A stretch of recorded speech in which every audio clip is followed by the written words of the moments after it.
Congress has been Bardzo opened. dziękuję panom dyrektorom. Thank you very much, directors.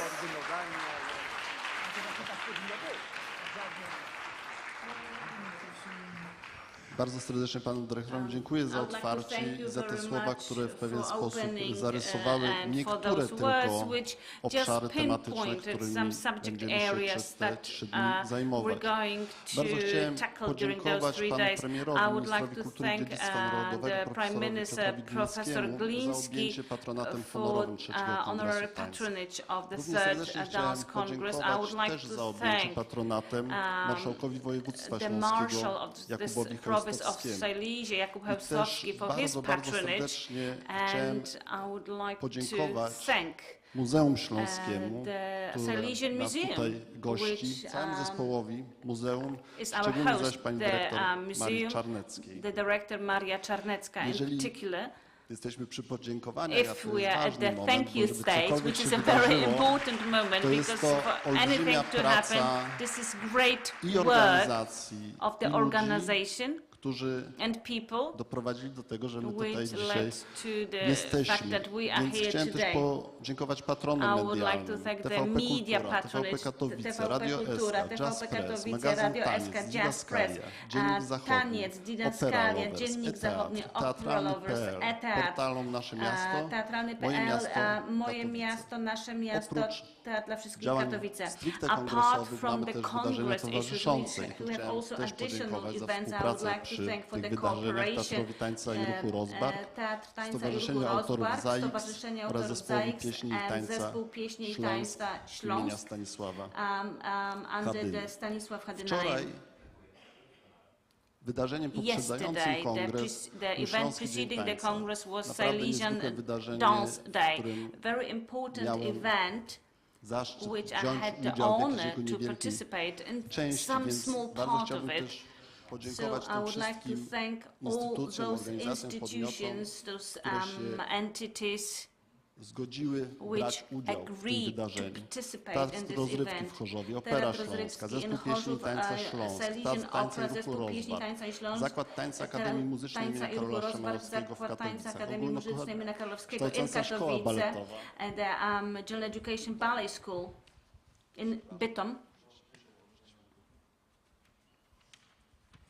Wydział Tańca, Teatru Tańca w Bytomiu, Akademii Sztuk Teatralnych im. Stanisława Wyspiańskiego w Krakowie, Katowice Miasto Ogrodów, Instytucja Kultury im.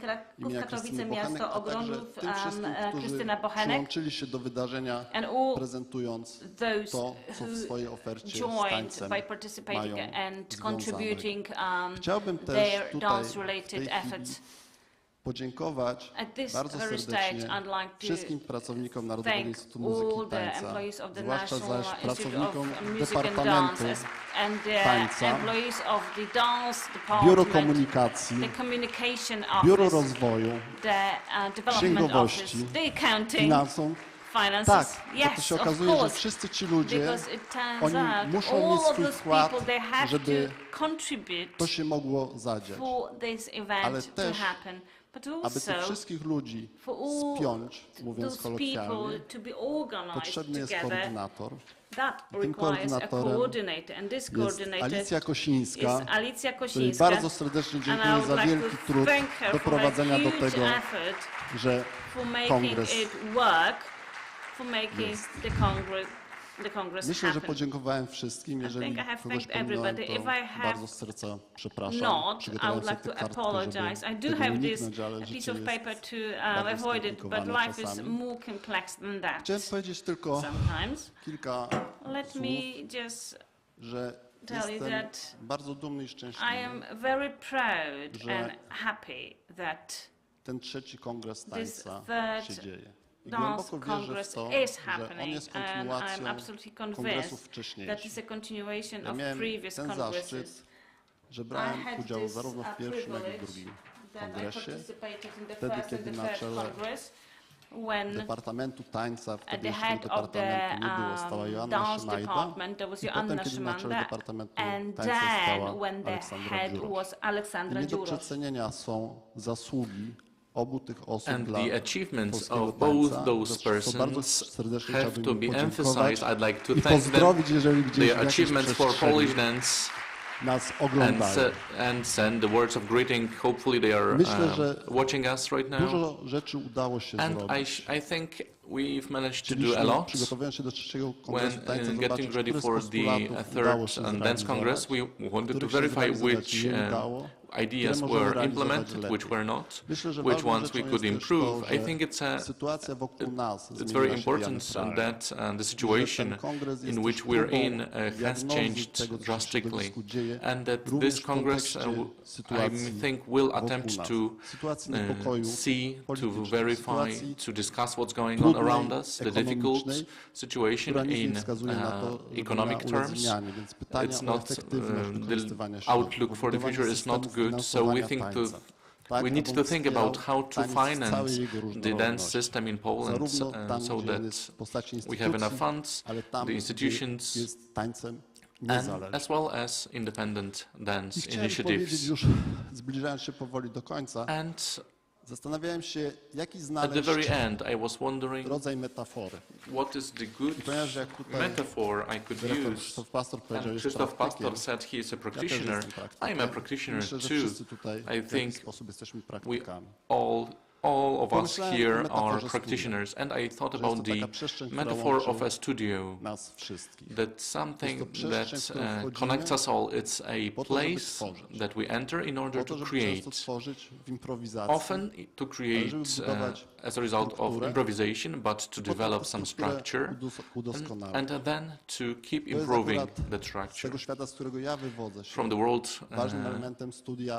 from which I come from, an important element is a mirror. Sometimes you have to run away from a mirror, sometimes you have to look into the mirror. I hope this Congress is going to be the mirror in which we see different challenges, problems, but especially solutions.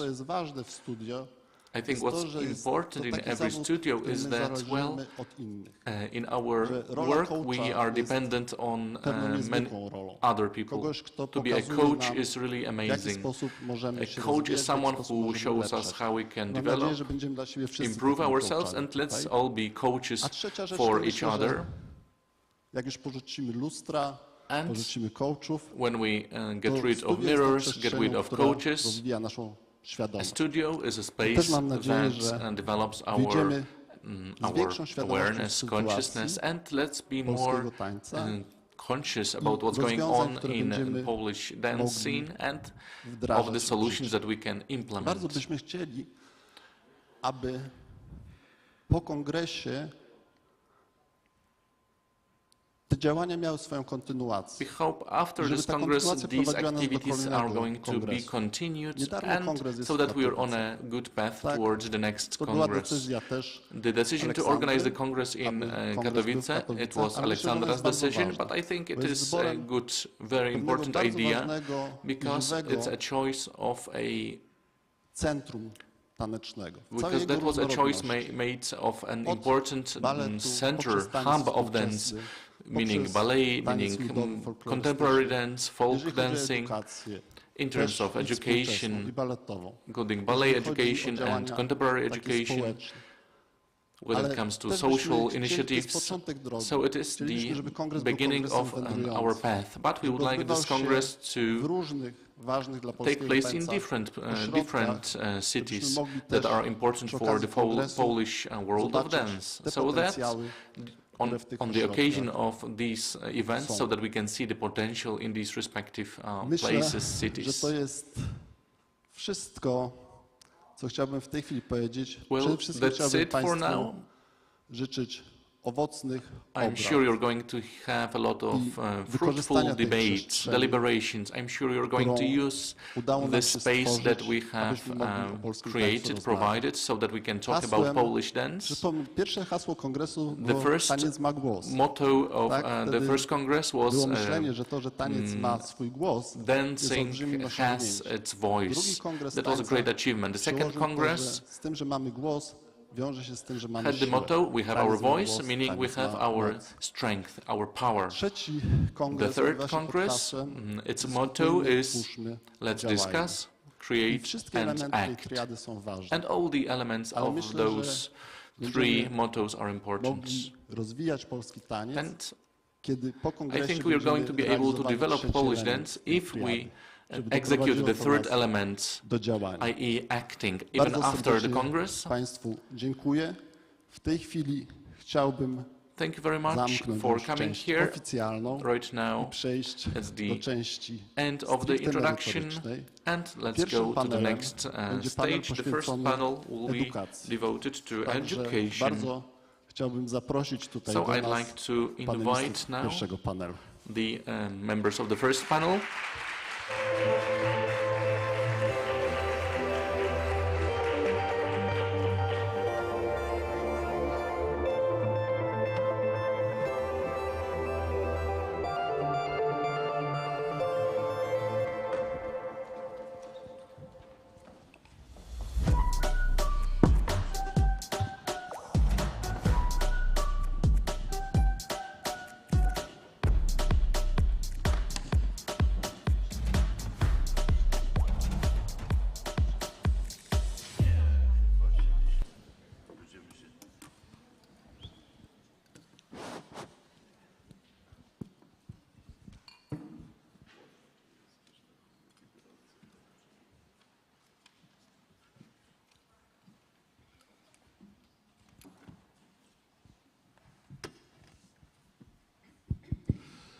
Witam już po tej części oficjalnej.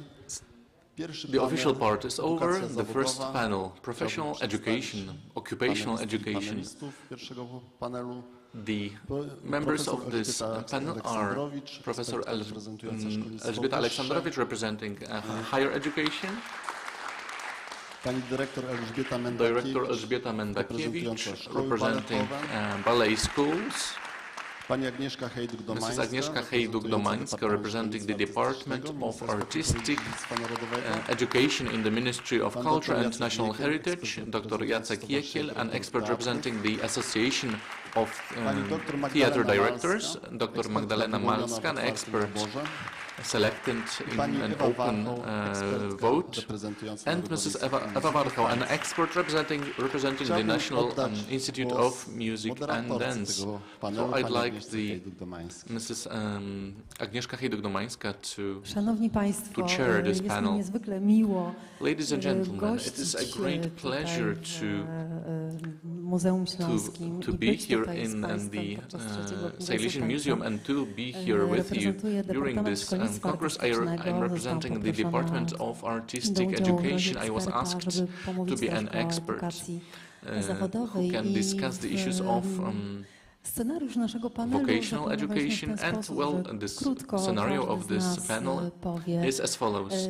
We will start by introducing our activity. Chcielibyśmy się z Państwem podzielić w tej dyskusji, tworzeniu i działaniu. Within the discussion about acting and creating, then we will gladly answer your questions from the people present here or from the chat room. So I hope we are going to be able to discuss, because discussions are very important, żeby dążyć do zmiany, do ewolucji. So that we can Chciałabym krótko powiedzieć, jak to wygląda ze strony systemowej, say what bo it looks oczywiście like from the point of view of the system. Jakby ze środowiska artystycznego, więc znacie all of you are representing the artistic community. You know what the education looks like, especially in terms of dance, ballet education, but in terms of the system. Bardzo różnie i też chciałabym, żebyśmy sobie pewne rzeczy it has its ups and downs, and so let's set some things straight. Well, the artistic education system allows individual education in the respective areas of art które otacza swoją opieką minister kultury i dziedzictwa under the narodowego. Minister of Culture and National Heritage, i.e. musical arts, graphic arts, dance, we have circus schools, we have post-secondary school Dzisiejszy bohater to szkoły baletowe, więc today we're talking about ballet schools. Chciałabym tutaj się na tym skupić. So that's what I'll concentrate on. The Minister of Culture ze szkół supervises some of the natomiast jest organem artistic nadzoru schools, nad wszystkimi szkołami but it also supervises all the art schools that are members of the system. There are about 1,000 such schools, nasze wisienki na torcie, including our units, szkoły baletowe. i.e. ballet W schools. systemie mamy dwa jakby typy tych szkół. There are two types of schools, the general ballet schools or comprehensive ballet schools. We have 5 schools like that in Poland.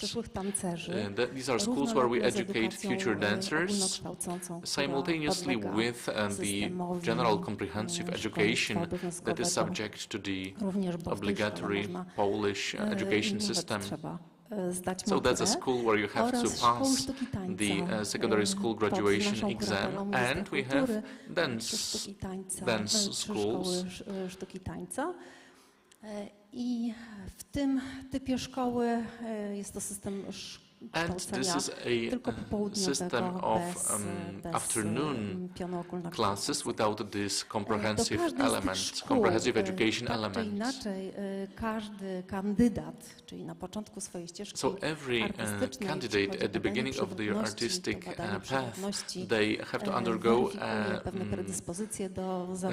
an examination where it's verified whether they have the predispositions for the profession of dancer, some traits, characteristics. Część chętnych do edukacji tanecznej, choć szczerze mówiąc ostatnio well, there are many men who want to be educated in terms of art, but recently we've had naprawdę wygląda to też imponująco i zachęcam. Quite a lot of guests looking at examination dances, and as a musician, after such classes, I would be really encouraged to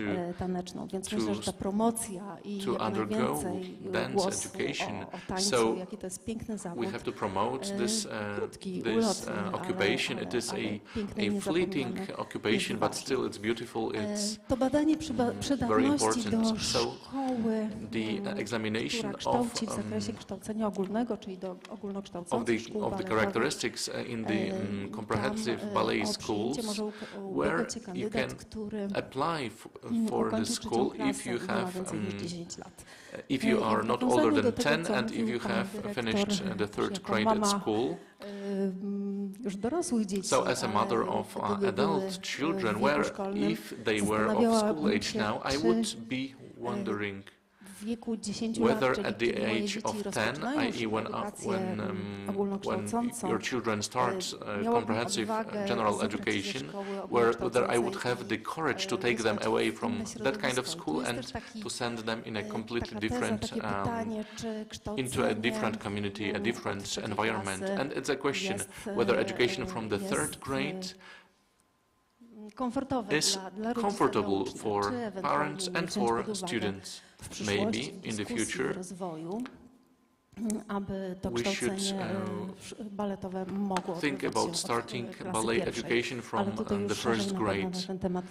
But I'm sure the director of the music school in Bytom will say Jeśli more. chodzi o szkoły sztuki tańca, to tam As for dance art schools, jakby przedział wiekowy jest szerszy od 6 do 16 lat. scope of age is between 6 and 16. Przydatności.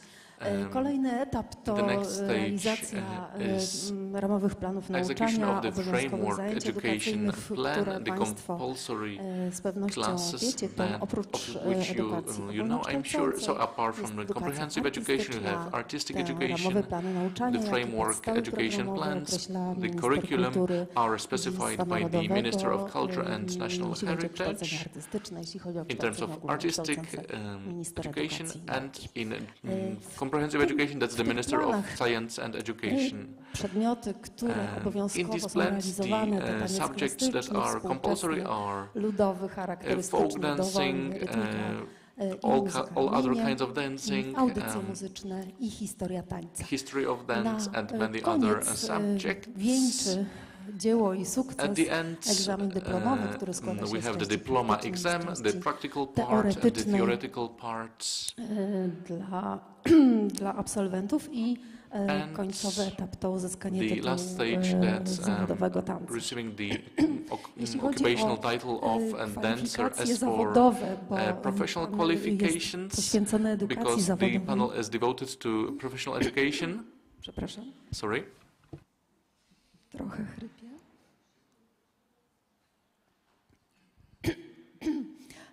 To uzyskując tytuł tancerza, oczywiście każdy z absolwentów może podjąć pracę zawodową w teatrach, w zespołach ludowych, w teatrach operowych, w teatrach baletowych. Natomiast też tą ścieżką jest ścieżka pedagogiczna. Chciałam tutaj to też podkreślić i chciałam, żeby to wybrzmiało, żebyście Państwo mieli świadomość też podczas ostatniego naszego spotkania w Radziowicach. Też byłam zaproszona na to spotkanie dyrektorów teatrów, dyrektorów szkół baletowych i chciałabym doprecyzować, kto może być nauczycielem, kto może uczyć, bo też jest to jedna ze ścieżek zawodowych tancerzy. A przypomnę, że w tej relacji mistrz-uczeń, na jakiej oparta jest nasza edukacja artystyczna, jest to niezwykle istotne, aby osoba, która wykonuje czynnie lub wykonywała czynnie zawód tancerza, potem przekazywała tę wiedzę i była mistrzem, mentorem dla swoich podopiecznych, inspirowała i rozwijała i pobudzała do działania. Czyli, Szanowni Państwo, nauczycielem w szkole z kwalifikacjami w szkole, które prowadzi minister kultury, może być osoba, która ukończyła średnią szkołę baletową, plus ma za sobą 5-letni staż pracy w zawodzie i może uczyć tego przedmiotu. Kolejną jakby grupą, jeśli mogę prosić o przełączenie, albo poproszę, będę sobie działać. Kolejna ścieżka, kolejna możliwość zatrudnienia dla nauczyciela w szkole baletowej to jest możliwość zatrudnienia osoby, która ma wymagany poziom wykształcenia, ale nie ma przygotowania pedagogicznego. To przygotowanie pedagogiczne jest ważne, ponieważ należymy do systemu oświaty, podlegamy pod pewne przepisy ustawowe. To przygotowanie pedagogiczne można zdobyć między innymi też, jeśli ktoś nie uczynił tego na studiach, o czym mowa w standardach kształcenia nauczycieli w rozporządzeniu wydanym na podstawie ministra edukacji i nauki, w którym standardów kształcenia nauczycieli. Takie kursy pedagogiczne również prowadzi Centrum Edukacji Artystycznej, czyli nasza specjalistyczna jednostka nadzoru działająca przy Ministerstwie Kultury i Dziedzictwa Narodowego. I nauczyciel, który ma odpowiedni poziom wykształcenia, ale potrzebuje uzupełnić to przygotowanie, może być zatrudniony w szkole, oczywiście ze zgodą ministra, które wydajemy w razie takiej Szanowni Państwo, jeszcze tutaj mam jeden slajd na temat możliwości zatrudnienia. Osoba, która nie jest nauczycielem, nie ma przygotowania pedagogicznego, może nie do końca też ukończyła te wszystkie ścieżki zawodowe, jakie oferujemy my, czyli średnią szkołę baletową albo edukację w wyższej uczelni artystycznej. Osoba, która nie jest nauczycielem, ale dyrektor uzna jej kwalifikacje, jej przygotowanie merytoryczne za odpowiednie do wykonywania tego zawodu.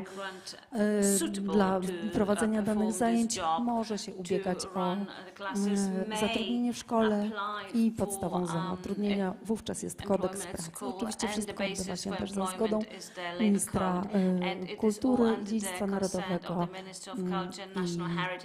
taka możliwość, taka ścieżka również istnieje.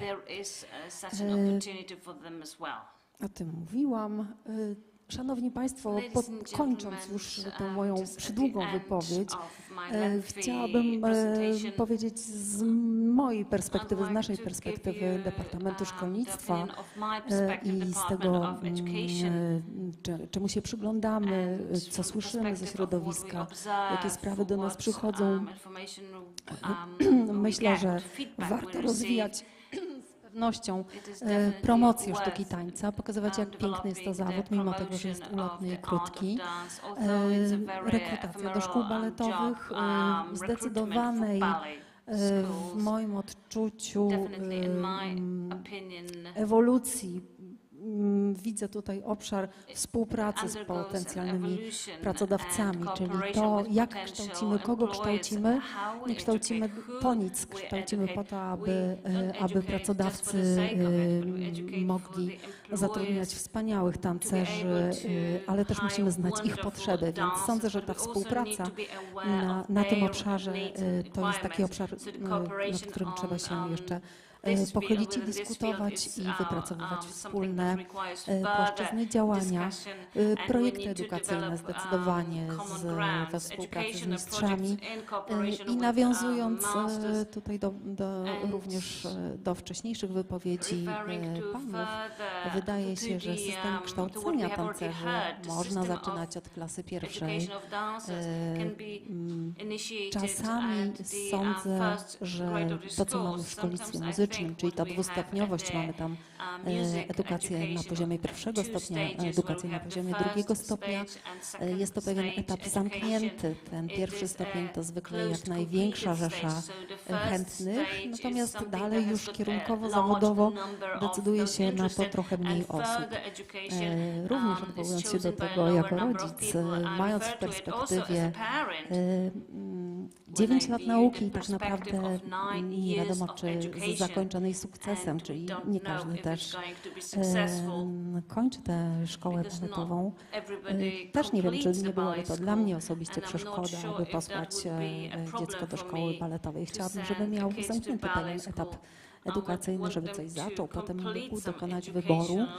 Co dalej? A wiadomo, że szkolnictwo baletowe jest to szkolnictwo wybitnie wymagające, jeśli chodzi o stan fizyczny, który nie jesteśmy przewidzieć u dziecka 10-letniego lub małego, więc może to jest też jakiś obszar do dyskusji, do rozważenia. Oczywiście i kolejna rzecz, też dość kontrowersyjna, wiem, że środowisko tancerzy ma różne zdania, tutaj są też pewne podziały, ale możliwość wyboru specjalizacji. My mamy taką możliwość jako muzycy. Może warto też zastanowić się, czy taniec tylko klasyczny, czy również specjalność w tańcu współczesnym. Może ta specjalizacja byłaby też jakimś rozwiązaniem i zachętą do tego, aby kontynuować edukację artystyczną, taneczną. Szanowni Państwo, bardzo dziękuję za wysłuchanie mojego wystąpienia. Teraz z przyjemnością oddam głos pani dyrektor Szkoły Baletowej, pani Mandakiewicz. Bardzo proszę.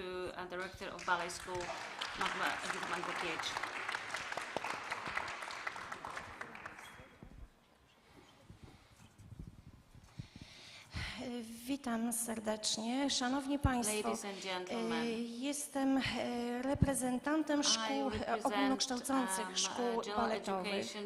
Mam zaszczyt od 16 lat kierować ogólnokształcącą szkołą baletową.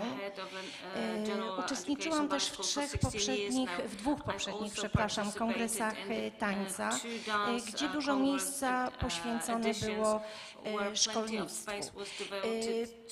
Z moich osobistych doświadczeń szkolnictwo artystyczne, baletowe bez wątpienia zmienia się całe szkolnictwo w Polsce, więc cały czas pracujemy nad tym, aby mieć lepsze kontakty z rodzicami, aby przygotowywać to otoczenie do kształcenia zawodowego jak najlepiej, żeby dbać o sferę pedagogiczno-psychologiczną, żeby nasi uczniowie otrzymywali jak najwięcej w bardzo różnych zakresach. Nasza szkoła, o czym pani dyrektor departamentu już mówiła, jest szkołą 9-letnią, publiczną, prowadzoną przez ministra kultury i dziedzictwa narodowego, bezpłatną. Same atuty. Kandydat do szkoły musi być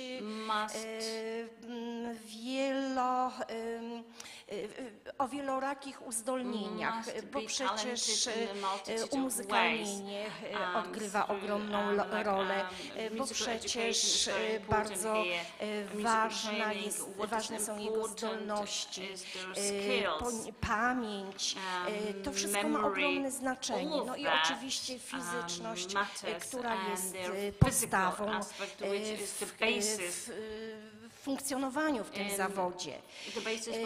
Przygotowujemy, proszę Państwa, przez te 9 lat do egzaminów zewnętrznych, do egzaminu ósmoklasisty, do egzaminu maturalnego.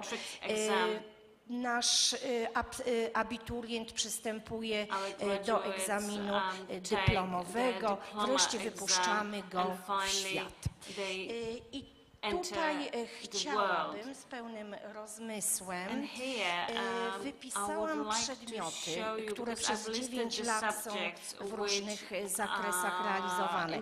Zastanawiałam się, czy nie powinnam przyjechać tutaj z ramowymi planami, przepraszam, z siatką zajęć codziennych, bo uczeń szkoły baletowej jest od godziny 8 rano do godziny 18 w naszej szkole, 18:15 są ostatnie zajęcia obowiązkowe dla tych najstarszych klas, bo oczywiście młodsze klasy troszeczkę krócej są w szkole.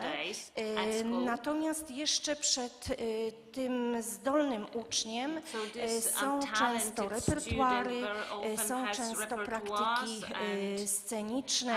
Mamy to szczęście, że jesteśmy ulokowani historycznie, to jest uwarunkowane przy Operze Śląskiej, więc jest kilka tytułów, w których dzieci mają szansę uczestniczyć. Często robimy zajęcia też sobotnie, z tego względu, żeby przygotować do tych zajęć, na które nie ma codziennie czasu. No i wypuszczamy ucznia w świat. Proszę Państwa, to wszystko, co widzimy, jest potrzebne.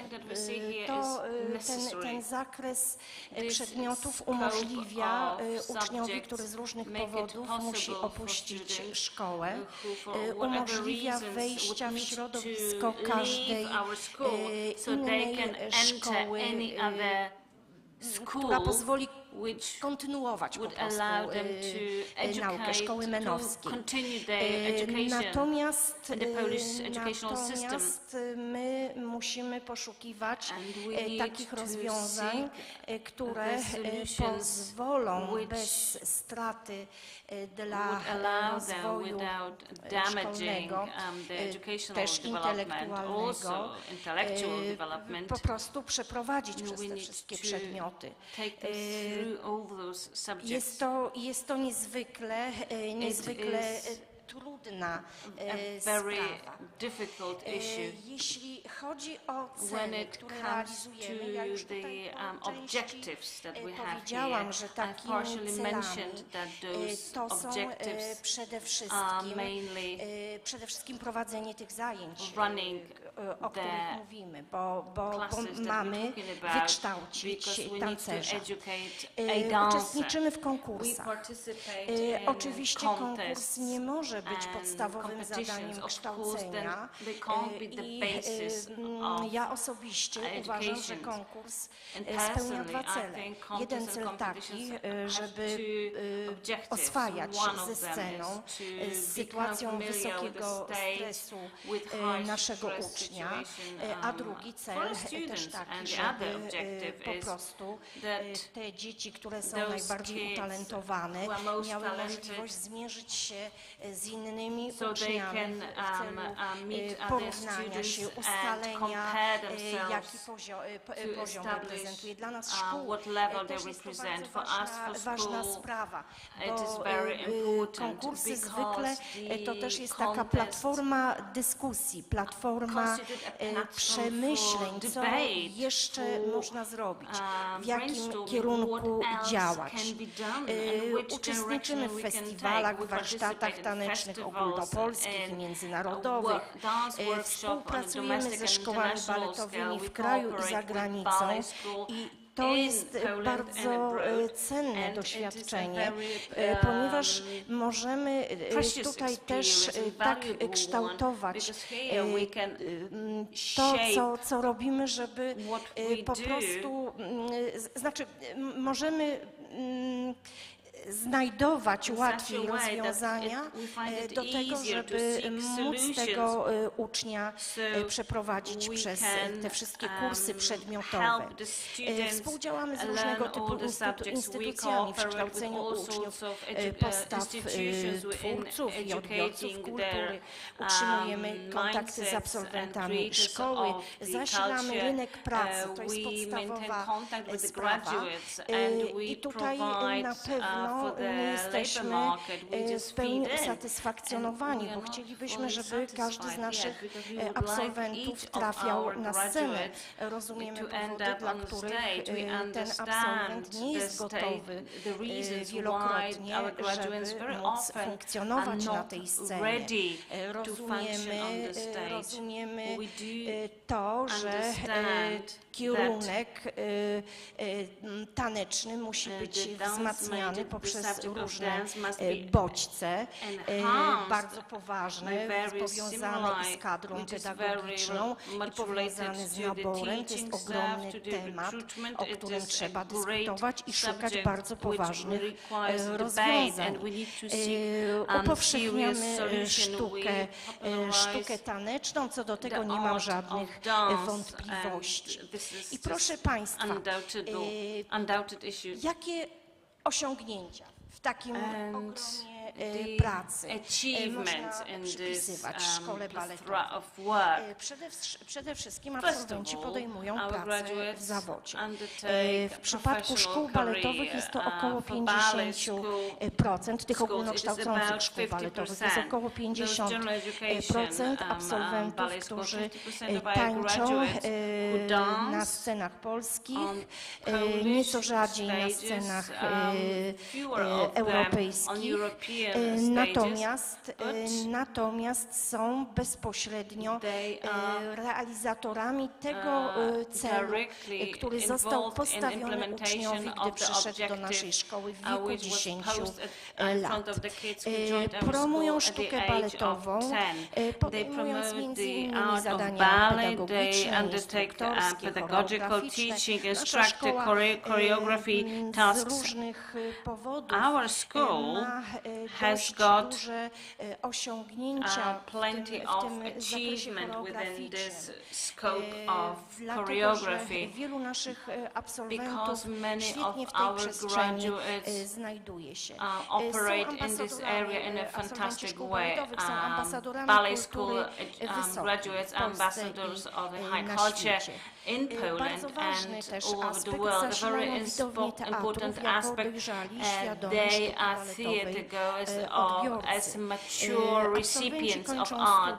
The graduates complete universities of philology universities, also in sciences, which doesn't mean that we don't have philosophers here, and they do happen, and they are rather measurable achievements. We would like to get more out of that, and I think the Polish school should aim at 100% of graduates, or close to 100 graduates, would be ready to enter any stage.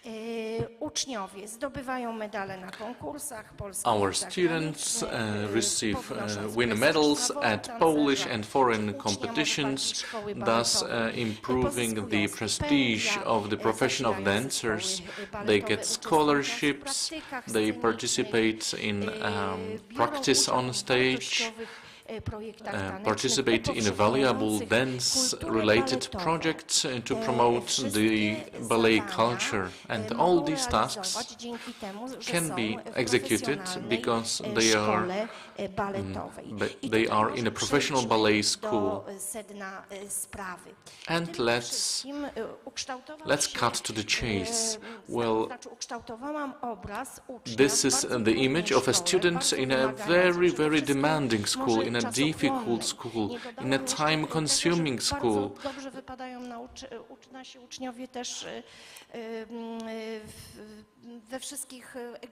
Also, let's remember that all our students have very good results in all the general education examinations, but somehow we are not able to face the challenge of 100%. And what can we do? How can we find proper solutions? As one school, such as my school in Bytom, are we able to change things for the better? Well, it all starts with enrollment.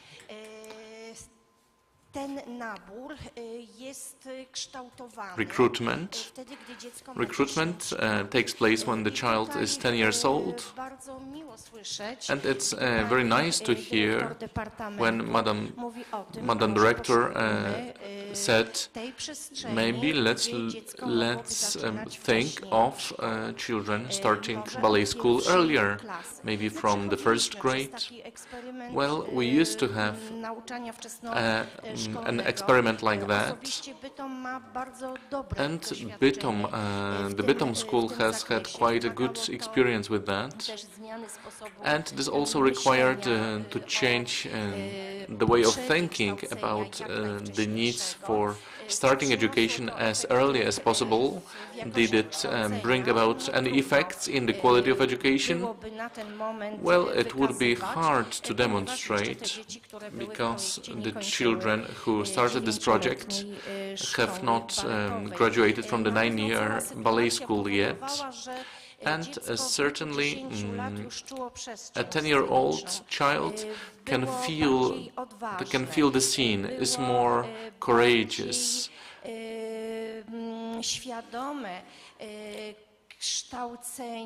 is more aware of the process of education, and aware that a passion needs time, that a passion will not develop through fun only, through just having time in a group that promotes playing only. A child must be aware that education is a significant obligation, the ability to follow guidelines from teachers, corrections.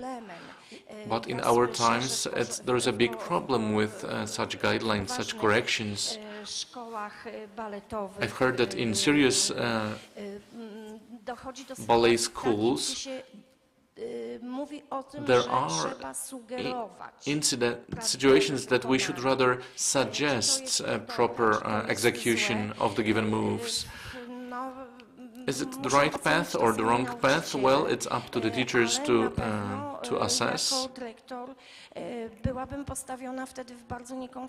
But as a headmistress of a school, what does it mean? But correction means suggesting something. It's difficult to understand these situations, while they have to be key in educating dancers. A graduate of our school must have a great package of personality traits, such as responsibility, the ability to organize their time properly, the ability to follow someone's instructions, because a ballet school is based on a student-teacher relationship or a master and apprentice relationship. We'll keep working on it, but still space has to be developed in the area of awareness raising, including from the society, so that ballet education is considered unique, is considered an additional value that can get a young person ready for all kinds of activity. So early school education, yes, but not all the general ballet schools agree in this area, and that's natural too, because we have different forms of promoting dancing at schools or at cultural institutions that develop the passion for dancing. So promotion of school and ballet as an art, well, we keep talking about this. This is really necessary. And certainly the absence of pensions is not nice, and it is not the only factor. Here I'm referring to what Director Pastor said. It's not the only factor that is to shape the awareness of parents who bring their children to our school. Certainly the package that is to serve professional transformation or gaining new qualifications, that's very important. Because from the very start of a student's path, we have to discuss this uniqueness of that profession, this short-lasting profession, and the need to change professional qualifications, and these general education subjects are important so that the dancer is ready to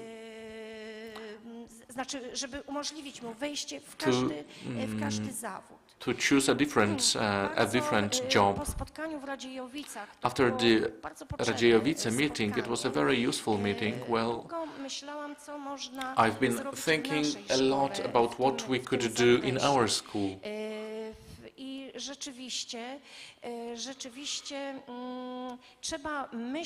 And we have to keep thinking of some solutions that are going to serve all our students. Let's put it like this: most of our students will not be classical dancers.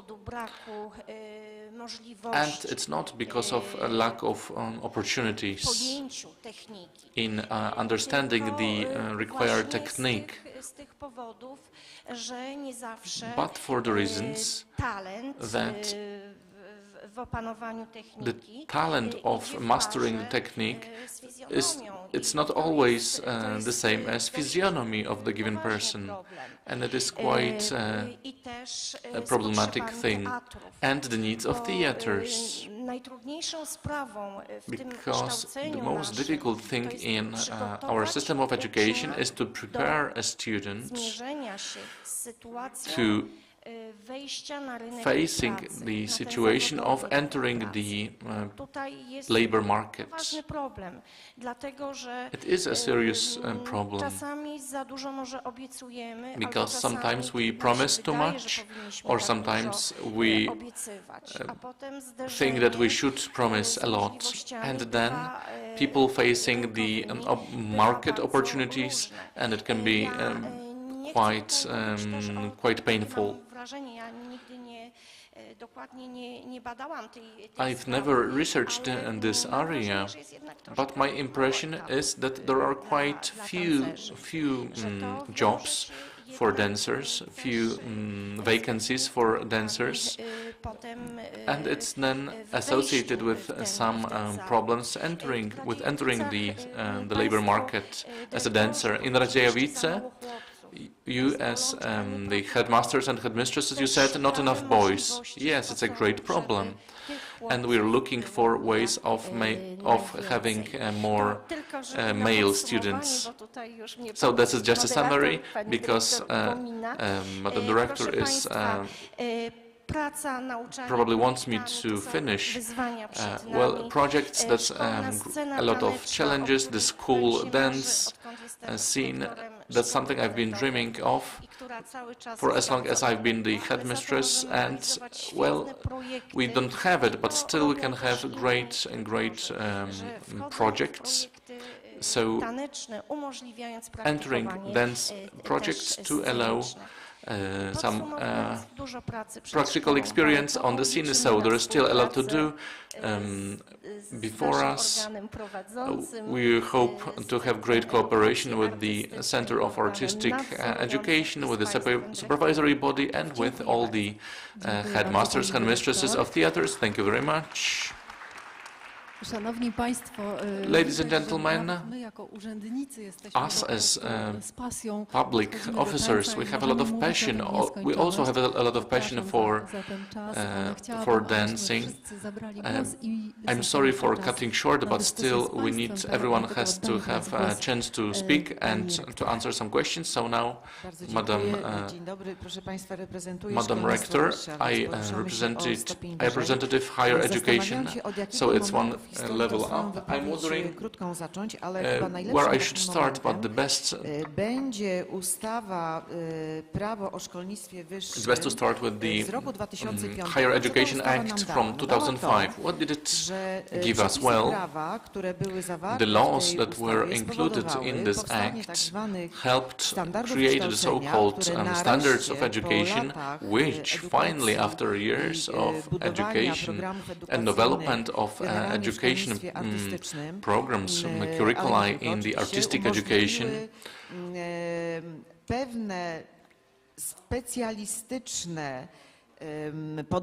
allowed us to have a specialist attitude to development of these curricula, from which also the artistic universities benefited. Well, this act has allowed several universities in Poland to take the step and to start studies for dancers.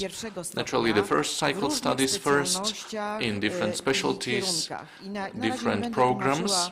I'm not going to explain why I'm using such terms as programs and specialties. I don't have to tell you, because you are specialists who know the history of dance in Poland, but for 50 years the ballet pedagogy studies have been organized by the Academy of Music in Warsaw. Now it's called the Frédéric Chopin University of Music in Warsaw, but these were studies addressed at graduates of ballet schools only, while the needs were greater, and so, well, the possibility was used. I work in the Academy of Music, and we were one of the first schools. I think before us there was the Kielce University. This strong need of the dance community, the roots of which are not only in ballet schools, but also various kinds of styles of dance.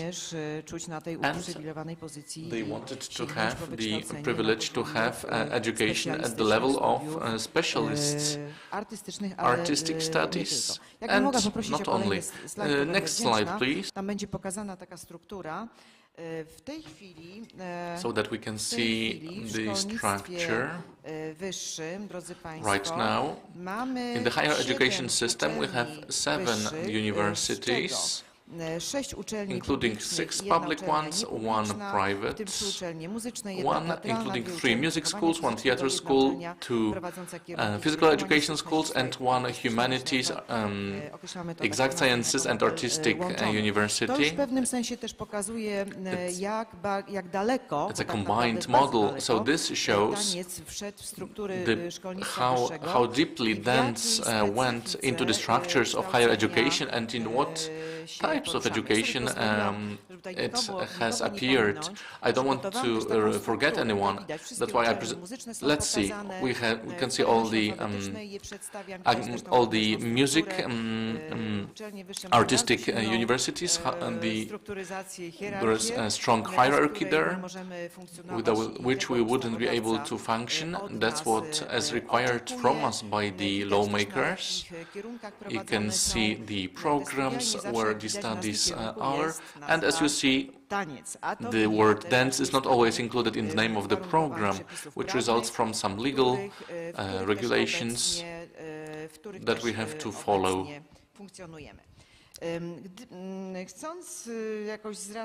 So, to summarize the profiles of education for dancers, well, when I was preparing myself, we have a preliminary meeting, and I was thinking about 3 profiles, but in fact, after in more insightful analysis, we have 4 profiles. So the first profile is the artistic and creative profile. So these are typical artistic studies where people come to university and they are educated in the direction of professional creative jobs. So performance means being creative because you can be an instrument, you can play an instrument, you can sing, etc. So it's all up to interpretation. We're not talking about we have to talk about creating too. The second profile is the studies in the area of pedagogy, of teaching, so preparing dancers to work in education, and in the first artistic profile, these are mostly graduates who then work in theaters or other cultural units. For the second profile, these are different kinds of units that are connected to that, and you need that kind of education to work on a teaching position. The third profile is a therapy profile and a health prophylaxis profile. They are at different universities, at artistic universities, but also at physical education universities. These are devoted to either choreotherapy or to different other programs that prepare the graduates to work with people on a level of therapy through movement. And when you get a diploma, you then have this the right to perform this kind of work. And the fourth profile is the profile of preparation to the work of instructor or coach. We have the word or here. Sorry, and not or, because these are very specific jobs which require very specialist qualifications. Well, going back to the term pedagogy, which is very important profile, basically more graduates, to the best of my knowledge, who think seriously about doing their jobs in the future, so as not to have to change their jobs and gain new qualifications. They should graduate from the pedagogy profile, not 5 years, but there are different courses. We call them pedagogy study, pedagogy college. Then you get a full pedagogy college, a separate diploma, and which authorizes you to conduct that kind of activity in the scope of teaching dance. And it turns out that without this document, our graduates come back to us, and then they have to they have to pay us to graduate from these studies.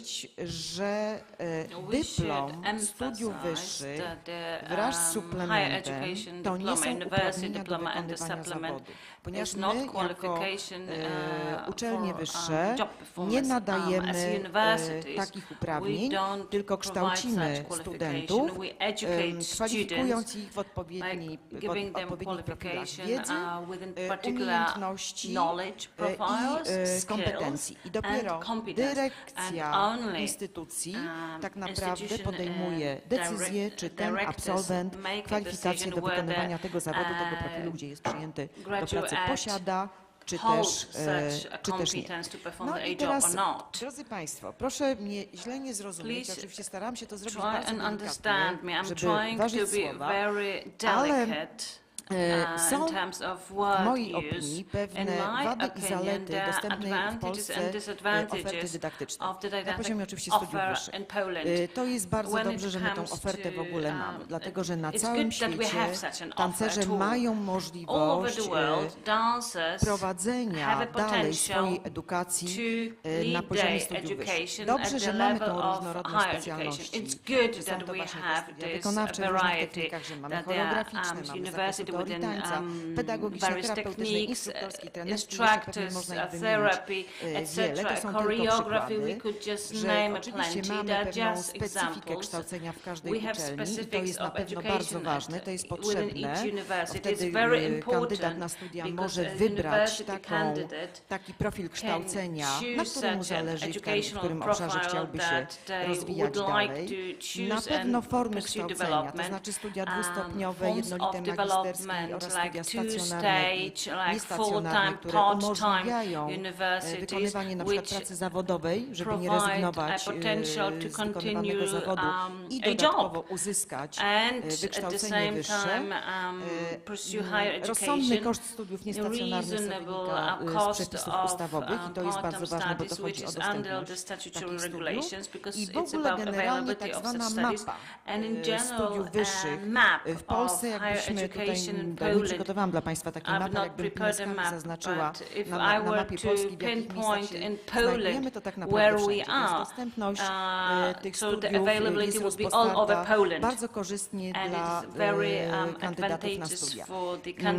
Jakie są wady? Przyporządkowanie kierunku do różnych dziedzin. No tak się stało, dziedzin i dyscyplin, że jak wspomnicie Państwo tą poprzednią tabelkę, taką niebieską, gdzie widać, w jakich uczelniach prowadzone są studia dla tancerzy, no to widać, że ta różnorodność jednak jest.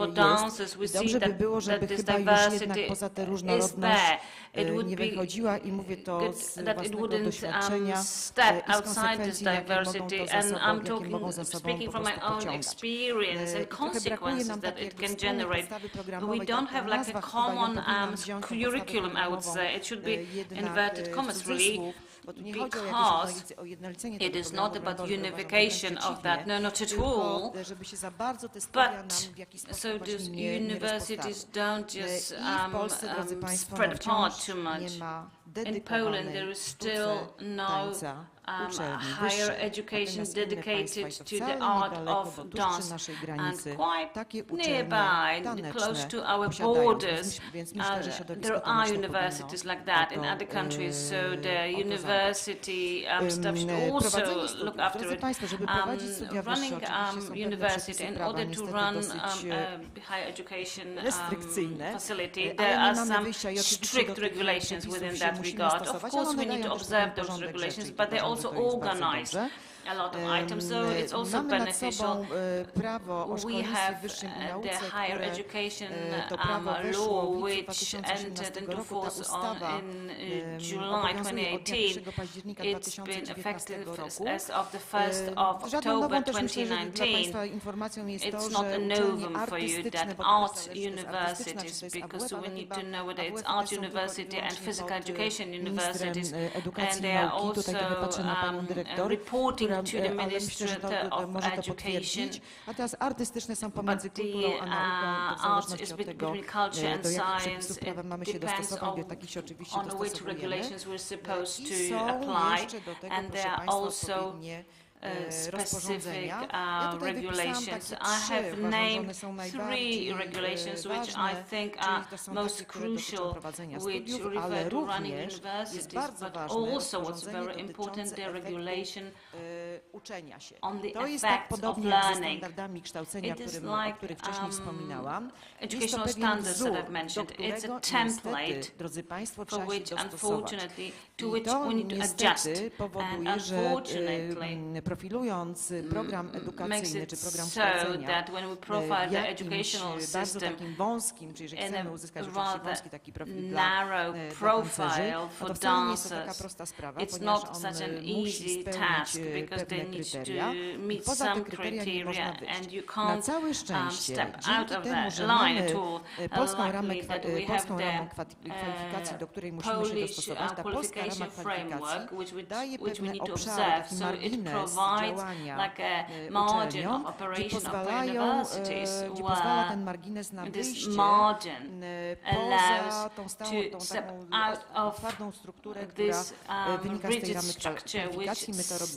No stems ale from cóż, this aby qualification uzyskać framework, and we pozytywną are doing ocenę that Polskiej in Komisji order to get the Akredytacyjnej do positive prowadzenia assessment of Polish accreditation body i to specjalności run bezwarunkowo a muszą być department. spełnione There must wszystkie be kryteria wymagane w all raporcie the PKA. criteria in Dostosowanie programów PKA must nauczania be dla met, tancerzy, adjusting the którzy chcą się program kształcić of na teaching uczelniach for artystycznych dancers lub who want to AWF-a, learn at wymaga niekiedy art detalicznej dokładności universities or strumieniowego physical wskazywania, education jakie efekty universities uczenia się sometimes osiągają requires absolwenci i czy są detailed kompatybilne z określonym precision and z określonym profile przepisem education modelu. with regards to the kierunków effects of for jednodyscyplinowych jest to o wiele students. prostsze, natomiast tam, gdzie są dyscypliny, wiele When dyscyplin, this is one discipline jest to, university, it's simple. dużo When there trudniejsze. are various disciplines, Studia various pierwszego stopnia, drugiego subjects, so it's stopnia, more czy też difficult. studia First jednolite. degree or secondary degree, or Jesteśmy also świeżo, jesteśmy w full-time sensie studies. uczelni wyższych, As świeżo it po comes to trudnym the okresie bardzo Polish stresującym dla nas systems, wszystkich we ewaluacji are- jednostek.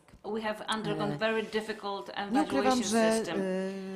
wynik jest The zadowalający. result is Muszę się pochwalić, że naszej uczelni udało się uzyskać najwyższą notę, czyli uzyskaliśmy kategorię A+, ale też w imieniu swoich kolegów muszę powiedzieć, że uczelnie artystyczne, bo tak wiem, uzyskały bardzo wysokie oceny B+, A i A+. Nie mówię tego bez powodu, dlatego że zgodnie z ustawą te uczelnie, te jednostki, które uzyskały wysokie kwalifikacje, mają pewne przywileje.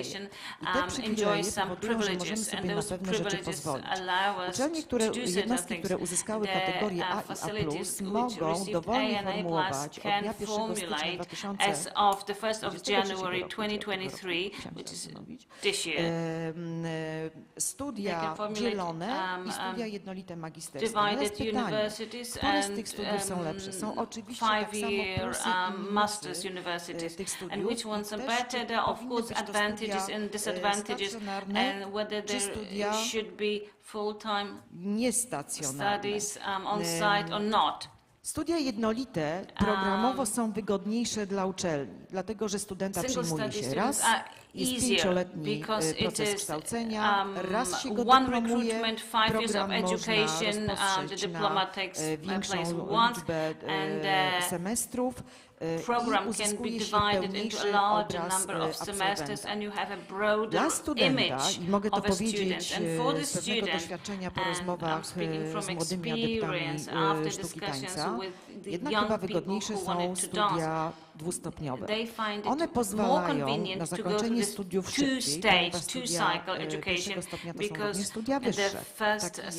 Taki jest zapis na nomenklaturze. Uprawniają do pewnych przywilejów, które dają w ogóle ukończenie dyplom ukończenia studiów wyższych. Można te studia zakończyć po 3 latach. Jeżeli ktoś ma ochotę, ktoś ma życzenie, bo życie zawodowe tak go kieruje, podejmuje pracę zawodową. Mamy bardzo dużo absolwentów, którzy dziś pracują w teatrach w Polsce, za granicą, wyjeżdżają, realizują projekty artystyczne, obecnie bardzo modne, niekiedy krótkie, nieraz dłuższe. I studia uniemożliwiają niestety wejście w życie zawodowe, takie profesjonalne, podtrzymywanie swoich kontaktów artystycznych, a chyba nie możemy się dziwić, że studenci, którzy mają po 20 parę lat, chcą przede wszystkim co robić, chcą tańczyć. A przy okazuje, że jednolice studia magisterskie niestety takiej możliwości im nie dają, a urlop można więc nie ma takiej opcji, żeby taki projekt na przykład zrealizować kilka razy. Więc jest bardzo dużo takich absolwentów, którzy mówią dwuetapowe studia. Będę miał życzenie, przyjdę na przykład po roku, po 2 latach przerwy, po 3 latach przerwy, a nie ci dłużej, na studia magisterskie, wtedy kiedy już będę starszy, starsza i takie kształcenie sobie na tych studiach magisterskich uzupełnię. Jest jeszcze jedna bardzo ważna rzecz. Uczelnie wyższe, artystyczne przyjmują poprzez egzaminy wstępne. Dla nas nie jest tak ważna matura, chociaż oczywiście ją też bierzemy pod uwagę, ale wynik matury nie jest wynikiem determinującym przyjęcie na studia wyższe, więc wybieramy najlepszych. Muszę powiedzieć, że naprawdę kandydatów na studia taneczne jest bardzo dużo i widać, jak duże jest to środowisko, które chce się kształcić na poziomie studiów wyższych. Ja nie mam dla Państwa takich statystyk, dlatego nie chcę się wypowiadać w konkretnych liczbach. Mówię to bardziej z doświadczenia, które wymieniam swoimi kolegami, którzy tutaj siedzą na tej sali, więc wiem, jaki to jest procent zdawalności, jaka jest liczba miejsc. Chcielibyśmy mieć tych miejsc większych, ale jesteśmy zobligowani wysokością subwencji, jak wszyscy się zmagamy z finansowaniem, ale staramy się zapewnić tych miejsc jak najwięcej, więc mogę powiedzieć, że naprawdę zainteresowanie jest bardzo duże. Studia 5-letnie prowadzone są, z tego co wiem, jeżeli nie wymienię wszystkich, to najwyżej mi Państwo później poprawicie, ale dalej prowadzone są studia w zakresie pedagogiki tańca i studia w Bytomiu, czyli Akademia Krakowska Teatralna ze względu na przyporządkowanie do kierunków aktorskich, gdzie kształcenie też jest jednolite i to jest po prostu też taki zapis ustawowy. One też są w pełnym takim wymiarze, prowadzone. To jest dla nas teaching load. Drodzy Państwo, po studiach uczelnie... przepraszam bardzo. Po studiach ta sama ustawa dała możliwość uruchomienia szkół doktorskich. Te szkoły doktorskie w zależności od chęci tak naprawdę władz uczelni mogą być prowadzone lub też nie. Nasza uczelnia zdecydowała się na uruchomienie takiej szkoły doktorskiej. Szkoła doktorska nie jest prowadzona ani w kierunku, ani specjalnościach, tylko jest prowadzona w dyscyplinie. Więc prowadzimy w dyscyplinie sztuki muzyczne, drodzy Państwo. Uruchomiliśmy tę szkołę doktorską we wszystkich specjalnościach, we've opened it up in all directions that enter that sector, because of course it's not a secret that dance is still assigned to music. Maybe it would be worth considering that it would be an independent sector. So this is an area which would be well developed, and I must say that in the first year of our doctorate studies we have a dancer. Bardzo ważny na zakończenie kształcenie specjalistyczne kadry w uczelniach wyższych. Of teaching staff of university is a natural issue. The quality depends on the teaching staff, and we're looking after that. And ladies and gentlemen, bardzo ważne są tak zwane relacje zachodzące pomiędzy absolwentami i uczelnią macierzystą, czyli budowanie tak zwanego środowiska. Im dłużej ta relacja będzie zachowywana because the dobra longer the i będzie relationship, the podtrzymywana, better, tym jest większa szansa, że the więcej better pozytywnych chance aspektów that kształcenia some na poziomie positive studiów aspects wyższych of będzie miało miejsce. Bardzo dziękuję. university education will be taking place. Thank you very much. Szanowni Państwo, godzina za nami. Well, ladies and gentlemen, we have already been speaking for 1 hour. Now I'd like to ask Mr. Jekiel, Dr. Jekiel, and please try to not to take too much time so that everyone has a chance to speak and so that we can still have a chance for a Q&A session. Thank you very much. Good morning. I'm not going to talk about the realities of opera.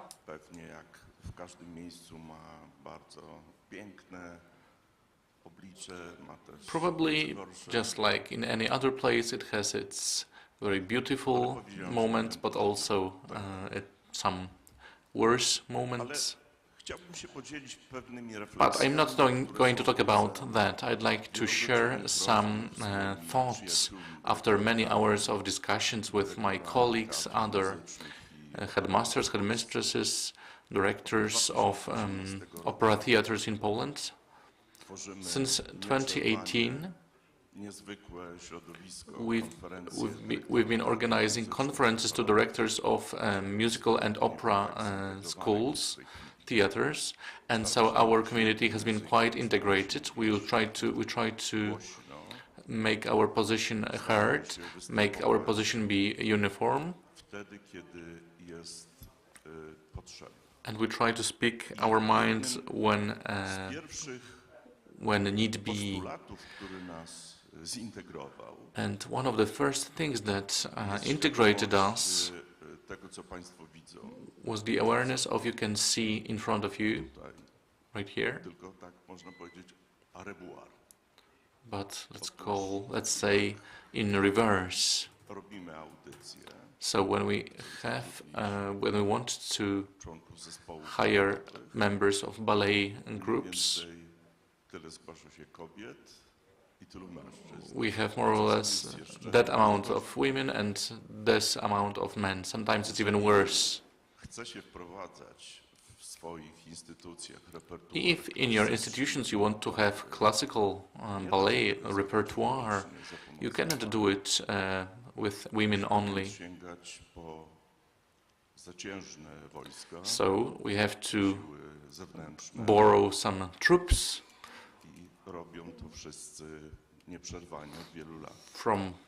from other sources, and Director Pastor mentioned that issue. But let's look at what the data is. In 2008, in Poland, the opera theaters and the musical theaters employed 1,056 dancers, including 626 women, 420 ladies. The foreigners then made up 12% of ballet groups. In 2021, that's over 1,100 members of ballet groups, including 715 women and 470 men. So that's almost 50%, and 50% of them are foreigners. I'm referring to the all members of groups. If we only looked at men, that's 75%, 80% in some groups. They are foreigners.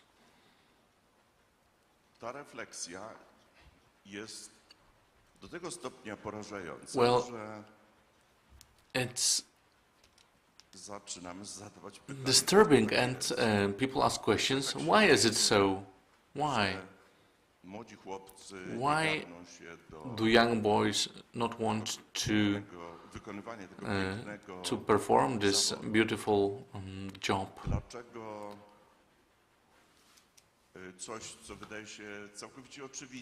Why do something that seems obvious all over the world?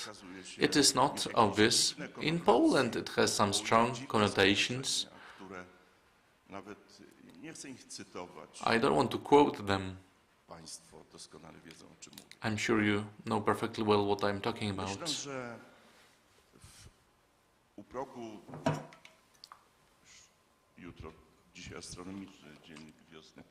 Today we have the astronomical first day of spring, tomorrow the first calendar day of spring. At such time we should only say optimistic things, but it seems to me that if you want this state of things not to deteriorate, if we want ballet teams not erode completely for lack of men, or these teams being completely filled with international people from abroad, we should ask the question, well, how to change the situation? In 2015, here in Silesia, in one of the universities, an insightful research was made into the health condition of dancers. Tens of dancers, professional dancers, were examined, especially in the scope of their bone structure, but also internal organs, hormonal management, etc. It turned out it is a beautiful profession. Director Pastor mentioned it, but it is very invasive.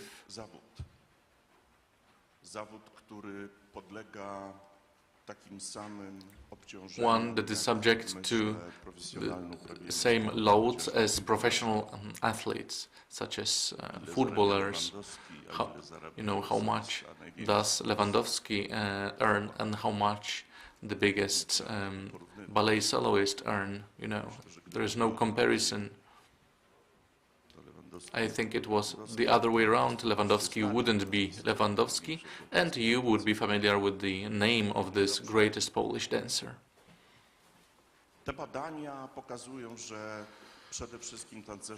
These examinations showed problems of osteoporosis, hormonal balance disturbances. And I have a dream that you have a theater, 460 members of parliament, 100 senators, and on the stage you have 65-year-old dancers and 60-year-old female dancers, and they dance the Swan Lake. You might say I am just making a joke.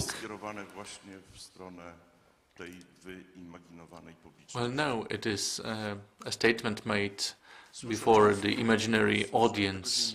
Sometimes people say, you can't turn it back, that it can be reversed, that if you start the process of early retirement rights, then the other representatives of other professions will also make requests. Well, I believe change is possible.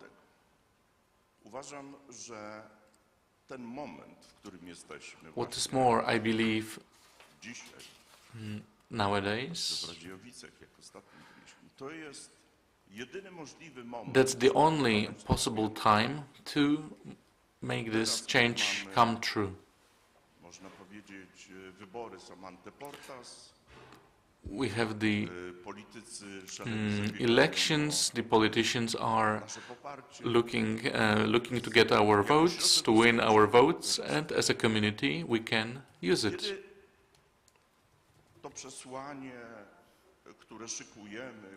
The message that we are preparing, I hope it will be signed by all people who love dance and for whom dance is very important.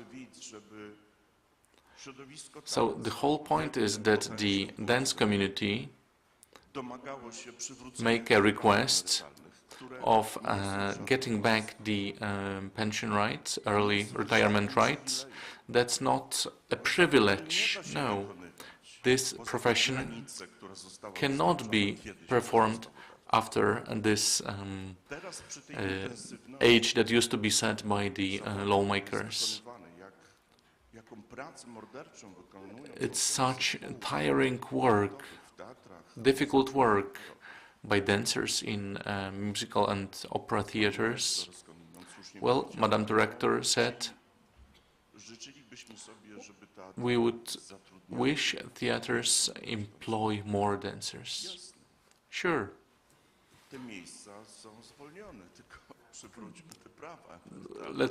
These vacancies will be there if we get back the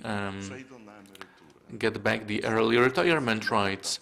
Then these older dancers will benefit from it and will retire from dancing, and then we'll have more vacancies for young dancers. It's not an either-or situation. It is we need a system of professional transformation, because you cannot dance after a certain age. So the laws should change so that the dancers have more possibilities in the labor market. Madam Director mentioned here the teaching credentials, because you can get them only after you graduate from a university. But today, it's common that you apply to the minister agrees for someone without pedagogic credentials to be a teacher. But you know, that happens because someone consents, while it should be automatic. A person who has educated themselves for so many years, who has devoted a big part of their life with great skills, experience on stage, with the competences that are difficult to compare with any others. Now they have to ask someone to be kind enough to let them teach them what they know best. Well, these laws should be adjusted, and to give a chance not to 10-year-olds but to parents, because parents are aware of what's going on. Parents know very well how long their children will have to work in the profession of dancer. I believe we're going to have to fight a heroic fight, and I'm sure we will win if our position is uniform, if we lobby before all those decision makers, because the costs from the point of view of state budget are minute, while benefits are great. Because what dancers do on stage, what people in the different fields of art do, this cannot be compared with anything else. It was demonstrated during the pandemic. If you go to a musical theater, to an opera theater, you will see that something one of a kind took place. Now the audiences, there are many people in the audience. There are many standing ovations after the end of the given show. It was a great. The lockdown, the pandemic-related lockdowns were very problematic. And art is therapeutic, and it is needed, because without it we lose our balance. So it's quite obvious how art is important. Ta zadra czy drzazga gdzieś w palcu albo kamyk w bucie, który uwiera, to jest sztuka, która uświadamia nam, jak jesteśmy. Art makes us realize how fragile we are, how delicate we are, and how fragile and delicate everything that surrounds us is. Without the beauty of dance, there is no beauty of life. And if the situation does not change this year, it will never change. I am going to lobby for it, and I hope everyone from our community will sign the open letter that's going to be prepared quite soon. You can do it electronically, and I hope we're going to send it to the most important and the most intelligent people in Poland, and they will make the decision as soon as possible. Thank you very much. Thank you, Director.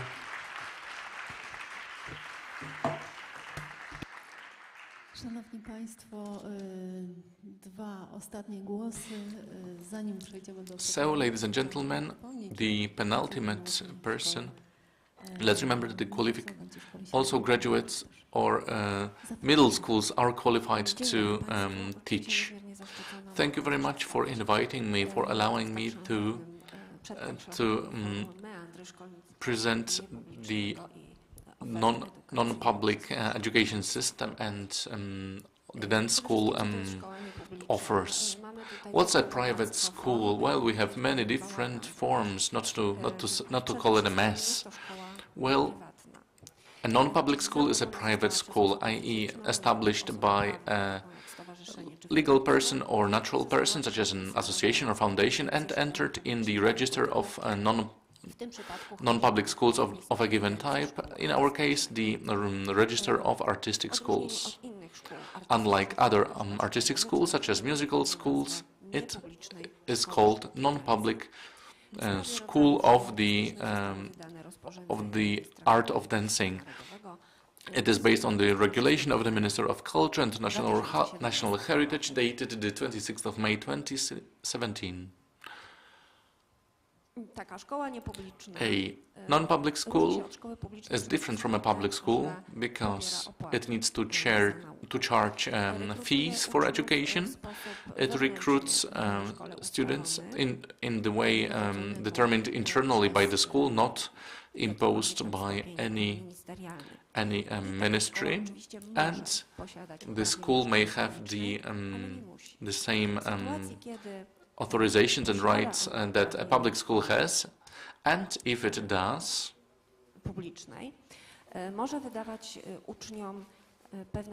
it can issue some state documents, such as certificates, diplomas, after a student graduates.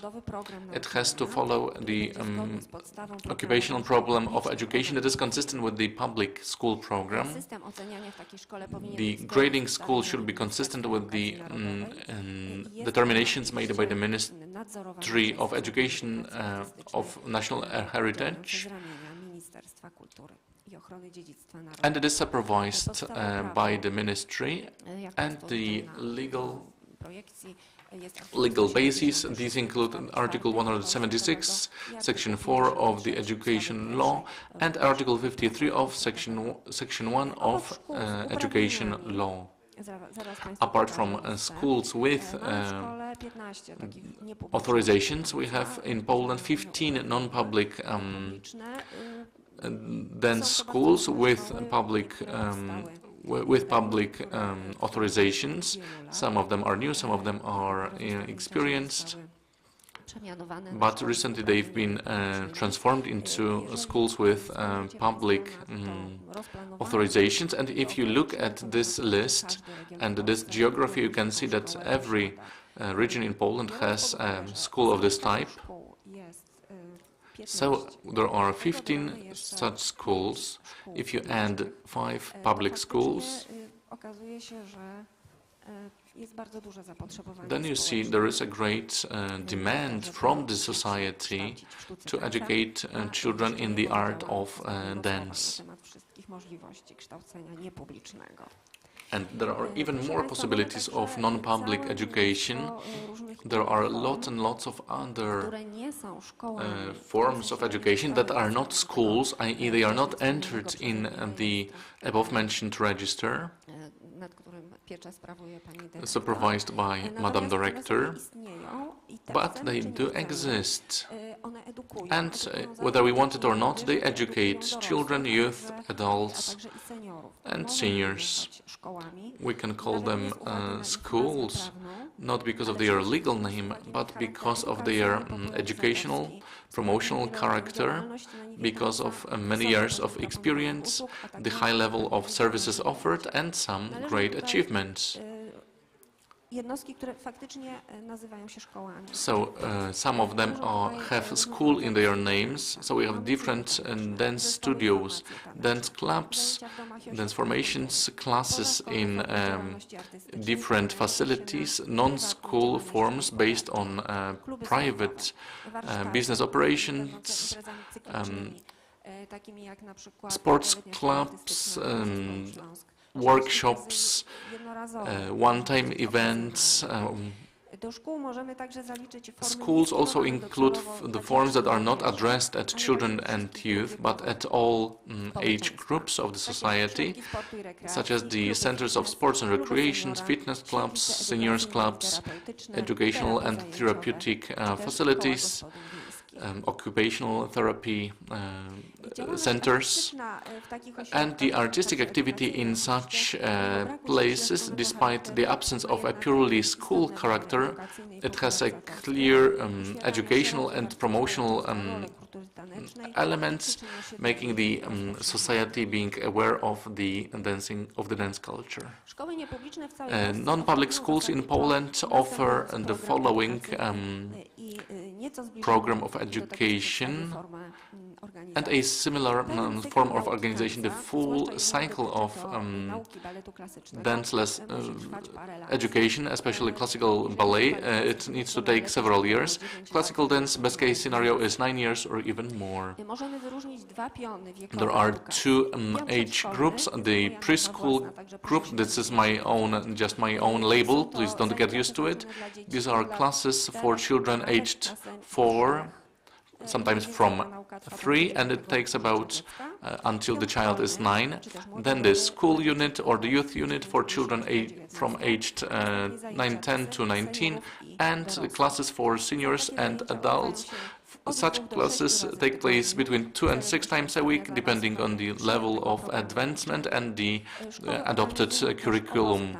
The schools organize dance camps, all kinds of winter, summer events, mid-semester events. The effects are regularly shown during different events, galas, festivals, while and such groups are basically part of statutory activity in inverted commas, because not every school has a statute. And students can demonstrate their abilities in competitions for private dance schools, such as Dance World Cup, Międzynarodowa Konferencja Baletowa w Kołobrzegu, or the Wojciech Wiesłowski Ballet Competition in Gdańsk, which, since the last edition, has allowed representatives of private schools to participate, and there are choreography competitions, such as the one mentioned by Director Mendakiewicz, where young choreographers from non-public schools can show up. Students of such schools can take exams that would allow them to use the title of scenic dancer. So there are different paths. Right now, such an exam can be applied for after you submit proper documents to one of the 5 public ballet schools in Poland.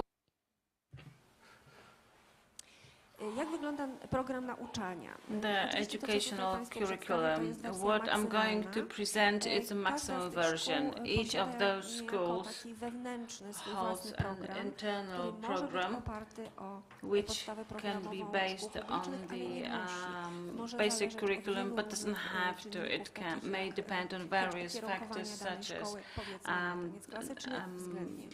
focusing on classical, contemporary hip-hop dance, or dancing, fashion, or just regular dancing, which also exists.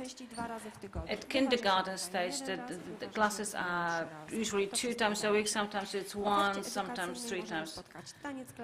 We can have classical dance, rhythmic jazz, folk music. We can also have ballroom dancing, hip-hop, and they are within regular classes, like those 7-year-olds come, they have classical dancing, or they have folk dance. There are also lessons which are conglomerates, which within one class there are various elements. A kid comes to a 60-minute class, and initially there is a bit of stretching, acrobatics, then classical dancing, folk dancing, and at the end is like rhythmic studies. It can function under various names. There can be initial groups, small ballet school, kindergarten classes, 0 classes, kids ballet studio, or just dance education, dance training classes in general. At school, the classes are held more often, 3, even up to 6 times a week, and they involve all dancing subjects which are offered by public schools. As I also have mentioned, for kindergartens, depending on the specifics of an individual facility, we have classical, modern, contemporary, folk, old dancing, completing studies, partnering, familiarity with music repertoire, hip-hop, Latino dancing, flamenco, exercising, rhythmic studies, and musical auditions. The curriculum is established internally depending on the public school curriculum, and also is affected by the teaching staff of a particular school. The non-public school quite clearly differs from a public school. First of all, it offers lessons, not just dance lessons, which are related to their dance education. So we don't have the general education sector. Students come to the lessons voluntarily. Of course, for the public ballet school, they also come voluntarily, but here, at any stage, they may opt not to attend. There is no obligation. There is no obligation requirement, and they come because they do want to. It's the biggest imperative for the teaching staff and the directors, for the kids. So they want to teach the kids, and the kids want to learn. Kids can choose the school profile as per their skills and needs. Sometimes they learn 1 or 2 types of dance. There is a specialty. Very often they require a high level of the technique and artism. There are various reasons to attend this type of school. It can be leisure activity, it can be implementation of a hobby, of a favorite task, extracurricular task, or additional physical education. It can be therapy, individual therapy, and this is recommended by medicine specialists. It can be future professional career. We need to emphasize that recruitment at non-public school is not too strict. That's why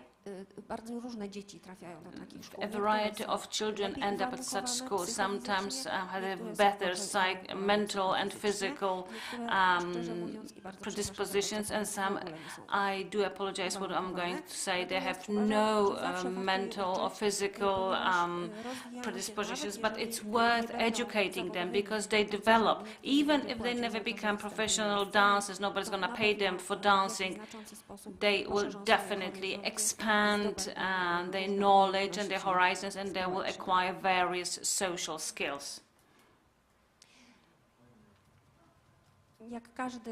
As every educational facility and operation of a human, the public teaching also face some problems and shortages.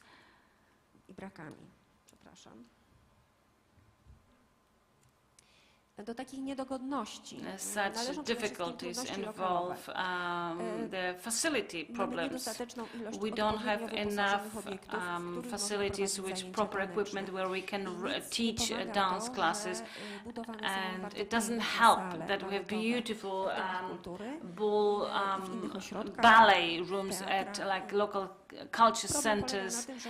The problem is that those rooms are not equipped properly to teach dance, especially classical ballet, because you shouldn't dance on concrete or very shiny and slippery flooring. Very often this is organized by people who don't really have much knowledge about the specifics of teaching and specifics of dancing.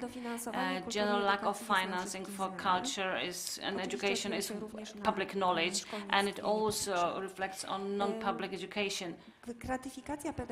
Gratification of teaching staff is rather low. There is also the phenomenon that in some facilities, especially those which involve the ballroom dancing, the gratification is way higher than at the facilities which involve culture and art, such as schools at the opera, like in the instance of Krakow Opera Ballet Studio. There is also a danger of hiring low qualification staff. Life verifies that. However, if we, in some small town, let's say there's one dance school, very often the teaching staff are people who had some 2 weeks course. Of course they can develop their qualification, but it takes a while, of course, and not every facility requires some certificates for teaching and dance qualifications, because they are non-public schools, meaning very private. There is a lack of high-class accompanying staff, and the music as recording is very often available, but live contact with music is more developing and more satisfying. We also have this professional exclusion problem. On the side of public dance schools, I do apologize, but it does happen that dancers who graduate from non-public dance schools are not treated equally as those who have completed public school education. And this refers to those dancers whose professional skills are more or less at the same level. Just because they completed not the required school might be a disqualifying aspect. It is not the norm now. Situation is improving. However, every now and then such instances do emerge. There is a problem also that in general dance is treated rather in a poorer manner than music, and people responsible for it, who should look after dance and who are musicians, very often they have no idea how to do it, and to some extent dance is being neglected. We've already mentioned that several times here. The achievements of non-public dance schools is a broad scope of interest in the educational offer. There is a very broad public response, although boys are less interested, but it also depends on the profile of an individual school. In the folk or ballroom dancing profile is higher, but in the case of ballet it's lower. szkolnictwa publicznego i since niepublicznego public and non-public school overlap, and we have valuable teaching staff and well-educated and fully aware of dance specifics young people who decide to raise their professional qualification by trying to attend public dance school at some stage of their education. The professional sector receives such talented and educated young people, and they can develop them. There is also support of culture representatives by recruiting from the graduates of non-public school. Since in non-public schools there is more contact with the parents than in public schools, at least that's my opinion. Very often they participate in organizing various events and they help in numerous fields. This situation may take the form of some non-accepted pressure from parents. My child loves dancing so much, but they don't attend the classes, so they can't participate in competitions. I'm sorry. But in general, there is a high interest of parents with regards to what's happening at school. It has a positive impact on the development of social awareness and on building and creating an audience who is aware of the dance art. The more people understand the challenges, the specifics of this profession, and the higher the social awareness of the need to look after this professional group and in improving awareness of the knowledge of dance through gratification and respect. Non-public schools play a high role here by popularizing dance among all social and age groups.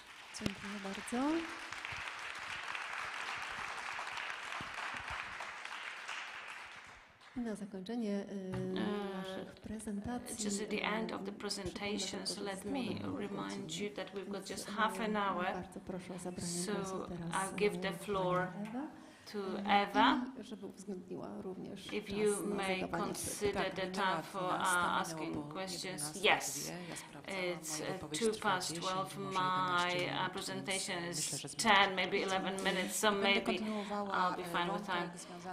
I'll continue raising awareness with regards to age of the dancers and awareness of professional competence. I'm going to tell you about the requalification of dancers, which has been since 2015, as Professor Pastor mentioned, very briefly about the scope of the curriculum and the effects of it, and I'm going to invite you to participate with regards to the program. The program curriculum involves free consultation with professional advisors. The consulting is available to any professional dancer at any stage of the professional life. A dancer who has just started their stage career, as well as a dancer who is in the process and they have not established the day of professional transition and requalification, or a dancer who considers stepping off the stage in a short and long-term perspective, as well as a dancer who has already completed their stage career. Within the program, we also have free workshops, webinars, which refer to special aspects regarding personal professional development, requalification, or open labor market, and they are dedicated to the dancers and ballet school students. And here I look in your direction. Within the program we have emotional support, including especially professional qualification and financial support, and this is implemented within the grants.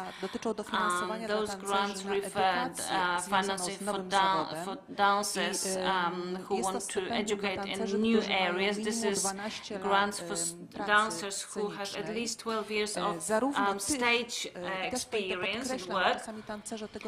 Very often dancers don't know that it is for those dancers who at the moment of application still are active dancers, or those who had already stepped off the stage. This financing involves initial decision of a dancer that they want to complete the dancing career or they getting ready for stepping off the stage. Since after that, this can be implemented by several years. And this is the time when the dancer finishes their career. Very often our dancers complete their dancing career during the grant, and the dancer can use such grant once in the professional lifetime, and those grants is financing also for education, developing their competence outside of dancing qualification, which prepares them to requalify in the future. This grant does not depend on a particular date. They decide to step off the stage, and the dancer can use such a grant up to 3 years throughout their work on stage. Those programs are interconnected in such a way that those dancers who use grants can also use the first group grants as well. If there are additional questions on individual elements of the program, I'm happy to answer.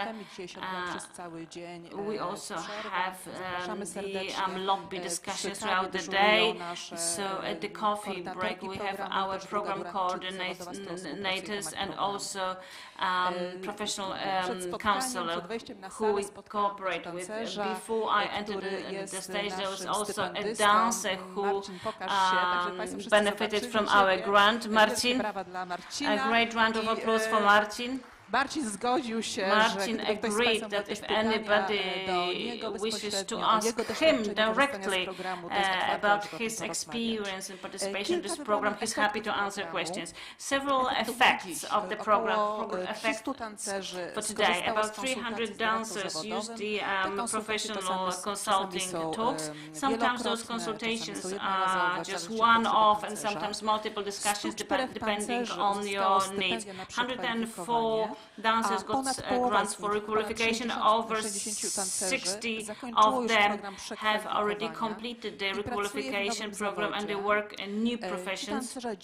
Those dancers share the experience of their change, and I warmly encourage you to talk to Marcin, but also to read the statements of dancers which are available dla tańca under the stypendyści tab, which is grant holders tab. Soon there is going to be a publication showing the statements of dancers sharing their professional change.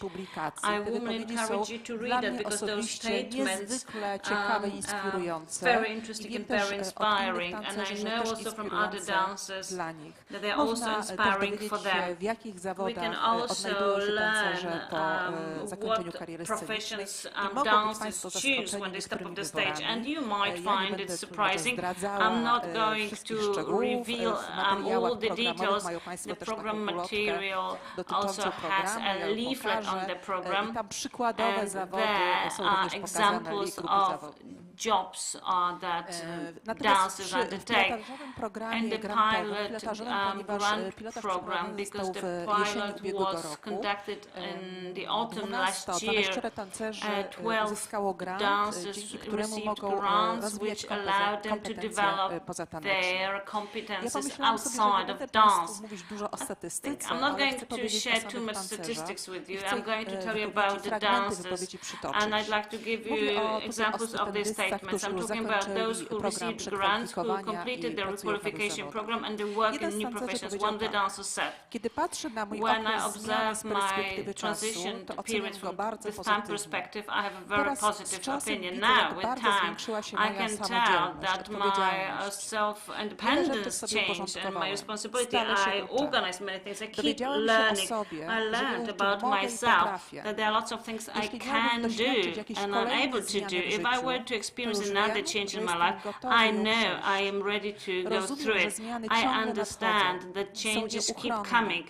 They are inevitable, and that we need to keep being ready for them. Another dancer said, patrzę na to, co umiałam przedtem, co I teraz, perceive what I used to know, what I know now, and I see I increased my skills by at least 100%. I remember that when filing the grant application, I was petrified by a computer. Now computer is my daily life.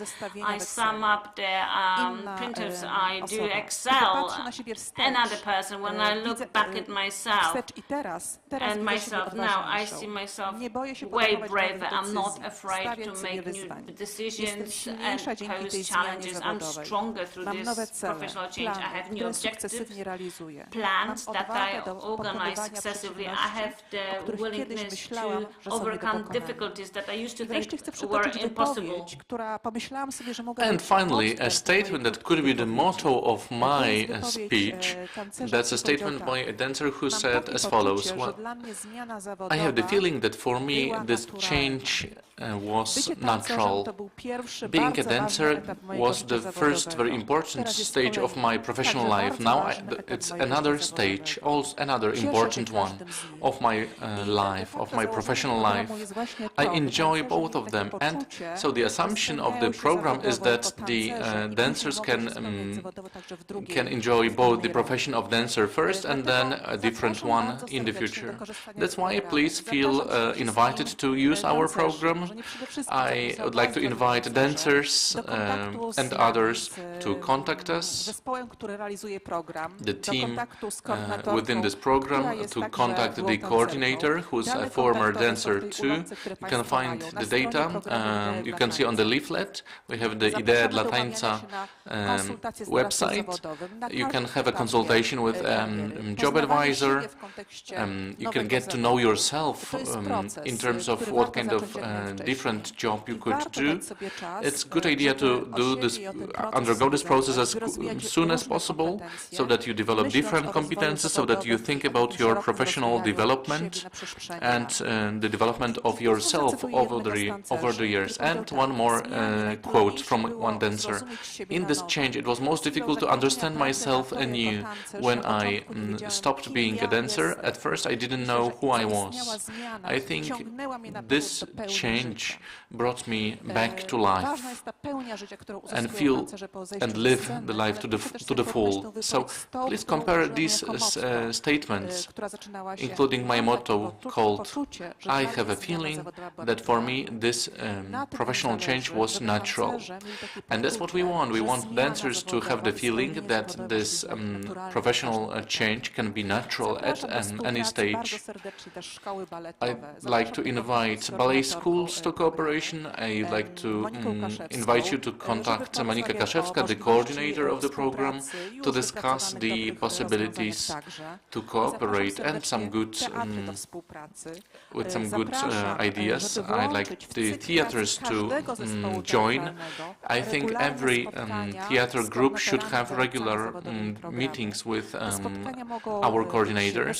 These meetings could be taking place on-site, remotely, individual group meetings. It's important that we give space to dancers to think about their future and to talk about the future in a natural way. And one more quote from a dancer. Someone once told me something that I agree with. The job of a dancer is the job of a butterfly who lives a short life, but intensively. So it's good when you can fulfill yourself in professional terms after you graduate from dancing.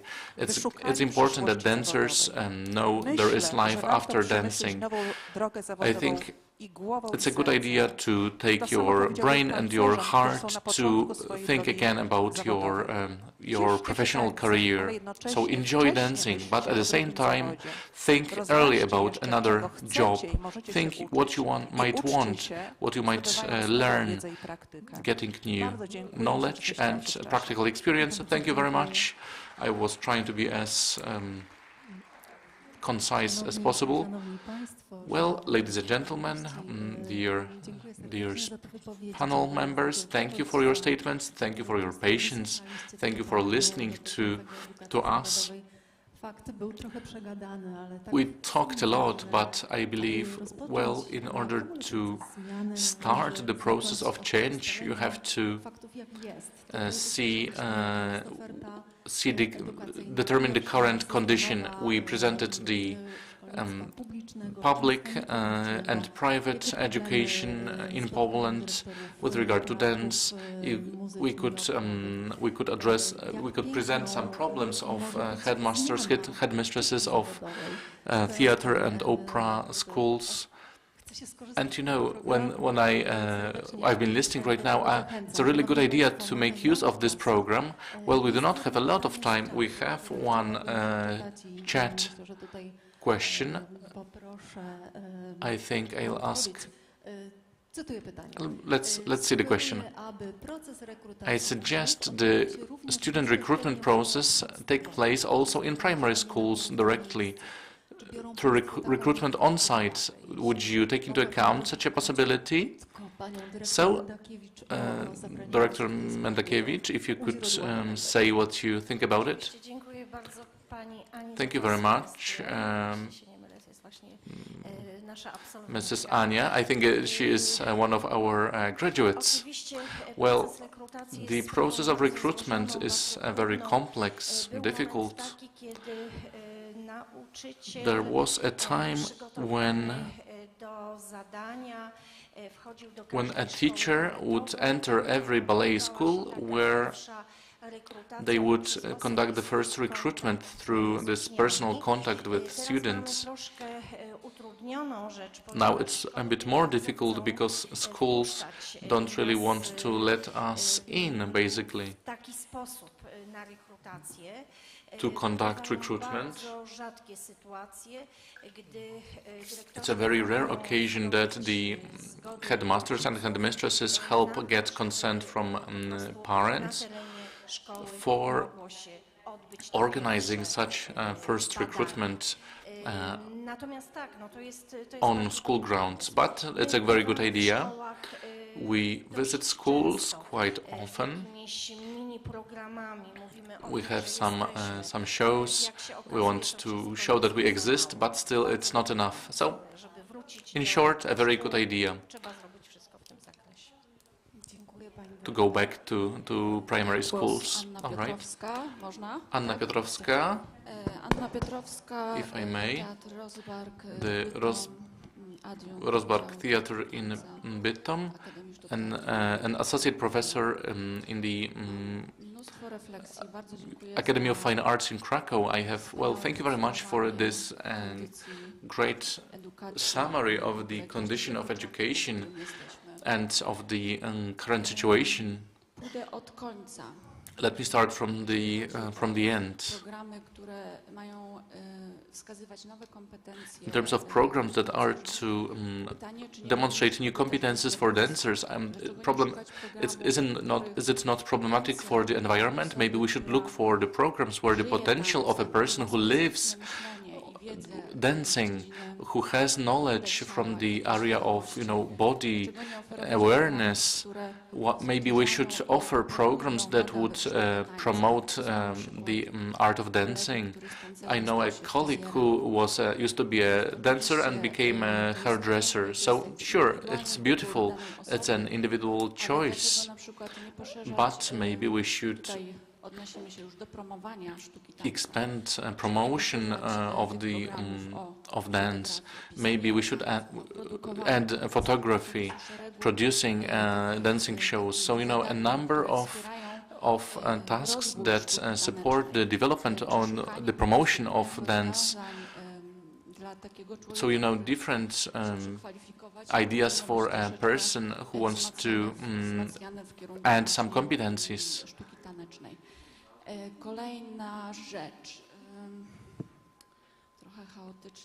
Maybe I'm speaking. My statements are too chaotic, but well, all right. So education in ballet schools.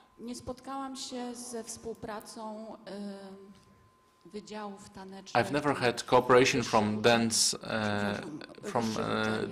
departments with ballet schools. And I've been mentioning it for some years. Maybe there should be more self-awareness and self-determination of young people, i.e. showing them the possibilities for development.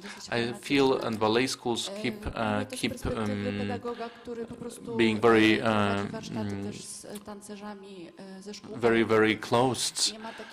There is no awareness of the burden of the weight of the body. The weight of the body is in the chest, and the art of dancing takes us more towards the pelvis. Then why are we fascinated with Ohad Naharin, how he combines the competencies of the body that is able to improvise, to express thoughts using his body. Well, our students are very busy at schools. We saw their schedules, but maybe the choice of subjects in their everyday life, is that choice proper? Is there space for development of young people, so that they can make a decision even at the beginning of their career? Another issue, as a director of an institution that is very grateful for all the infrastructure devoted to dance in Bytom, that the city authorities are very open to ideas related to dancing. Well, it's up to us to have even a better dialogue among ourselves. Let me quote our cooperation with the Zespół Pieśni Tańca Śląsk, with the artistic vision that we have. There is a lot of space for cooperation with the ballet school, and you must know very well that as a place that promotes the art of dancing, we are very open. I know there's always the issue of schedule, of how busy students are, but maybe that's the issue of preparing a specific program, a specific schedule. And all right, so maybe in the meantime, let's answer. I refer to your statement related to requalification, and yes, our aim is for dancers to find themselves fully after they leave the stage, and the people who enjoyed our programs, we do have people who have stayed in the artistic world. The publication has photographs. The photographer is our scholarship winner. Some people have therapy using movement. So, you know, our aim is to help dancers fulfill themselves in what they want. I know a dancer who is now requalifying towards being a hairdresser, but when he came to me, he said, I've always dreamed of being a hairdresser. So, you know, all right, thank you very much, Madam Director. Yes, just to address your statement.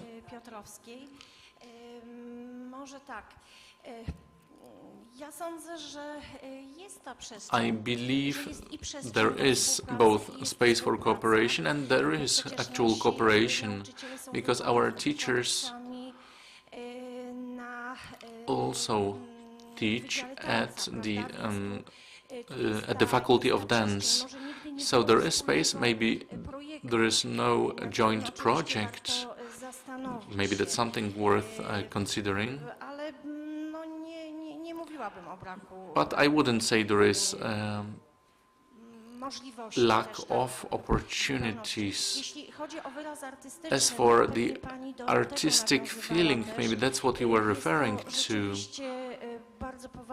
It is a serious issue that we should concentrate on. We've just had 3-week workshops with a small group of students, just 20-something people. Workshops organized by Mrs. Kalina Elver.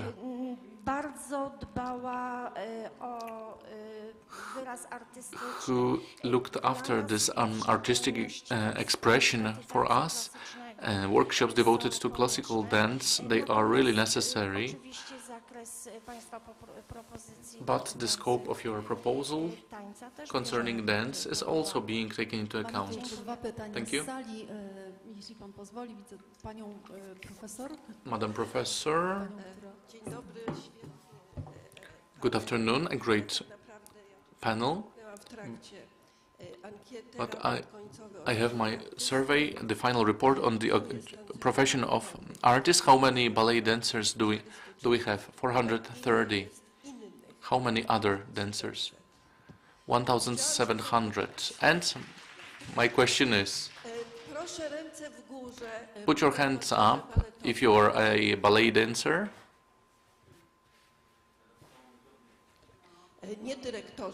Not directors, you know. Not headmasters or headmistresses. I see two, all right. And how many directors or headmistresses of non-public ballet schools? All right. So this panel was dedicated to you mainly. And, you know, the requalification. I was a director of the Polish dance theater. I was amazed by reorientation. I was very happy about it. I sent our artistic manager to different meetings, and I started addressing that problem with dancers. They said, "Oh, if you do it, we can. If you organize it, we can do it." And only then it turned out it needs to be individual, and even while keeping it a secret from your director, because at first there were regulations that after the end of the competition spending of money, you have 1 season to leave your tenure. And I want to be a dancer longer, especially if there are no pensions. So, you know, every dancer who plans something like this, starting at the stage of ballet school, they have to realize they will not lose their tenure if they are member of the group, and if they have an injury, they can start thinking about just changing their profession. I don't know whom I should face right now. What results from education, and it takes people in different paths than just ballet. That generates more interest. It has to be said, as I have to say it as a professor, and I know what pedagogy is. So the long cycle studies are important. In Warsaw, we don't have long cycle studies. After 3 years of BA, there is an exam, diploma, and you have to. Your knowledge from the 6th grade is verified. So you can stay at that level, but you do not have, let's say, comprehensive knowledge. You need 2 more years. So a long cycle pedagogy program would be really useful. And if they are full-time studies, they would not be possible to be enjoyed by many dancers. That's why maybe so not full-time studies, not meaning evening classes. Let's remember. Thank you very much. Thank you very much for this statement. We have a question here. My name is Marek Makochan. I am the Deputy Dean of the Theatre of Dance in Bytom, and I'm representing the Krakow Unit 2. I'd like to address some issues. I'm missing some specific solutions in some areas. So we've spent so much time for professional transformation of a classical dancer. My observations are that when graduating from a ballet school, there is a great dilemma whether to continue in higher education or maybe start the process of professional career. in this more effective age. So higher education is chosen very rarely, and in my opinion, professional transformation should not be transferred to the end of career. It should start in parallel at the very beginning, and what I'm missing is programs that would make a dancer with such a dilemma to have the chance to shift the start of their professional career, not their end. So maybe to have funding for learning in being a member of the ballet group, not a performer, so that they can study at the first cycle studies, so that they can have a career ready in advance. So I really miss such programs. We need such a program where a dancer keeps learning, they keeps being efficient, proficient in dancing, but not being member of the group in terms of performance, so that they can have a chance to start their professional transformation at an early stage. If I may interrupt you for a second, maybe that's what's mentioned by Director Pastor, that supplementing the program of requalification with different elements that you mentioned, but in the context of thinking about requalification at the very beginning of the professional career, that's what the program is about. I think all the diagnoses that we've made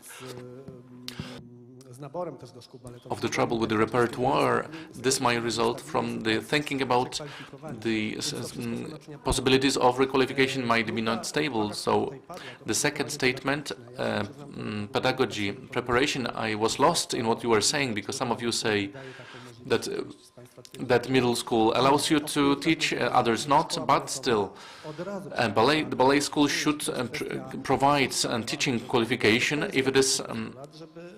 If it needs a change in law, then we should have it. We should have this change, so that the ballet school provides a teaching qualification, not only dancer. Let me refer to it because the legislator bans it on the education of teachers, but the specifics of the profession says that us as a Congress we should seek solutions which would pose an opportunity for statutory changes. Maybe it's a matter of decisions at the grassroots, but should have an opportunity to be discussed at the level of the decision-making, changing of the legislation. I remember because I went through the musical education 30 years ago, there were subjects such as pedagogics and psychology, and they gave us the qualification to teach later on. Then later on it was withdrawn, but maybe it's a decision in the wrong direction. I think, yes, let me just quickly refer to it. It is an area to be further discussed. We need to consider the burden of the schools that have the general education subjects, the dance and preparation for the pedagogical preparation, and organize after the secondary school plus 5 years of experience in the job experience gives the qualification for teaching. Last point of reference, you indicate as a diagnosis of problems with males being recruited. Maybe this recruitment should take place earlier. Say, no, my opinion is different. It is shifting the decision about competences on the parents, not the entity that the artist is going to be. I would seek the solution how to combine later start, even in classical techniques, considering the physiological requirements to facilitate education at a later stage when the decision may be autonomous at like a secondary school, which are classes 6-9. There is no potential to pick the talented ones who would educate within in an alternative system only when they are really ready and they are more autonomous from the parents. They could make a decision. Having it at an earlier stage will have a contrary effect, if I may. Oczywiście my do Of szkół course, baletowych mówimy, bo to for wszystko ballet w szkołach schools, because baletowych it's dzieje się. happening in all ballet schools, Różne egzaminy we'll say that we have kwalifikacyjne, qualification praktycznie exams, dla każdego ucznia practically zgłaszającego for się do any szkoły. student who Wielką comes up to the uwagą, school. We pay a lot of obserwujemy attention chłopców, to takich chłopców boys, też przyjmujemy and do we szkoły. also accept them. 3 lata 2-3 temu years kończył ago, szkołę. we had a Chłopiec, graduate który przyszedł do who szkoły joined na poziomie klasy ballet school at the level of class 5, talking about the 9-year ballet school. This year we accepted a boy to class number 3, level 3. So there are individuals who come, and we observe the presence of boys, of a large group in the Karolinka folk group, which is in city nearby. This problem is something we are trying to assess and solve. Maybe this is an issue of promoting this way of operation and this area, because I think also this perspective of starting the career at a later stage would benefit. And the final idea, it might be revolutionary, but thinking of some diversification of educating at the ballet level. Now it is this dichotomy, classical and dance, modern dance, contemporary dance, or like classical folk dance, but we are missing the huge area where we could pick boys, which is modern dance, with all the contemporary dance, with street dance. There's a huge potential which is visible only later. If we had some program which allows the kids to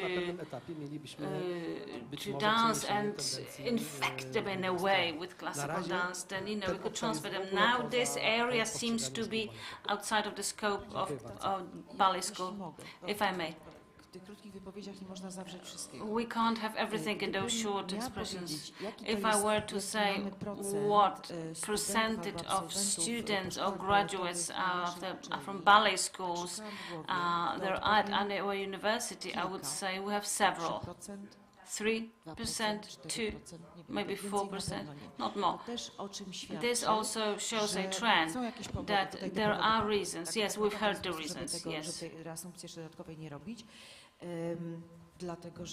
Since there are not, those ballet schools are not educated in this direction, those graduates who are aware and they have the inner need, they have further plan for their lives, which is not necessarily related to the job of an artist as a dancer on the stage of a theater. They may take this step, but this percentage is very small. Marcin Kędziora, Zarząd Główny ZASP. Szanowni Państwo, Management Board at ZASP, we've had a very cool statement that we should prepare employers to hire dancers. Definitely so. We should build the social awareness that a dancer is a good candidate on the label market. Przeprowadziłem taki mały eksperyment. As a dancer myself, swoje CV do kilku firm I sent my CV to several companies in Silesia, and they said, "What do you do?" I said, "I'm a dancer," and they would say, "Oh yeah, we'll call you back," and they did, and that was it. So here, we also talk about a social campaign to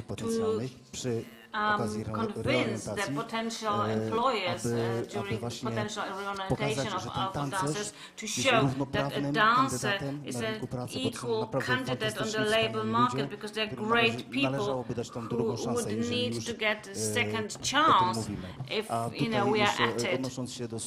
If we refer to what Dr. Jakiel said, to w ogóle się dowiedziałem teraz only learned just now była ta tragedia, powiedzmy, na granicy Turcji i Syrii, this tragedy in Syria and Turkey that eight dogs which are used by the firefighting services when they retire, they get retirement fund, which is 300 zł plus the carer gets 700 zł. So dancers are treated in a way poorer manner than animals.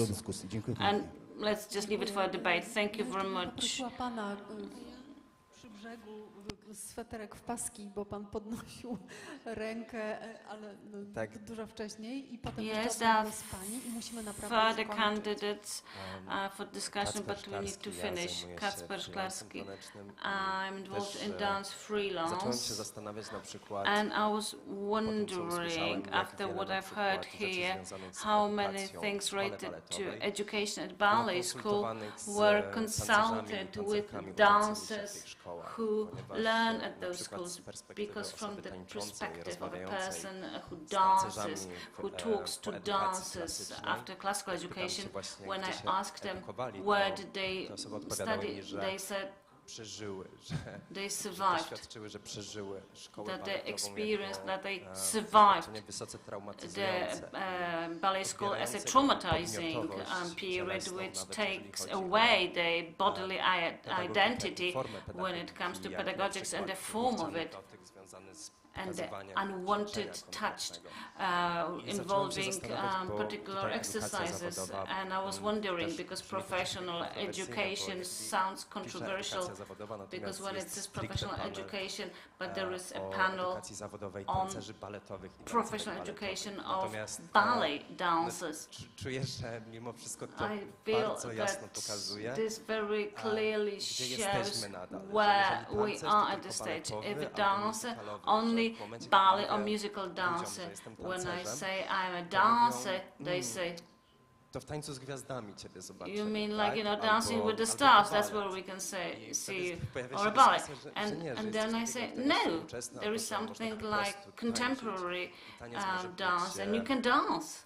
And it can be an equal expression of music as drama, theatre, which can combine plenty of elements. Well, here I think that we were, all of us who deal with dance, who learn dance, that we've been omitted, avoided when it comes to this group. And it's been just narrowed down to the ballet school. I started my dance education at the age of 20, so there would be no scope of opportunity for me to function. So what I heard, it was also like, it's too late to be a dancer. No, it's not too late, I think. Thank you very much, since the time has already passed. Rector, just one word ad vocem. Just one thing. Not everybody deals with just ballet education. I am not somebody representing the ballet education. It's not just dance. And I just love dance. I'm a fan of dance.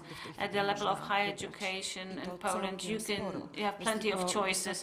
So it's all you need to do is look into the presentations, seek the universities that provide this offer, and this offer is a plenty.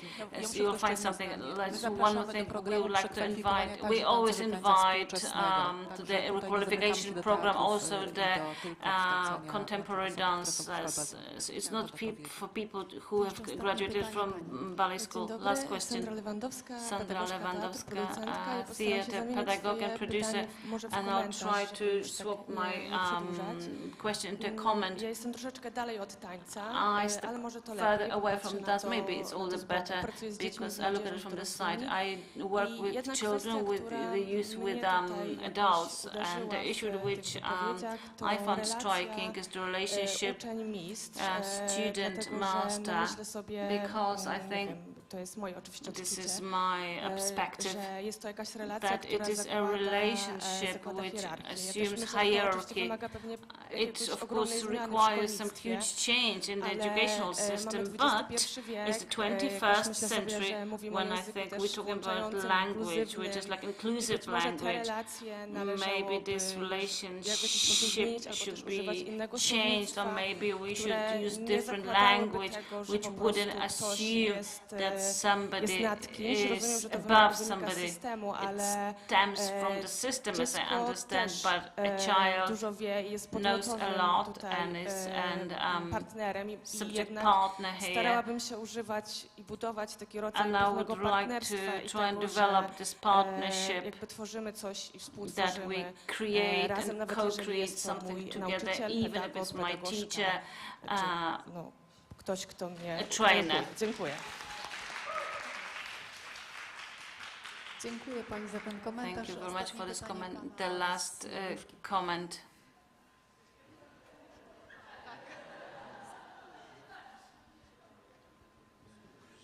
Dziękuję pięknie za ten głos. Thank you very much. Nazywam się Artur Grabarczyk. My name is Artur Grabarczyk. Ci, co mnie znają, wiedzą, że tańczę. Those who know me, they know I dance and I do my work, but I also teach at a ballet school. Co jest ważne? What's important from the point of view of my statement, what it seems that I'll talk about from the other side. As a graduate, somebody who graduated from a ballet school, I think it is important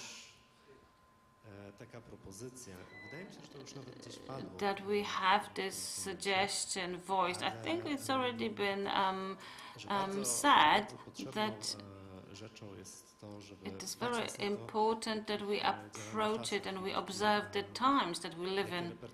What repertoire is created by ballet theaters as contemporary theaters, so we could take a look, which I understand it's a very difficult subject, but I mean restructuring of a ballet school. So we also have availability of different subjects. Students who complete a subject, they can do it in classical dance, but also contemporary dance, because the market that we have at the moment heads in the contemporary dance direction. And a graduate of a ballet school very often lacks this broad scope of skills.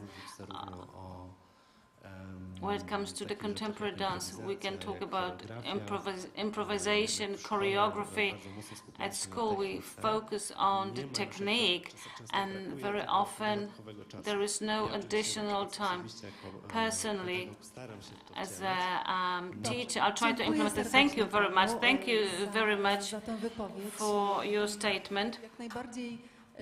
Definitely, we are ready, and that's what we are here for, to listen to your statements and what is going to stem from this conference, what is going to be happening further on. It's all up to us how much we need it and what our further operations are. We are very open to dialogue, suggestion, development. Karol, I give the floor to you. Thank you very much. Thank you, panelists, and thank you very much for the participation in this discussion, which touches plenty of subjects. As I said, that Congress is going to be the onset of the discussion about those subjects, that we'll try to systematize it so we can create space for discussing individual problems and solutions in smaller subject areas. The tool that we use is going to help us to... I have Bogumiła Ratajczak here with us. Let me introduce. And on a daily basis, she creates something which is a map of ideas. We really want those statements to stem from something that is born right here, right now. So I hope that after those 3 days, when we see the whole area, how it's mapped out, because even in this first panel, we touched upon relationship, professional situation of a dancer, we touched the infrastructure. We really want to show it as a system, and you know it's an ecosystem. So maybe that's what it's about, that this movement must be in parallel in various areas, so this change is possible. Now I would like to invite you for a coffee break. It's also got limits, so you learn also about our programs, but also people who stand behind us. And after the break, professional situation panel. Thank you.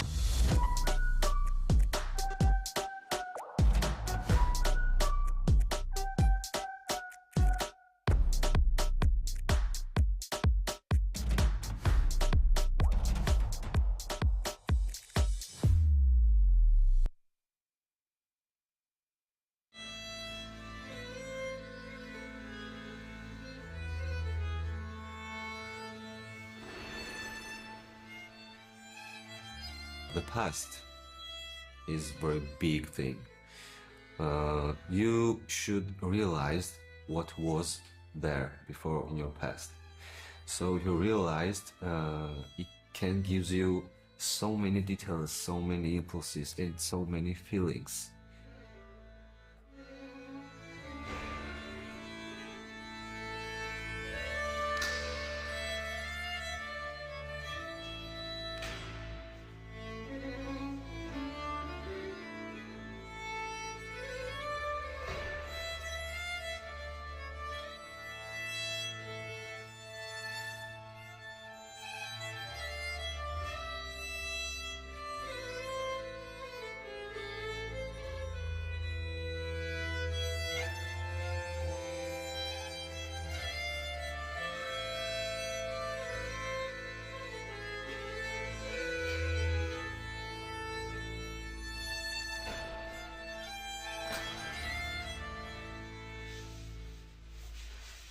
So I think for any art form, dance, it's really taking certain like motions and movements and like essence and meaning from the past or from traditions and maybe retelling those stories in a modern context. Everyone's roots have their own special element, right? Everyone's culture has something different, even though when we talk about it, it's all very similar, but there is still an identity to every culture. So by infusing culture and infusing your roots into contemporary or modern dance, it will really give you it will really make a difference when for you to stand out amongst others.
The piece that you just saw is called Dikir, choreographed by Raziman Sarbini, a former dancer of Us Dance Company. This piece is actually derived from the traditional Malay folk dance and music in the east coast of Peninsular Malaysia, from Kelantan, that uses a lot of repetitive movements. And in this piece particularly, he explores on the traditional movements that can be portrayed in contemporary perspective. Tradition is something that is very important. Personally, for me, I can say maybe we are not always aware of it, but I think it's some kind imprinted in our minds, bodies, and if we are talking about dance, then we can say in our body language. Somewhere we feel that we are all connected as art and humanity is connected, where I find the same impulses when I heard the songs of the mountains when I visited in this project in the Poland, in the highlands, the kind of dance, the kind of music, the kind of voice they use in their music, the spontaneity and the energy. I find so much of similarity with the songs and music from our mountains in India, not the Himalayas, but the northeastern part of India. Polish people in the mountains, they live like Georgian people is living in the mountains. Also the dance and dance emotion and that strong feel is very similar. ჩემთვის ჩემი ცეკვა და მოძრაობა ყოველთვის არის ძიება. ძიება გზის, საით უნდა წავიდე. ვფიქრობ, ალბათ დაკარგული ვარ ხშირ შემთხვევაში ამ მდგომარეობით ვიწყებ მოძრაობას და ყოველთვის ვეძებ რაღაც გზებს. და ეს გზების ძებნა ალბათ არის ბრძოლა. ბრძოლა ამ გზებთან თუ საით უნდა წავიდე და ყოველთვის გამოდის რომ რაღაცა ძლიერს ვეჭიდები რა. ამ ძლიერთან ჭიდილში მეც ძლიერდები და ჩემი ცეკვაც არ ვიცი, ალბათ მეომრის ცეკვას უფრო გავს.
Nawiązanie z jednej strony do kultury ludowej oczywiście, ale też idąc głębiej, znacznie głębiej, jest to powrót do zmysłów, czyli rozumienie o wiele bardziej głębokie niż nam się wydaje tego, co nas otacza i w jaki sposób kultura powstaje. We all have some kind of common roots and common genes, and those things make dance really powerful, because going into something deeper and more meaningful, which connects all the culture, is something that makes people understand better and communicate better together.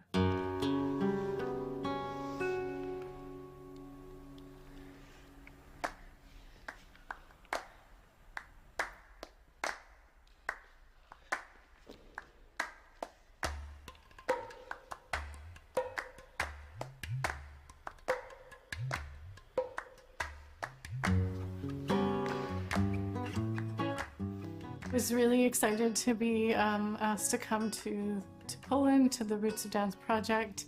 And my background is I'm Colombian, I dance flamenco, and I'm also interested in contemporary dance and mixing some of my roots and my flamenco tradition into contemporary movement, into more contemporary context.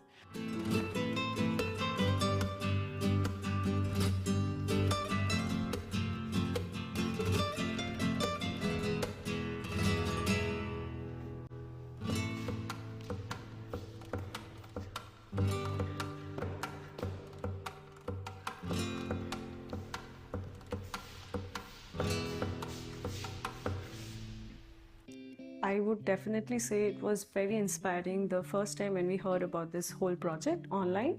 In our daily rush of life and rush of, achieving this, achieving that, we sometimes forget, we kind of overlook the main thing, like from where we began, like what was the initiation point, what was the root. Był to projekt przede wszystkim, gdzie szukaliśmy korzeni tańca. Patrzyliśmy się, w jaki sposób tradycje można przetworzyć na język współczesny. It's very important that keep the traditions alive, not still or permanent, but keep them evolving and seeing how that roots can become part of our, like a tree, to be part of the leaves and be part of the fruits. I my do tego projektu zaprosiliśmy zespoły z Indii, Malezji, ze Stanów Zjednoczonych, z Gruzji, Chorwacji, z Kanady i wpierw podzieliliśmy się kulturą polską w formie tańców i muzyki z Beskidu Żywieckiego czy z regionu Mazowsza, a potem zaczęliśmy szukać pewnych podobieństw, jakie występują między polską kulturą a kulturą naszych gości. Polish culture is strong. It's very surprising, very energetic. For instance, I don't know much about Polish before coming here, so it's a surprise. It's been shocking to know all the dances, all the music. But I think the most shocking part is that between the distance that we find between Mexico and Poland, we still can find a lot of similarities in our cultures.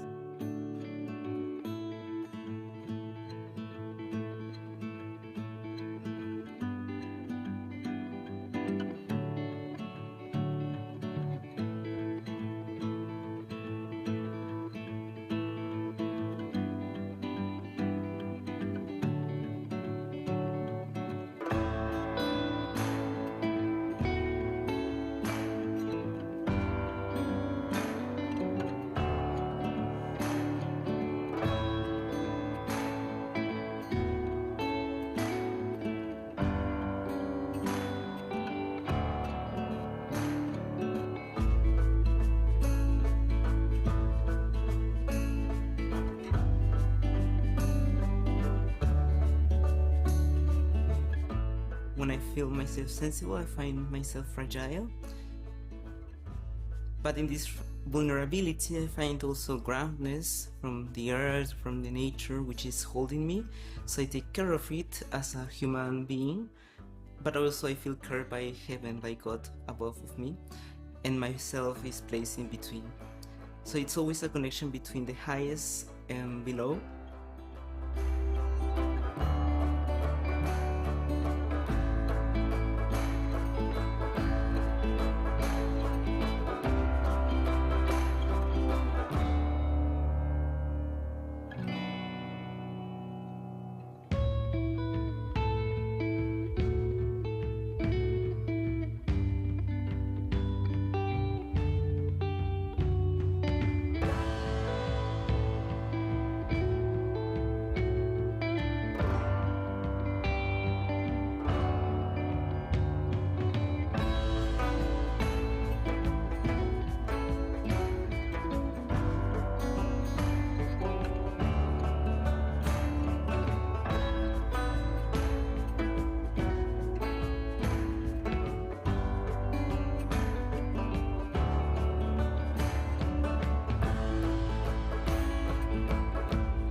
Nazywam się Anna Hop, jestem tancerką, choreografką, reżyserem, pedagogiem. Taniec jest całym moim życiem, pracą, sposobem wyrażania, opowiadania historii. Taniec jest uniwersalnym językiem, ponad wszelkimi podziałami i barierami. Nie obowiązuje go bariera językowa, ani inne ograniczenia. Gdy tańczę, myślę o tym, co przeszłam i o tym, co przede mną, a czasami jestem tylko tu i teraz. Rozwijać się, pobudzić swoją kreatywność jeszcze bardziej. Chciałabym, żeby polski taniec rozkwitał, żeby to była nasza wizytówka. Dla tancerzy i dla choreografów platforma Poland Dances może być trampoliną poza granice Polski, po to, żeby pokazać swoją działalność, pokazać swoją twórczość. Polski taniec to różnorodność i tę różnorodność możemy zaproponować zagranicznemu odbiorcy. Spotkajmy się 2 września na Międzynarodowych Targach Tanzmesse w Düsseldorfie.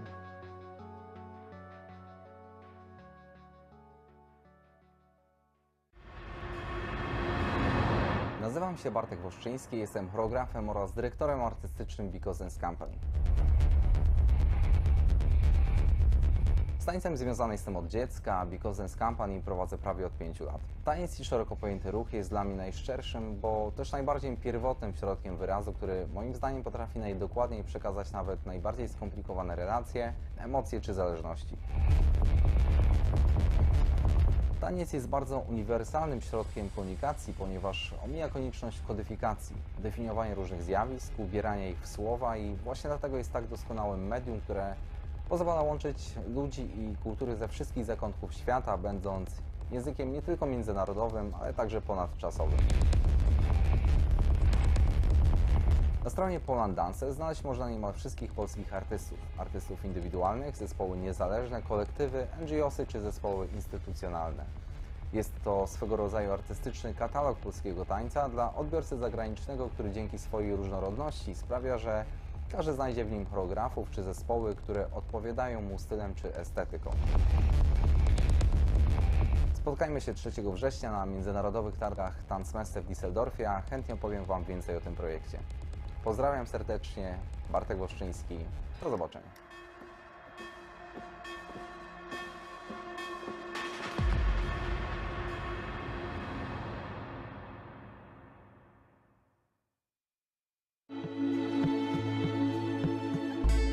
Nazywam się Gosia Mielech, jestem tancerką, choreografką, nauczycielką języka ruchowego Gaga, pedagogzką tańca oraz założycielką projektu artystycznego Dance Lab.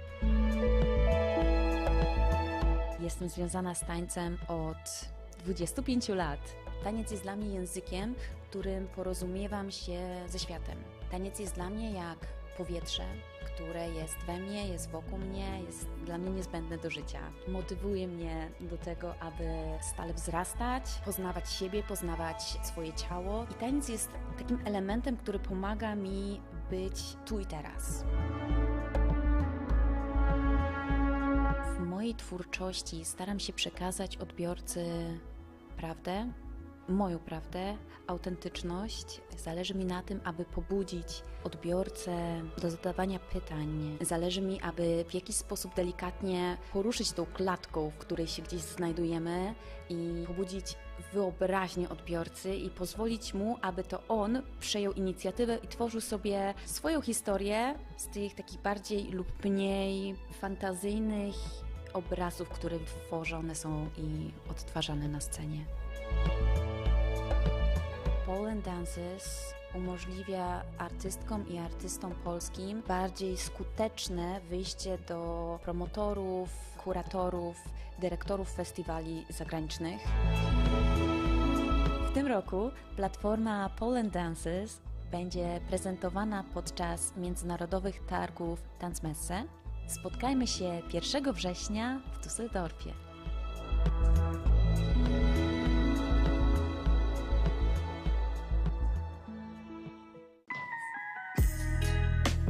Nazywam się Karolina Wycisk, jestem producentką spektakli i koordynatorką projektów choreograficznych i tanecznych, artystyczną menadżerką i freelancerką.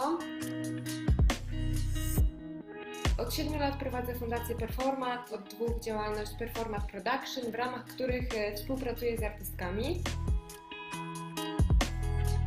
Tym, co najbardziej mnie teraz zajmuje, jest takie myślenie o tym, jak zmienić już istniejące lub wypracować nowe formaty pracy produkcyjnej, organizacyjnej, ale też współprac z artystkami i artystami oraz partnerami zagranicznymi. Moja współpraca z artystkami za każdym razem bierze się z takiej ciekawości ich praktyk artystycznych oraz tego, czy ja mogę jakoś performatywnie wspierać te procesy artystyczne. Lubię myśleć o pracy producentki jako takim kreatywnym i twórczym wytwarzaniu warunków do spotkania, do tego, żeby relacje mogły się wydarzać. Choreografia właściwie też jest dla mnie takim ucieleśnianiem relacji. Zmienia nasze sposoby myślenia, nasze sposoby działania z innymi osobami.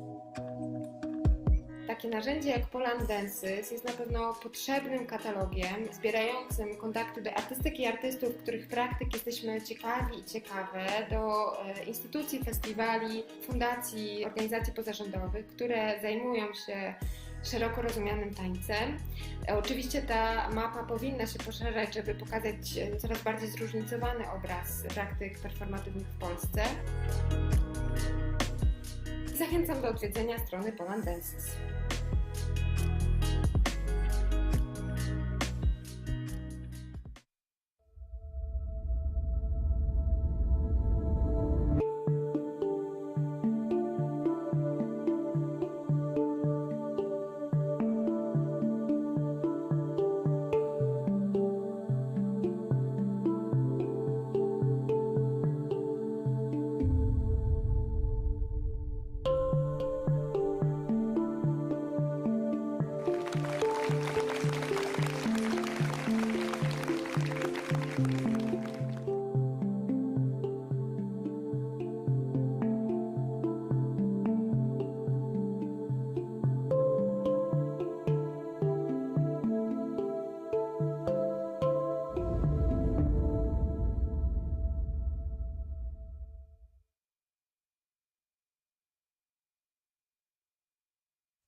Moje marzenie się spełniło. Dzisiaj tak naprawdę sfinalizowaliśmy rzecz, która chyba z 30 lat już jest w kuluarach. Mówi się o tej potrzebie w kuluarach środowiska sztuki tańca.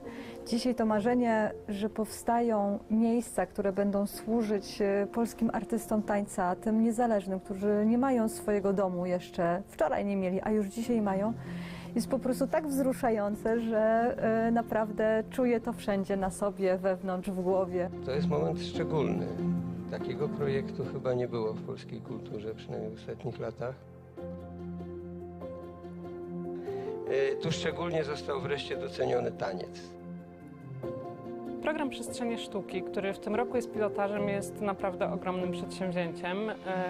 Od lipca do grudnia będziemy realizowali program, który ma na celu przedstawienie mniej więcej 75 wydarzeń o różnym wymiarze artystycznym. Będą to spektakle, będą to rezydencje, będą to różnego rodzaju warsztaty, coachingi, będą to spotkania związane z badaniami nad tańcem i wszelkiego rodzaju działania społeczne czy animacyjne, ale projekt ten będzie angażował także około 350 artystów, a tym samym będzie skupiał ponad 55 000 odbiorców, co z pewnością na półroczne działania jest bardzo dobrym wynikiem. To, co wyróżnia ten projekt, to to, że wychodzimy poza duże ośrodki kultury i wkraczamy do mniejszych miejscowości. To, co wyróżnia ten projekt, to też to, że chcemy zwiększać wiedzę mieszkańców, społeczności lokalnych na temat tańca, zarówno w teorii, jak i w praktyce, ale także sprawiać, by oni stali się odbiorcami tej sztuki, ale także aktywnymi uczestnikami, żeby mogli się zainspirować i żeby sztuka w postaci teatru i tańca miała swój rozwój. Oddolność, spontaniczność działań, często przypadkowość nawet można powiedzieć, jest też ważne, bo to są nowe emocje, nowe pomysły. To jest także wyzwalanie nowego potencjału twórczego, który często nie jest wyzwalany poprzez istniejące instytucje. No, wiadomo, że nowa przestrzeń może stworzyć coś, co jest właśnie nowatorskiego czy nowego i na to liczymy.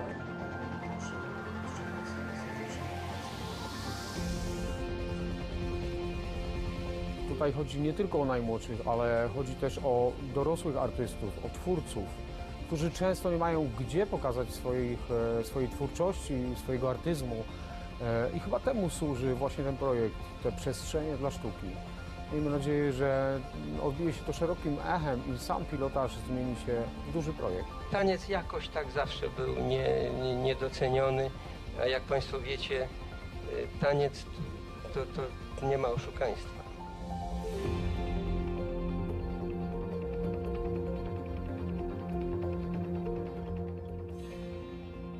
Przestrzenie Sztuki to program, który jest odpowiedzią Ministerstwa Kultury i Dziedzictwa Narodowego na oddolne potrzeby środowiska teatralnego. Przestrzenie Sztuki otwierają się na artystów niezależnych, na artystów eksperymentujących, na artystów, którzy są niezwiązani instytucjonalnie, którzy potrzebują przestrzeni do pracy, do twórczości, do eksperymentów. Instytut Teatralny chce zainspirować ośrodki lokalne i pomóc im w utworzeniu pewnej struktury. Ta struktura ma być strukturą elastyczną, odpowiadającą na potrzeby danej lokalnej społeczności i środowiska teatralnego. Będzie też, co bardzo ważne, pewna objazdowość teatru. Chcemy, żeby teatr ruszył w drogę, ruszył do jeszcze mniejszych miejscowości wokół tych centrów, które teraz powstają, żeby odwołując się do tradycji redutowej, pokazywał teatr tym, którzy na pewno do tego teatru w inny sposób nie trafią.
Witam Państwa bardzo serdecznie po przerwie.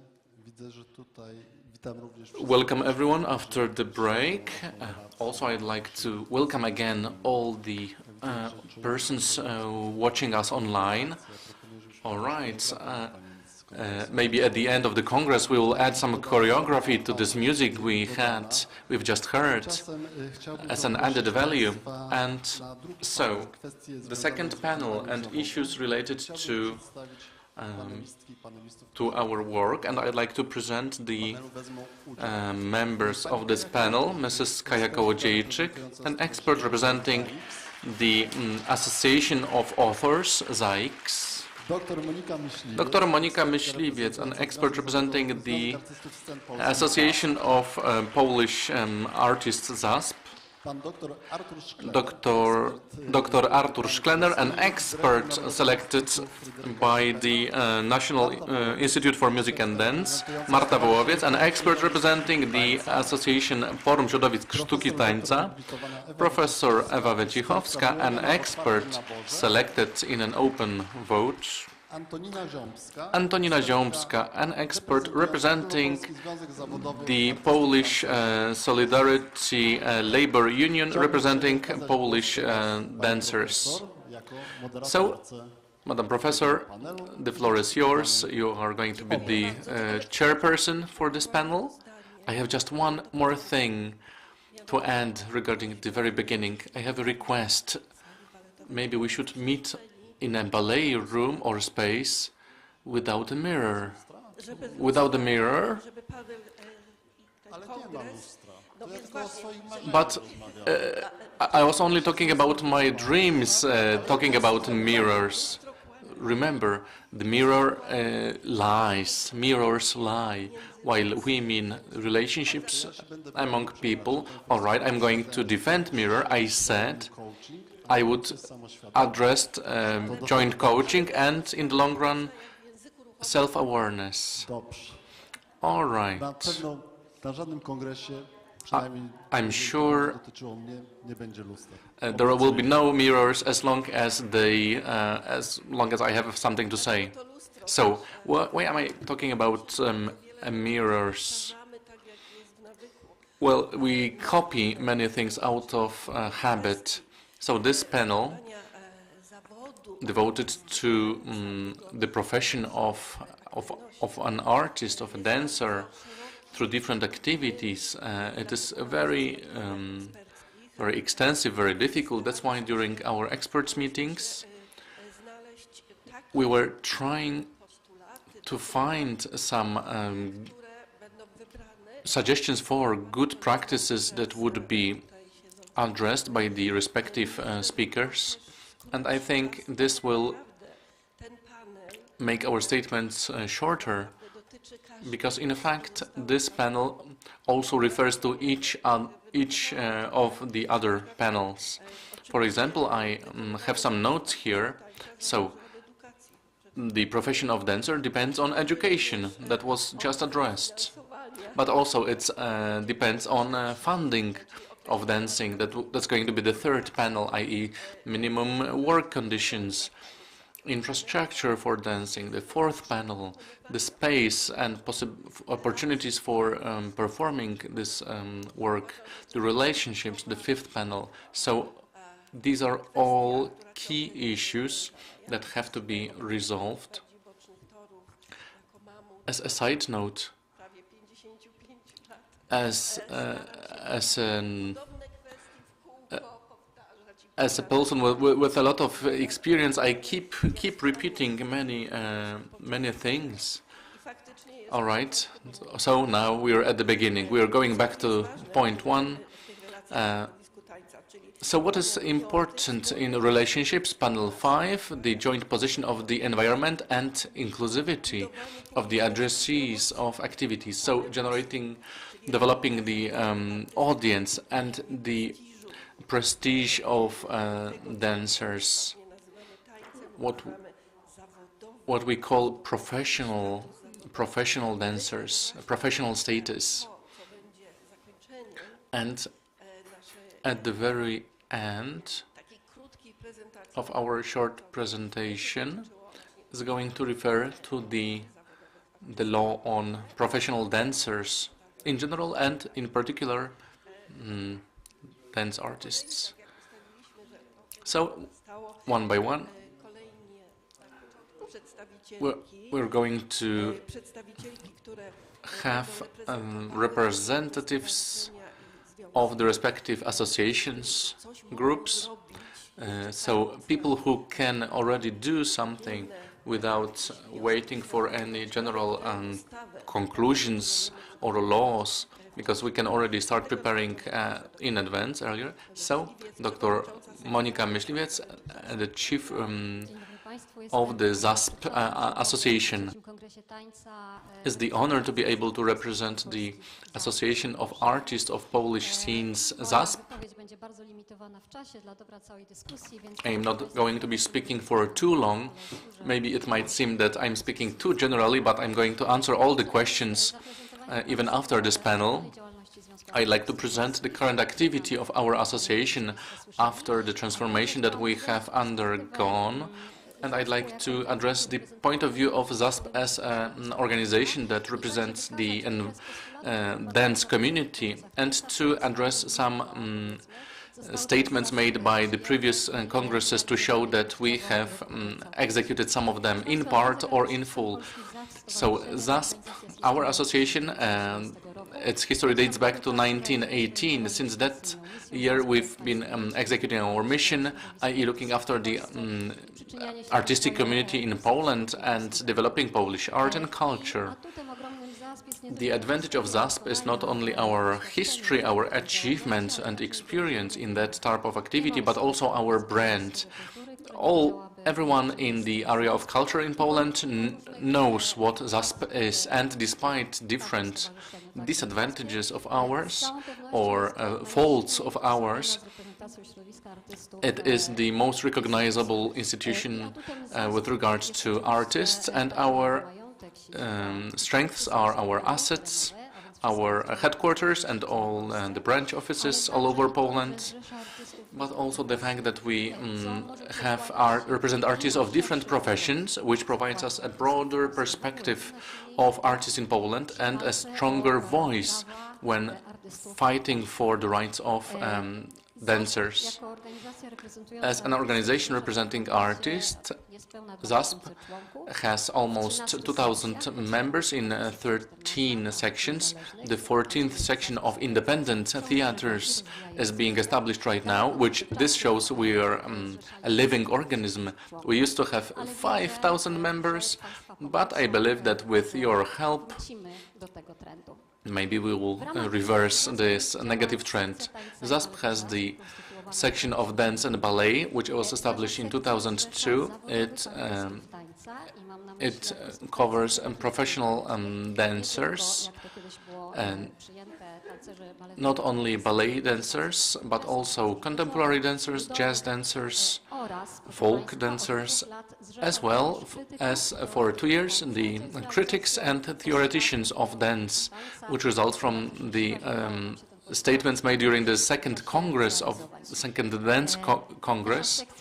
This section has 144 members, and I believe there should be more of us so that the activity of that section is bigger. This mission is consistent with the mission of our association. We look after the well-being of the entire dance community. We want to be an institution that integrates this community, both in terms of dance techniques, institutional dancers, non-institutional dancers.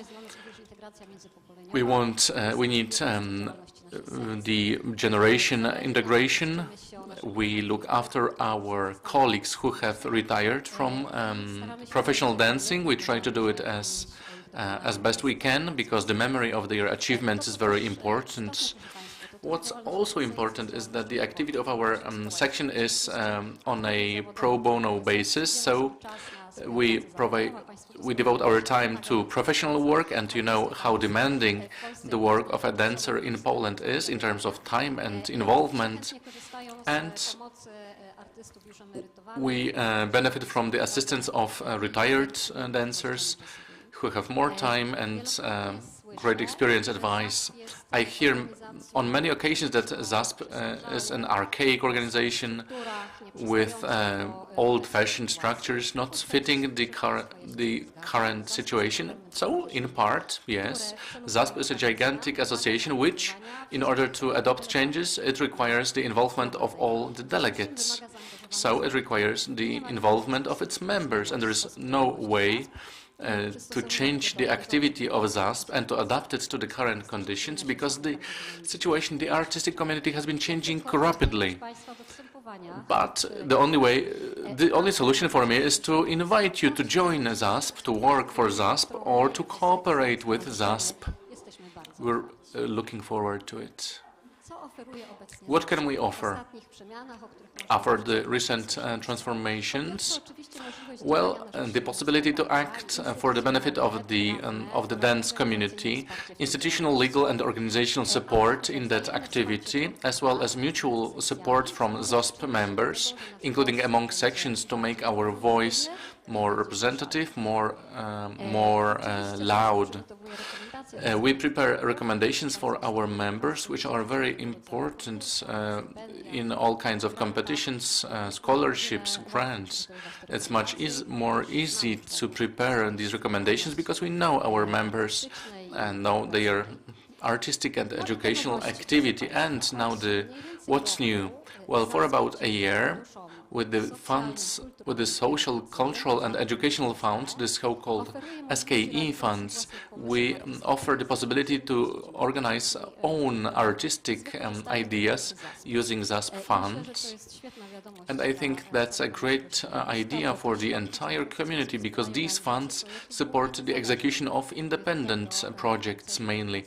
I'm addressing this to freelance dancers who are looking for funding for their projects. ZASP also offers financial assistance, i.e. welfare and random allowances when when your financial condition is difficult, as well as quick support in health issues, including rehabilitation, which also follows the statements made during the first Congress, i.e. quick access to rehabilitation. But the rehabilitation funds are not limited in terms of amount for now. So we can really offer funding different rehabilitation therapies quickly. We also offer legal support and professional counseling. The National Institute does it within their programs. We have our own programs.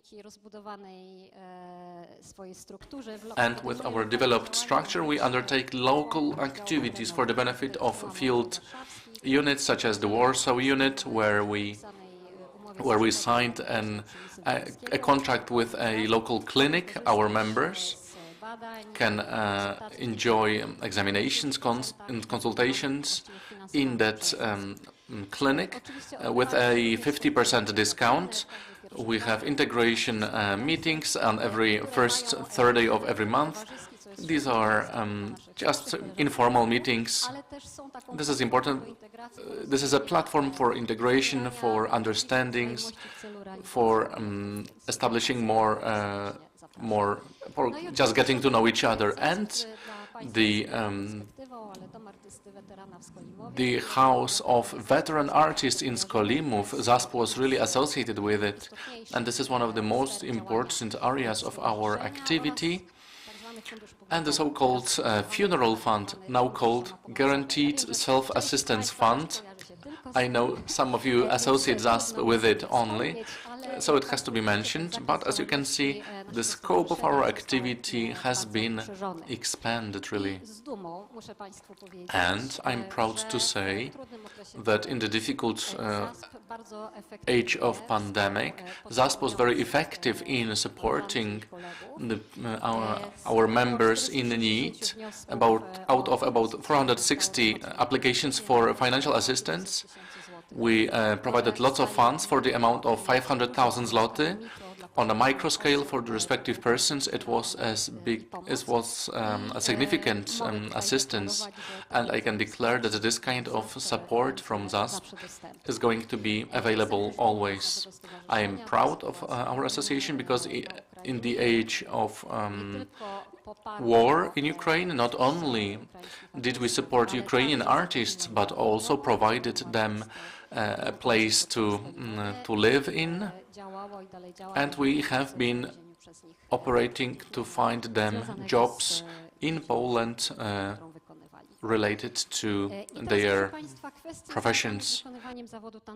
And the issue of performing the job of dancer, so the section of dance and ballet of ZASP, I'm going to refer to what the Director Pastor said, Director Jakiel too.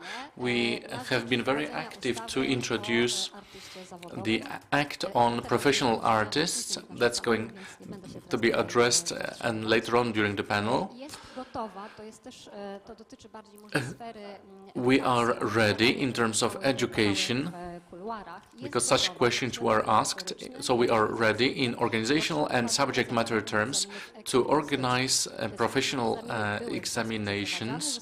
We used to organize them in ZASP. They were suspended because we now need the legal basis. We are waiting for implementation of the respective regulations by the Ministry of Culture and National Heritage. I want to assure you that we have updated all our regulations to make these exams be available to dancers of all kinds of techniques, which also refers to something said during the previous panel. And the issue that's always important, ZASP has been trying to bring back the retirement program for dancers. We have been supporting the programs organized by the National Institute for Music and Dance related to requalification, and we have been involved to the degree possible in all the issues related to professional reorientation of dancers, which is very important. We recognize the need to reform the professional education system, and we want to cooperate with other institutions. I'm happy that non-public dance education was mentioned during the previous panel. That's there are a lot of issues that should be resolved, and we would like to be the association, the platform for some understandings that we can reach. What is more, promotion of ballet and dancing arts. The section of dance and ballet has accepted critics and theoreticians of dance, and hopefully again this is going to be a platform for understanding between performers and theoreticians. We have been providing critics with Polish scenes for publication purposes, publication of reviews or other studies against remuneration. This has to be emphasized. And our websites, our social media have been full of information about promotion of dance, because we are hoping to bring together our performers and critics. And we have had some talks with the Taniec magazine, and let's hope it's going to result in interesting and fruitful cooperation. As I have already said, ZASP is an impartial organization that has a lot of experience in resolving conflicts within our community.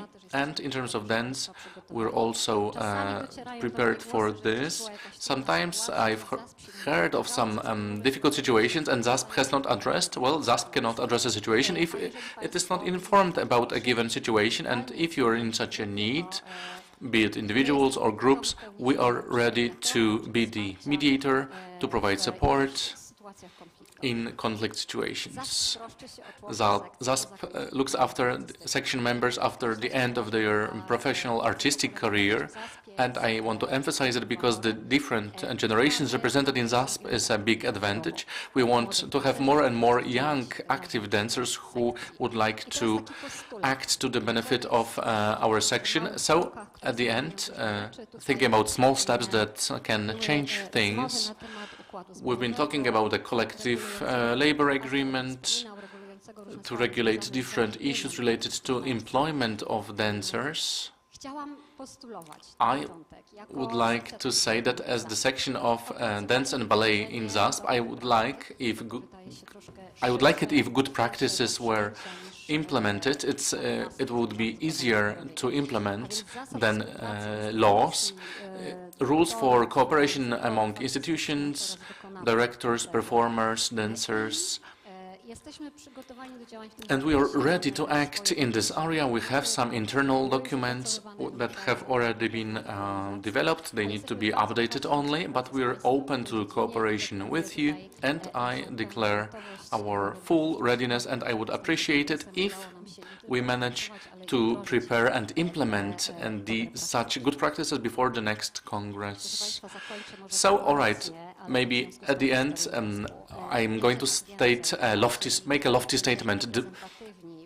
If there are more of us, if we represent diverse dancing techniques, if we represent different ways of thinking about dance, then we'll have it easier to work, because we really care after the dance community. And the first president of ZASP said that when we get united, we become strong, and we can protect the dignity of our community and act to the benefit of the prestige of dance and to look after the conditions of dancers. Thank you very much.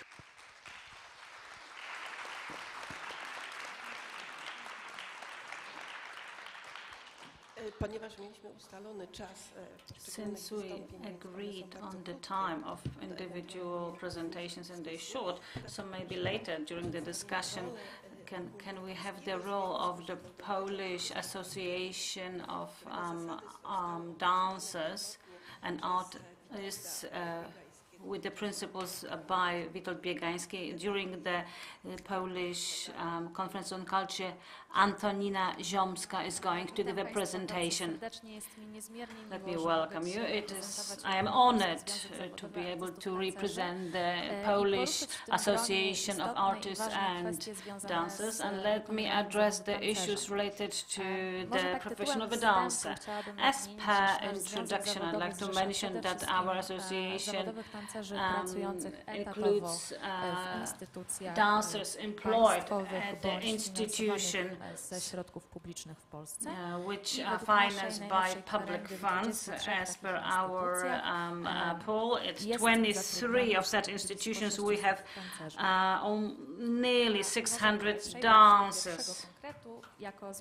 Let me go to the details as a trade union. We would like to prepare cooperation with Ewa Cichowska as the only Belvedere professor on dance in Poland, and in agreement with various facilities, we would like to develop a common ground, an opinion on the most important issues involving our profession and different specifics of works for dance artists which have not been fully presented yet.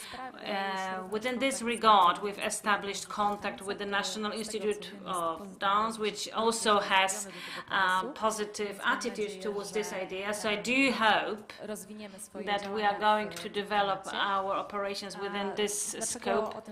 And the reason I'm mentioning it is because during the current stages of operation, we still haven't addressed all the issues of broad scope of problems in work for performers who work in public and private cultural institutions due to the high professional risks and mental and physical burden at work, regardless of gradual implementation by the National Institute of Dance and Music, and something that we welcome enthusiastically and satisfaction, the program of individual professional reorientation for dancers who, for objective age purposes, must end their stage career.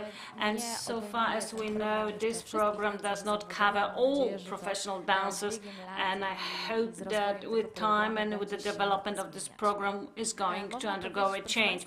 We might say that from a practical point of view, the profession of a dancer starts at an early education stage, whether at general education, dance schools, or those private, non-public ones, which hold the authority to give professional titles. At this educational stage, the first problem which occurs is the fact that this public artistic educational system, when it comes to dance, we could say it's as many as 9 years, because as dancers we need to spend a huge part of our childhood on that, but from a practical point of view it's principally only 9 years, which ends with matric exam and artistic professional school.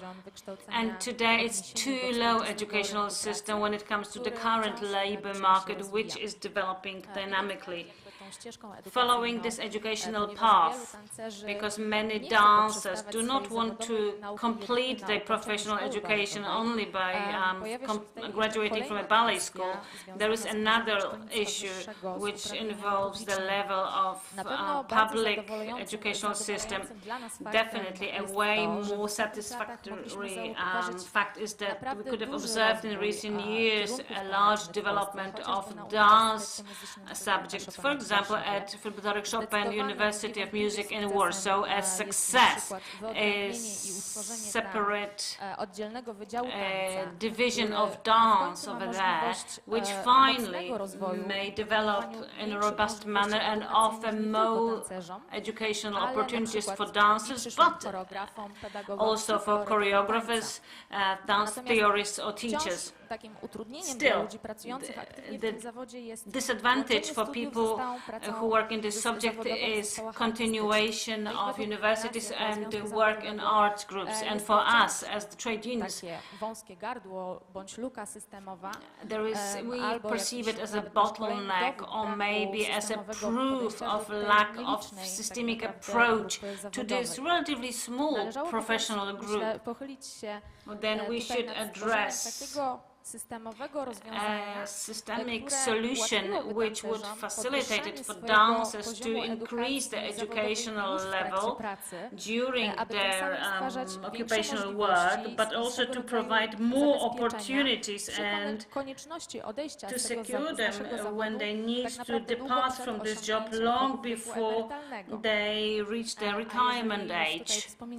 When we talk about significant problems which now we would say on top of the debate, when they are at the top of the professional career, I can't forget the one that we've mentioned plenty of times, the subject of retirement, which was taken away from us without any consultation.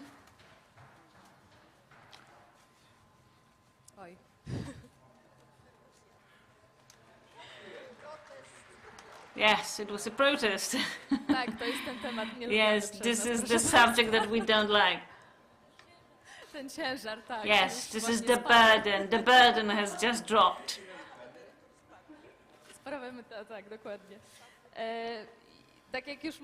As I have mentioned, many years ago, taking away the rights to retirement from the professional dancer, it was conducted with no consultation or specialist opinion by national agendas and experts, and also medicine and psychology, which undoubtedly constituted a legal opportunity and any financial security with the need to complete their stage profession and requalification, and later on returning to the labor market and different professions that they've learned. Unfortunately, the whole story is a consequence of the fact that our profession has never been formally assumed as hard physical labor, which is performed in special conditions, despite really critical premises, legal premises as well. And this is art work which requires specific physical predisposition and particular skills or movement memory, which allows you to repeat completed dance moves and choreography. So far, there hasn't been a list of occupational diseases for dancers. There is no specified or qualified unit which would deal with professional prevention or even medical examination with regards to observance of occupational diseases. Unfortunately, dancers do not have access to fast and free treatment in instance of sudden injuries, they have no access to proper rehabilitation, so there is physiotherapy. In our opinion, that we should develop specialist knowledge within dance, so every professional dancer could hold proper insurance against injuries due to our specifics of our work. Our trade unions started works within this subject, and we established contact with the Institute of Medicine in Łódź and Central Institute of Professional Protection in Warsaw, and we would like to suggest with the National Institute of Dance and Music, we would like to suggest a long-term and cumulated assessment of effects of exposure to specific elements which take place during the studies at the ballet school and later on during the dance career within the context of the impact on health. Jointly, we would like to create the conditions to prepare such a detailed report which covers the methodological assumptions, then the results of pilot studies, and finally entering any disturbances which would be included in the occupational hazard list. This would contribute to our professional operations and work.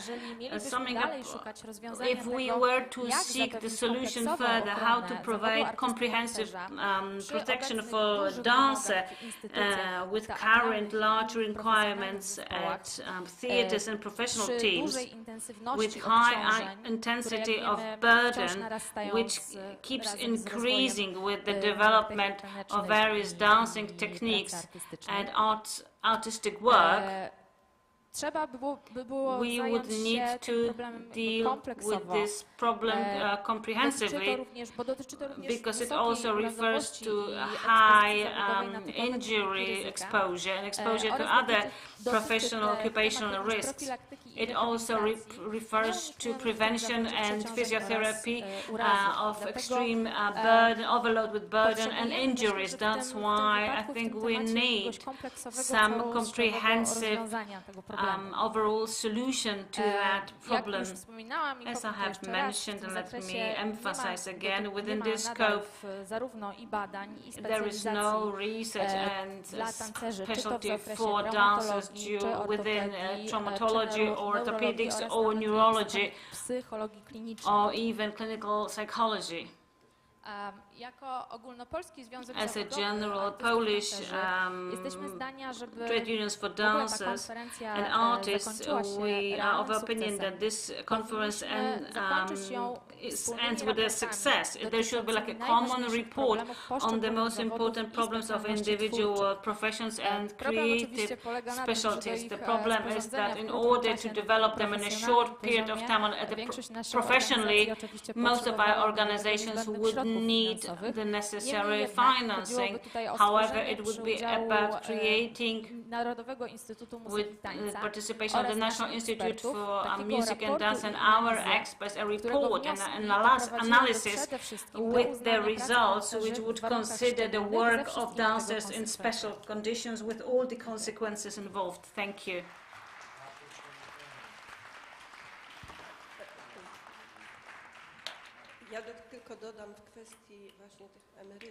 When it comes to the retirement funds, pensions, in 2007, when at the beginning there was supposed to be this act on elimination of pension for dancers, we undertook a battle where it was extended by 2 years. Before this act came into force, I still see that one person towards whom we failed is still in the government. Until all the environment, all the circles with all the operations and activities and all the directions, until they become unified to become one group and then apply for a type of pension depending on the operations and activity at various age. We are not going to achieve that. This is pessimistic view because I was part of it, who together with authorities, with jurors in the various jury at various competitions applied for it. So I do hope that it's going to work, but we can only achieve it together. Now I give the floor to Kaja Kołodziejczyk, who's going to represent the activity of choreographer. Good afternoon. I'd like to welcome all the internet users and all the persons present here in Katowice. Today I am representing the authors of choreography works associated within the ZAIX Association, members and creators whose rights are managed by a collective association body. So ZAIX, it is a strong association of creators managed by creators. It is multidisciplinary. It associates authors of musical works, dramatic works, literary works, film works, TV works, film works, architectural works, publication works, photographic works, language versions for films, and music editors. ZAIX grants permissions for using works of art, i.e. granting licenses. ZAIX collects remunerations from persons, institutions that use the given works in their activity. And the royalties collected in this way are then distributed among artists. We have to remember that an artist, a creator, earns also when other people make use of their choreography works. It is difficult to remember about each case of using of one's works and to make sure that they receive remuneration. Without the support of associations such as ZAIX, it would be impossible, basically. ZAIX was established in 1918 as an association of cabaret authors. 1 year later, it was changed to Association of Authors and Scene Composers. It became expanded in the future and gathered more members from other areas of art. The section of choreography was established in 1946 as the section of ballet authors and creative activity as a protest for forgetting of choreography and the role it played in theater, ballet and dance shows. Its creators and first members wanted to unite the entire community and to create a noticeable professional group. The first section included the following persons as Henryka Komorowska, Stanisława Stanisławska, Janina Jarzynówna-Sobczak, Feniks Parmelczyk, Konrad Żywiecki. The current board of our section is Emil Wesołowski, President, Zofia Rudnicka, Deputy President, Hanna Kamińska, Secretary, Kaja Kołodziejczyk and Przemysław Śliwa, members of the board. The issues that are addressed during our meetings are the visibility of choreography, the way of producing choreography works, the diversity of subjects, the inconsistent remunerations, the small number of female artists in managerial positions, so limited visibility of choreography away from big institutions. That's what we look like. Since 2001, our board has nominated candidates for our ZAIX Awards for choreography works. Przemo Śliwa, you can see him here. He's 80 years old, so all the best to you. So since 2001, the board of the section has been nominating candidates for awards of this section. In 2017, we organized a competition for a libretto to a ballet show for children. The section has been granting awards to creators selected during choreography competitions. This year we granted 41,000 zlotys worth of awards for young choreographers from different sites in Poland. 8 persons were granted awards and distinctions. Membership in ZAIX, that's advances, financial support, which is quite important for choreography artists. The legal division of ZAIX provides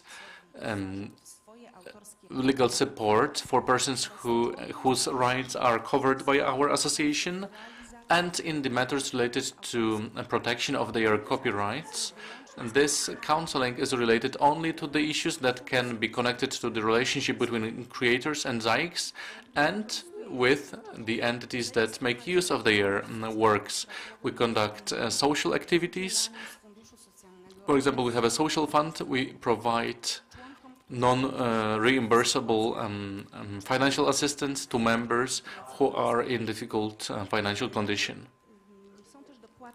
We have additional payments to medical treatment, medical services, and additional payments to so-called homes of creative work in numerous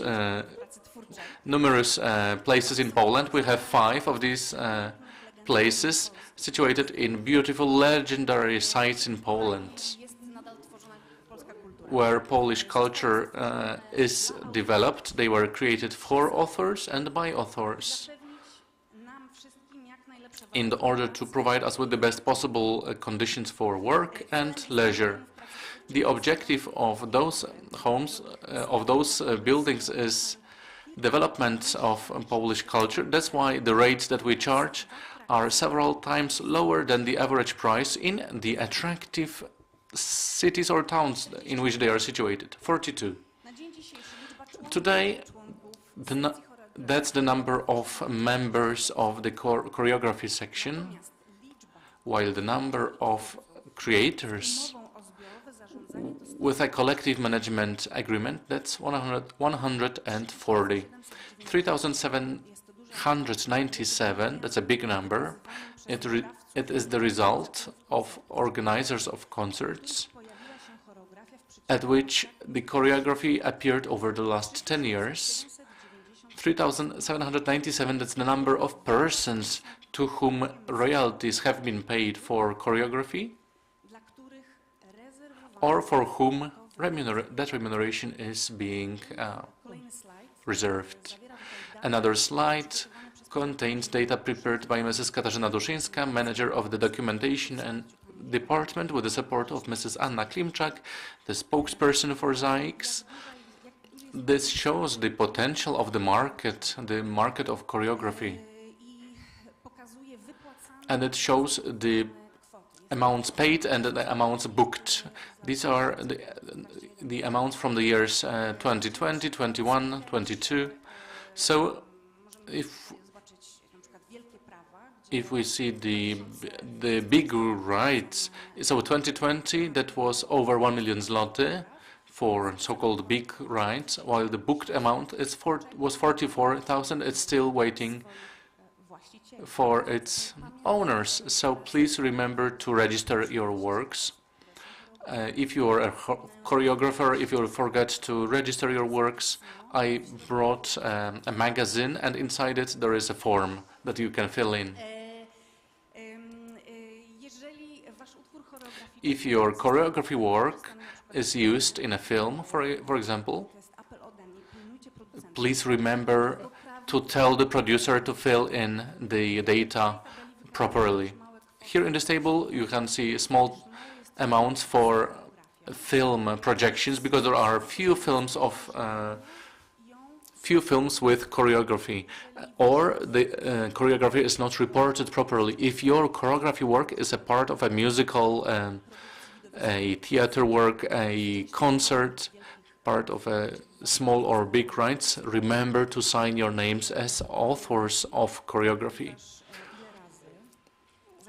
because we have been asked many times to sign some agreements and to call it a scenic movement, or sometimes, you know, the remuneration was not really transparent in those agreements.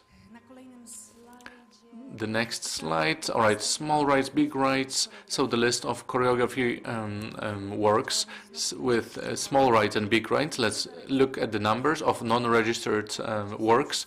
Well, where are all the choreographers?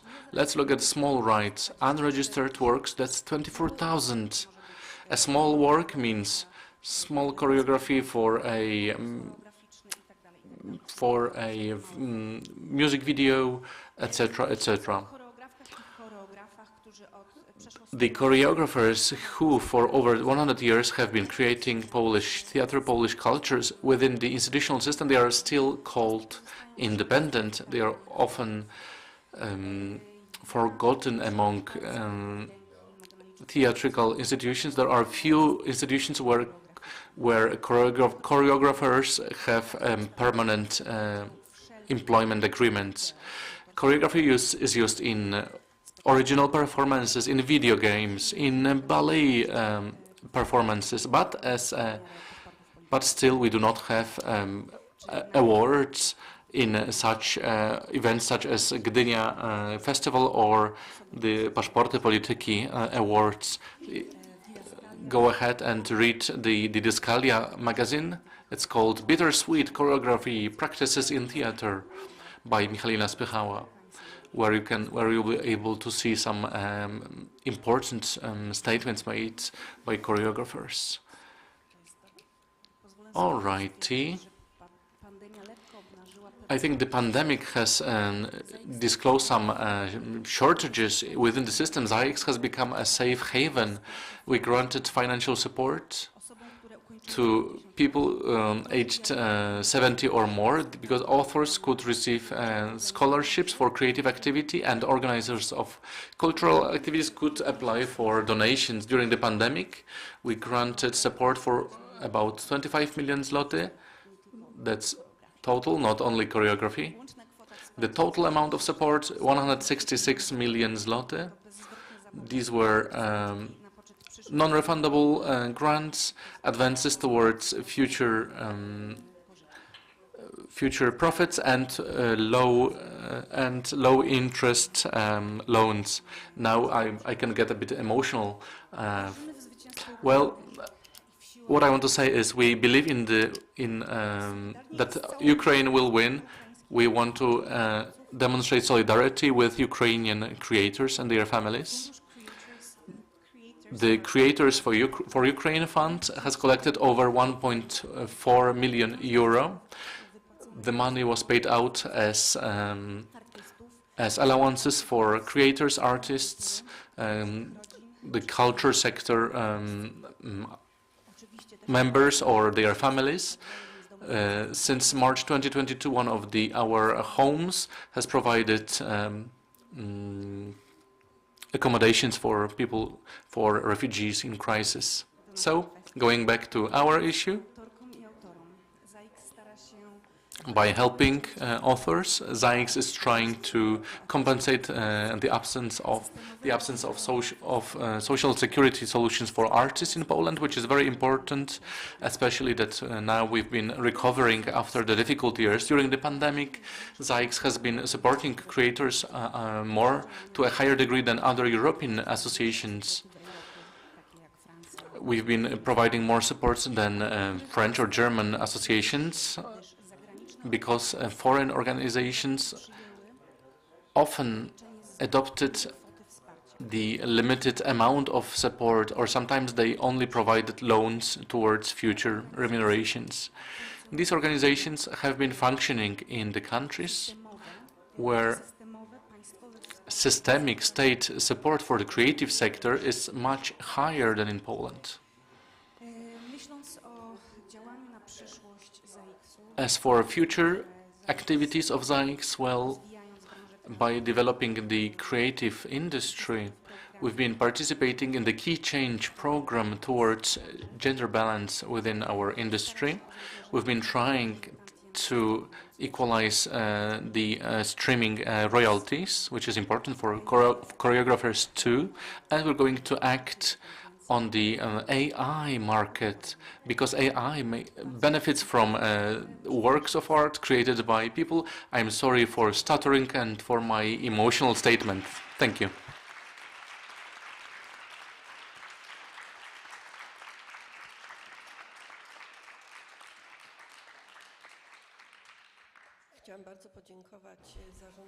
I would like to thank the management of ZAIX for organization of many suggestions. I am a member of the ZAIX Council when I am the only representative of dance with all the other arts divisions and branches. For example, architects are fighting for the royalty rights. I was wondering how ZAIX can function for the perfection of this professional status of the artists of dance. It can't be a representative organization, how ZASP and the General Polish Association and the Association ZAIX is not going to be one. We can fight, and the council I sit on, and we can fight for certain rights. During the last council meeting, I asked, how do we protect the dance artist's image? When we see images, there's always a photographer.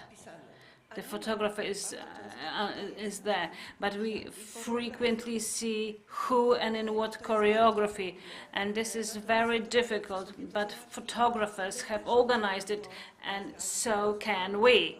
This is not an easy way, but definitely worth it, and it's worth having the rights to your own image, which would be at a fee. It is just a comment on the ZAIX management board. Now Marta Wołowiec, who deals with independent dancers who are at the Association Dance Forum, who operate there and who have maybe their own comments, and maybe it's not as optimistic as so far. Eva, I would like to follow that you've mentioned during the previous panel. I would like those who associate with the independent creators environment, or those who cooperate with creators. Very good piece of information, because all of them refer to us. And I think the fact that there are so many of us stems from what I am going to talk about. I am a dancer, performer, choreographer, and cultural manager, head on the Krakow Choreography Center at Nowa Huta Cultural Center, which is an institution of culture, not artistic one. Similar places like ours, I think there are two, Krakow Center and Lubelskie Tańca, like about 10 people who are employed, who can combine the arts operation and organizational operations. This is a form of a compromise in our reality. I also representative the Center Forum of Centers for Dance. What I would like to tell you about are the problems and some potential of the development, some demands, and we will talk about independent artists within contemporary art, choreography and performative arts. So this is information that has already been collected in the poll by the National Center for Music and Dance. This is experience of many years of operation, and also talks which have completed this subject.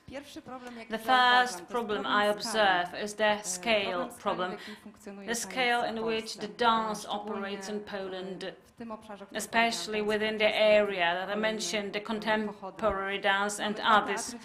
We have two theaters that function as artistic institutions dealing with contemporary arts, Polski Teatr Tańska and Bytomski Teatr Tańca i Ruchu Rozbark, which involves selection of independent work. Is not a choice, it's a necessity of pursuing this job.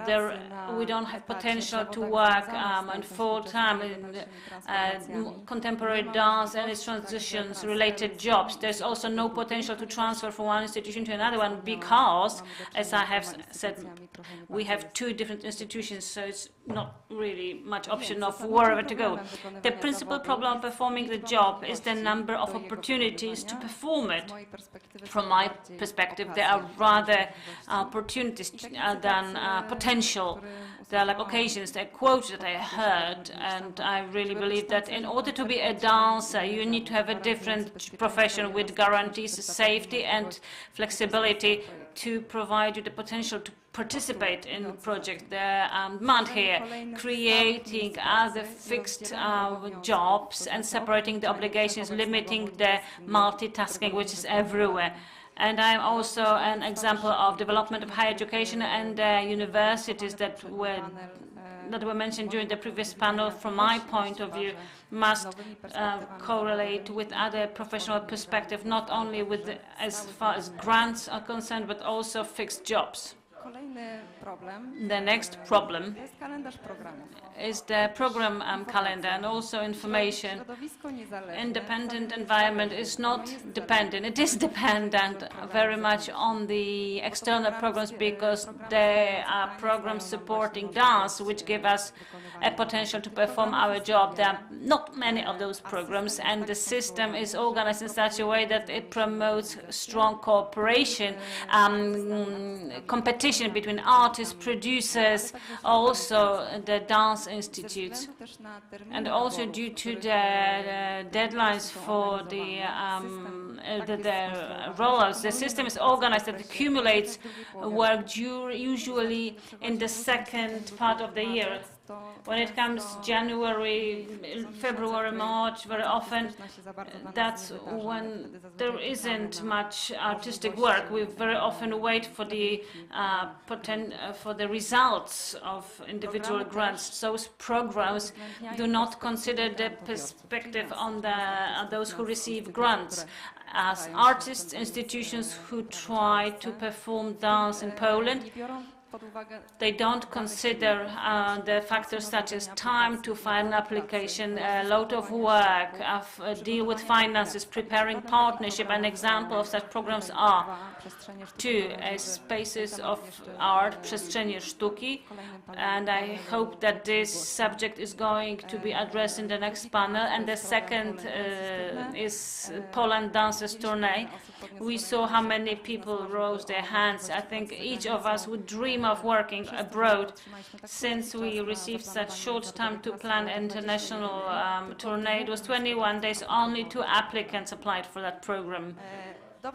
And a good example are applications from the Ministry of Culture and National Heritage. We expect that around November there will be enrollment, there will be recruitment enrollment announced, and we hope that it's going to take place. We're not waiting for the announcement, and we're already preparing to file them, to write them. We know they're going to be there, and we can start preparing. And the demand, creating a program calendar, when what enrollment is going to take place and what programs will be implemented. It seems simple. Spreading the implementation project also at the beginning of the year, accumulating everything at the end of the year does not open, it closes many opportunities, so we can't participate in many projects because we're implementing some programs and only a wave comes. Continuous programs implemented and adding new ones. This also means like the work of independent artists, which can be based and grounded art grants which are years long. There are also programs like, for example, artists within the 2-year perspective can think of the development, grant feedback by those who implemented a space and settlement for the opinion of the recipient of a grant. It's a simple information to give us feedback. Social consultations for the individual programs and considering the opinion of the environment when it comes to foreign opportunities and subjects related. artists lack opportunities to present their dance to foreign curators, producers. There aren't many opportunities of such type. We don't have enough budget to bring them from overseas to some way. The Polish dance platform, which functioned in previous years, had an opportunity, offered such an opportunity. It performed the function of such kind. The last edition took place in 2019. The area where you can get the financing, as there are many of them, but just the selected ones. We have the program Adam Mickiewicz Institute, which allows us to travel and receive financial support for the presentation of our shows overseas, and not just shows. And NIMIT programs supporting international operation, which co-finances participation in training, workshops or seminars. This program supports education, but not the professional education, the professional form of operation. Another demand, resuming the Polish dance platform. Every year or every 2 years, such a platform could take place, similarly to the Czech dance platform, which is organized in one place. It doesn't matter where it is held. What's important is that it is there. It is significant because currently I wrote selection of shows facilitates the choice for the curators. It is an opportunity to visit Poland. Once we've selected those several shows, the best ones in a particular year, there's a potential to present them to those people who come and see us. I participate in such meetings to show the dance in other countries. Further development of individual shows, guaranteeing those artists further potential of international presentation, not just organizing Polish dance platform, but also that those artists who are selected, they could function on the stage. Expanding the operation of Poland Dances program with real potential presentation, not just as an online base. Great that there is online place where there is information on our shows, but it is an online event. It is not a tool which affects the foreign curators. It doesn't really build a relationship. There is so much on presentation of shows, but it lacks the direct form of talking about dance. Publication on NIMIT website, potential presentation of shows overseas. Simple things, supporting translation by artists, finances for participation of foreign curators, and speaking about Polish dance with pride, without complexes, and promoting it and not demeaning it. Production, exploitation, repertoire. Here is the subject. Most of the subjects that I mentioned, they just keep coming back to us over time. Longitude of dance shows, from several to several dozens of shows presented. Our shows have such a long life span. One program of NIMIT for progression for choreography orders, potential productions from the Ministry of Culture. Now it's been 6 Polish productions, usually are created in 4 weeks. I'm not going to discuss whether it's enough or not. Lower production potential exists. There are shows which are low budget with not many actors within festivals or areas, outskirts.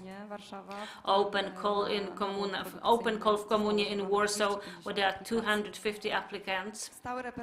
Regular repertoire represents dance. Independent dance is non-existent. Independent environment does not produce shows with good cast because of the finances, which are insufficient.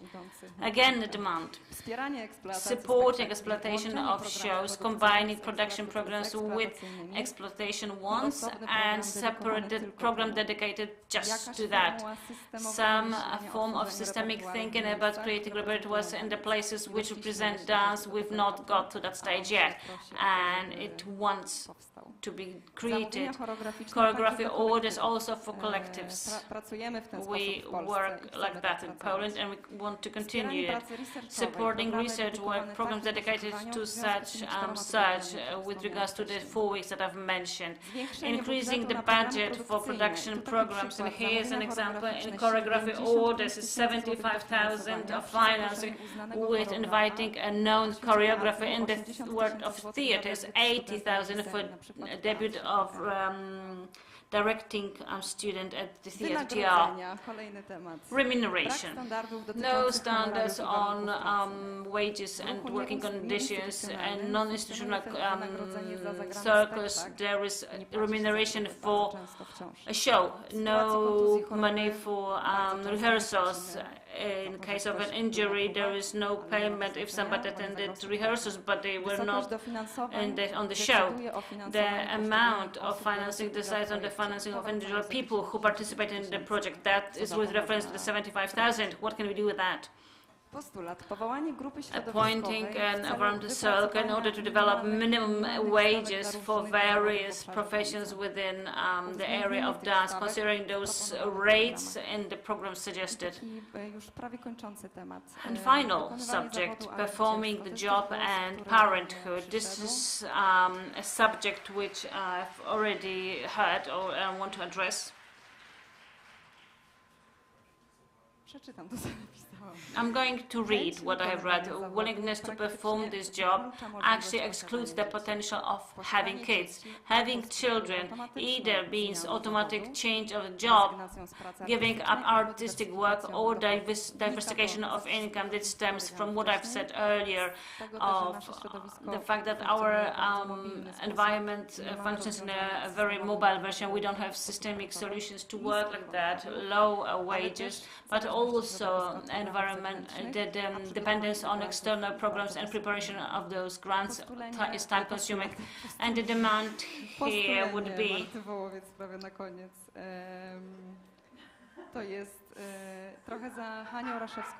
this is like Hania Orszewska-Kuntrów and Ania Vantu would say. That's why I chose those two that I find the most important, considering the perspective of motherhood and planning operations of organizations, institutions and programs, and talking about it in a straightforwardly manner, so we can adopt that perspective. And a dream. Building a system, the change of a scale, thinking about development of dance, systemic approach which takes the whole sector in total, with responding to their needs. It would be great to have a job and prove that it is due, that you can deserve it. Supporting institutes and facilities, not just as grants, dialogue with the environment, not as Congress lobbying for new institution, stability of the whole institution and the circles, not just its temporary measures.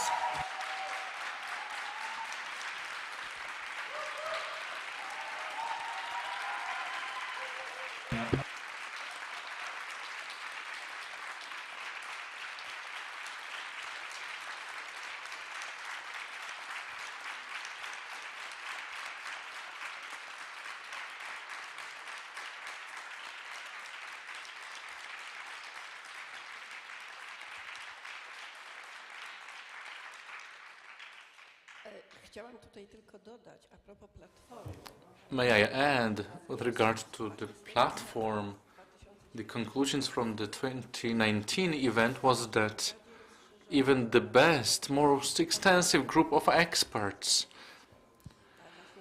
assessing what should be included in the platform did not meet the expectations of the guests invited. The guests invited to different festivals, different events away from Poland, where many of them had the so-called idiom with regards to their festival. So our conclusion was that first you have to know whom you invite, and then the invited guests, for the invited guests you should look for something they could see in Poland. I'm sorry, I shouldn't speak right now, but as limit was addressed in this speech. Thank you very much for this statement. I agree with what you said during your presentation. But it seems to me that what we need to do is keep talking after the Congress too about the reasons why the situation being what it is in some areas, because it is worth discussing.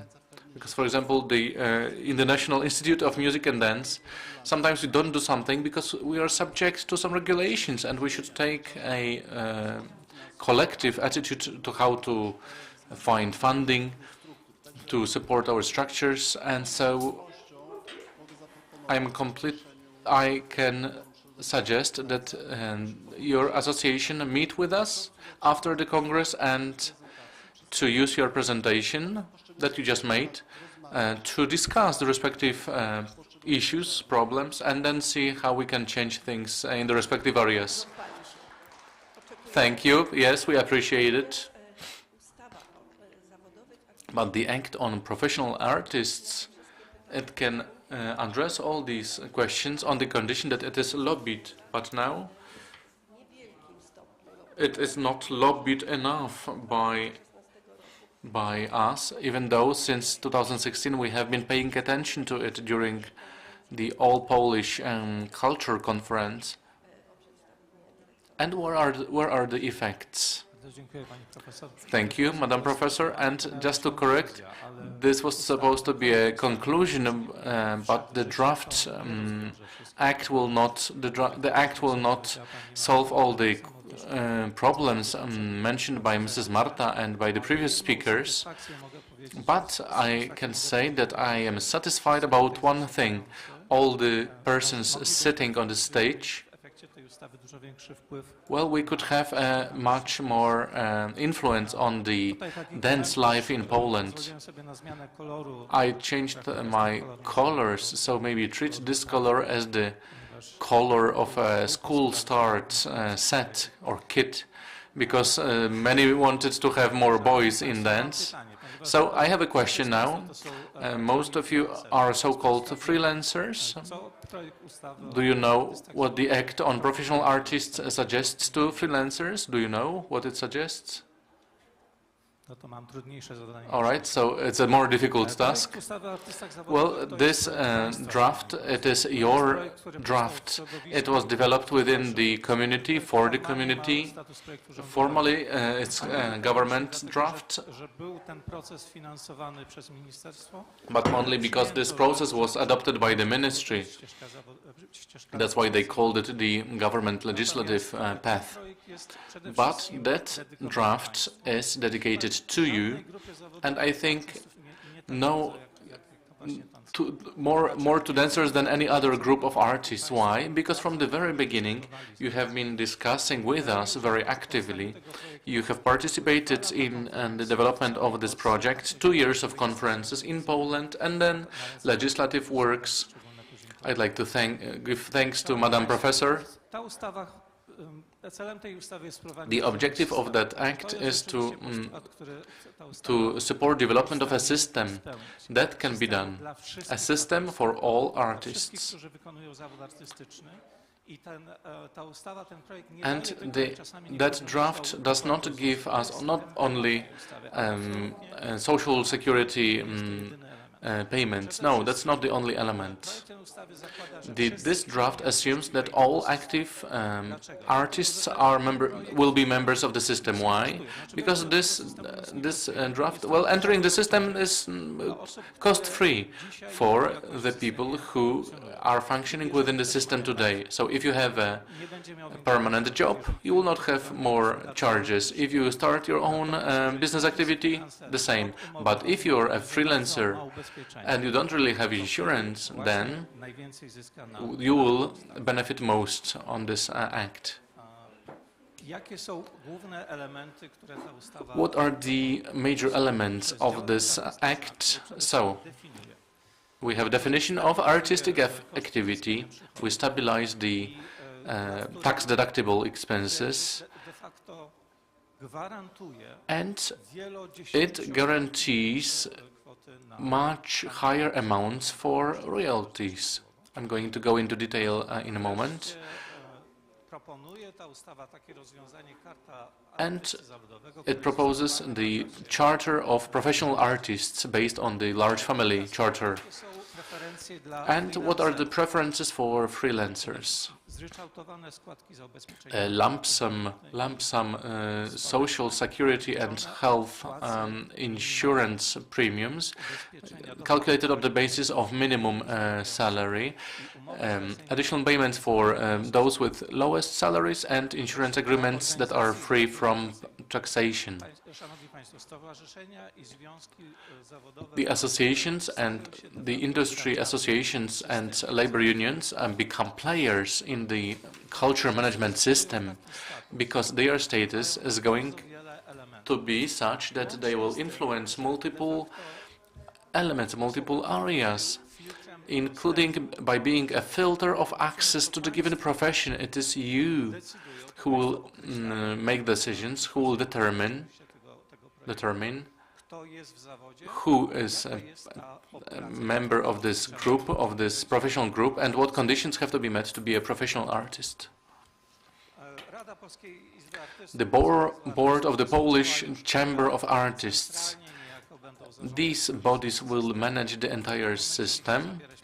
I don't want to take too much of your time, but what's important that the representation organizations will delegate members to this board, and 2/3 members of this board will be from among yourselves. How does the draft affect every artist? What are the requirements? What do you have to do to enter the system? It's very simple. You just need your achievements to be documented. After the recent negotiations with the Ministry of Science, it is the education path will not be possible. So the same path for everyone. And documented achievements, which again reinforces the independent groups. To be in the system, you have to demonstrate your achievements every three years. So either by revenues from artistic activity or demonstration of achievements. And let's say 15 or 20 years later, you will have this status forever. See, let's look at this table. This data may be negotiated in the future. Let's see the artistic jobs and the revenue over 3 years that will be where you will be considered to be a professional doing this job. The norm is 1,300 zloty of revenue per year. See the preferential conditions that were negotiated by dancers. 15 years for most dancers, classical dancers, just 12 years within the profession to have this status. And now,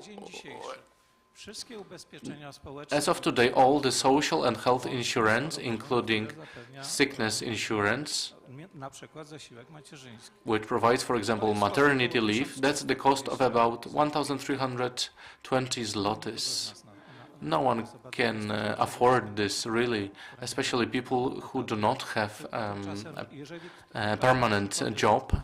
But if you have revenue of up to 2,200 zloty per month on average in a given year, then you can get up to 80% of additional payment. So they will only have to pay 264 zloty. This was one of your requirements of independent artists, graphical artists, dancers. Now some case studies. What if someone has a very, very low salary and is a freelancer? They will pay lump sum lump sum contributions They will get an 80% discount. The contracts of mandate will be free from taxation, and they will have all the rights of a professional artist, 50% artist, the artist charter, and the potential additional royalties, much bigger than before. If someone earns more than the average salary in Poland, only one thing will change, i.e. the health contribution will be paid based on the average salary in Poland. It will not apply to most of us, but there are some such like this. Meaning freelancers with earnings of that kind. It follows from our research in 2018. Well, basically in artistic activities this doesn't happen a lot. An artist working on a permanent basis, nothing will change apart from the fact that getting all those general perks. No changes in taxation. Now, what are some misunderstandings regarding this act? Well, this draft does not provide early retirement, no new jobs for artists, but systematically it may help to put order in the labor market, to address some of the statements made by Mrs. Marta, and it does not regulate minimum salary in artistic professions. And I'd like to address Director Pastor's statement. I want to have work on collective labor agreements. This is the direction in which we have to go. We have the board of artistic institutions. We've been talking about musicians, and the conclusions are the same. We need a serious grassroots pressure to regulate some issues, and the draft act on professional artists it does not take away any funds from reprographic fee funds from artists. No, because this is the main source of financing the system. In Poland, we collect between 7 and more than 10 million zloty. We assume this amount will increase by $500 million a year, and out of the $500 million zlotys per year, over half will go directly to artists for royalties, and the second half will supplement the additional payments within the system. What is the conditional current state of things? Well, this is the darkest part of my work, because when we started work in 2017, 16, that was concept, 17, the first conferences, it might seem that in 2023 there would be nothing, or that the system would have been working for a long time already.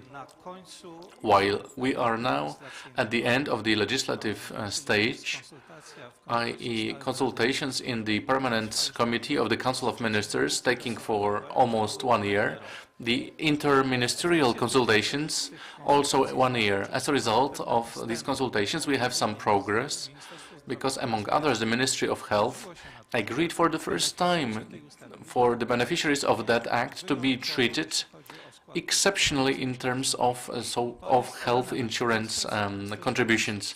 This is a one-of-a-kind situation. But the big problem is that this act has not been read out in the same yet. What are some further possibilities? It's going to be either accepted by the Permanent Committee of the Council of Ministers, and then it will be discussed by the Council of Ministers. It doesn't mean it will go to the same, but I have declarations from the Ministry of Culture and National Heritage that this is the intention, despite the elections, but still there is no guarantee. And if there is no acceptance, then nothing will be done during this term. Still, I believe it is our obligation, and it is in our interests, in the interests of all the people related to art, in particular independent artists, to support this act, this entire draft.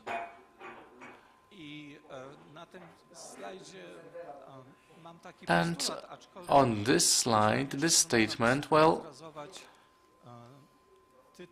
maybe I should paraphrase the subject of this Congress. We have discussed, we have created, and now let's act.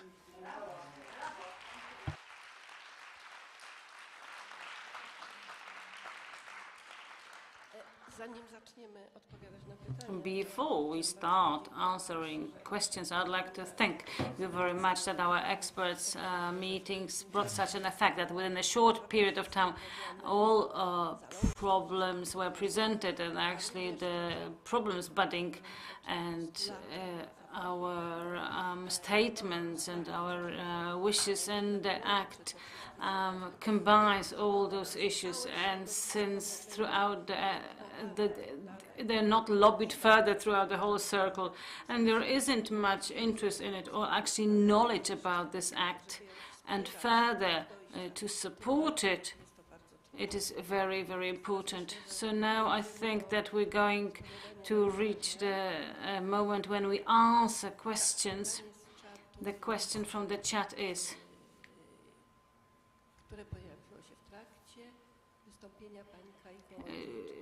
during Kaja Kołodziejczyk's meeting, dancers without a diploma but who work as a dancer for many years at institutions and as a freelancer are under the subject to the discussed issues, as I have said when I mentioned the draft of the act.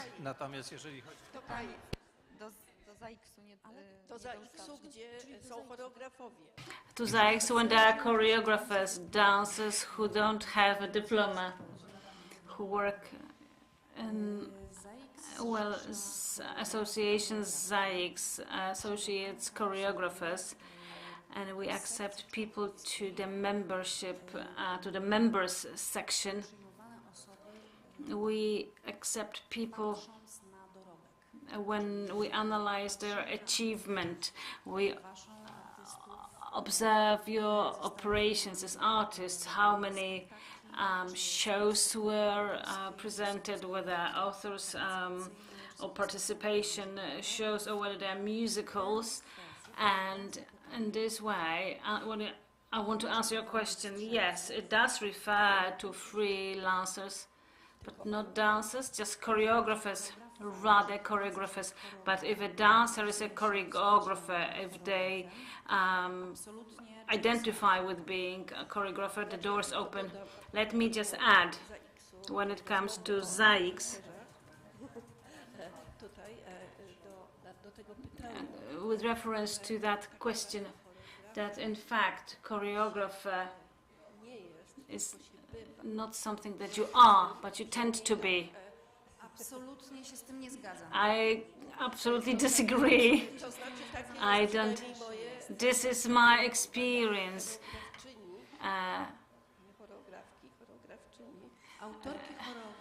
And the authors of choreography do exist. There are people who don't just dance, and they are known all over the world. Professionally, until there is an act, whether they exist or whether they happen to be, and they happen to be doing what's called choreography.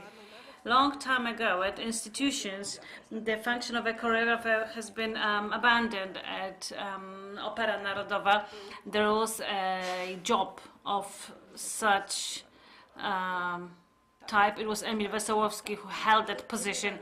But in general, there isn't such a position which would give remuneration. That's what I mean. It was also an issue of my presentation unmentioned. There isn't such a job. So us choreographers are in the gray zone. So maybe going, to ask with regards to the act, if I may. I'm not sure what this question refers to, really. Maybe it can refer to the broad scale of authors' rights, because we have two types, or like similar rights and actual rights. The similar rights, the related rights, are the ones which are on the stage. When you are an actor, you are the author of the similar and related rights. But if you create something which is a piece of art which is used by others, such as choreography or literal piece of art, then you are the owner of author's rights. And these are two different organizations which separate the remuneration for it. And ZAIX for the authors and the performers of performative arts.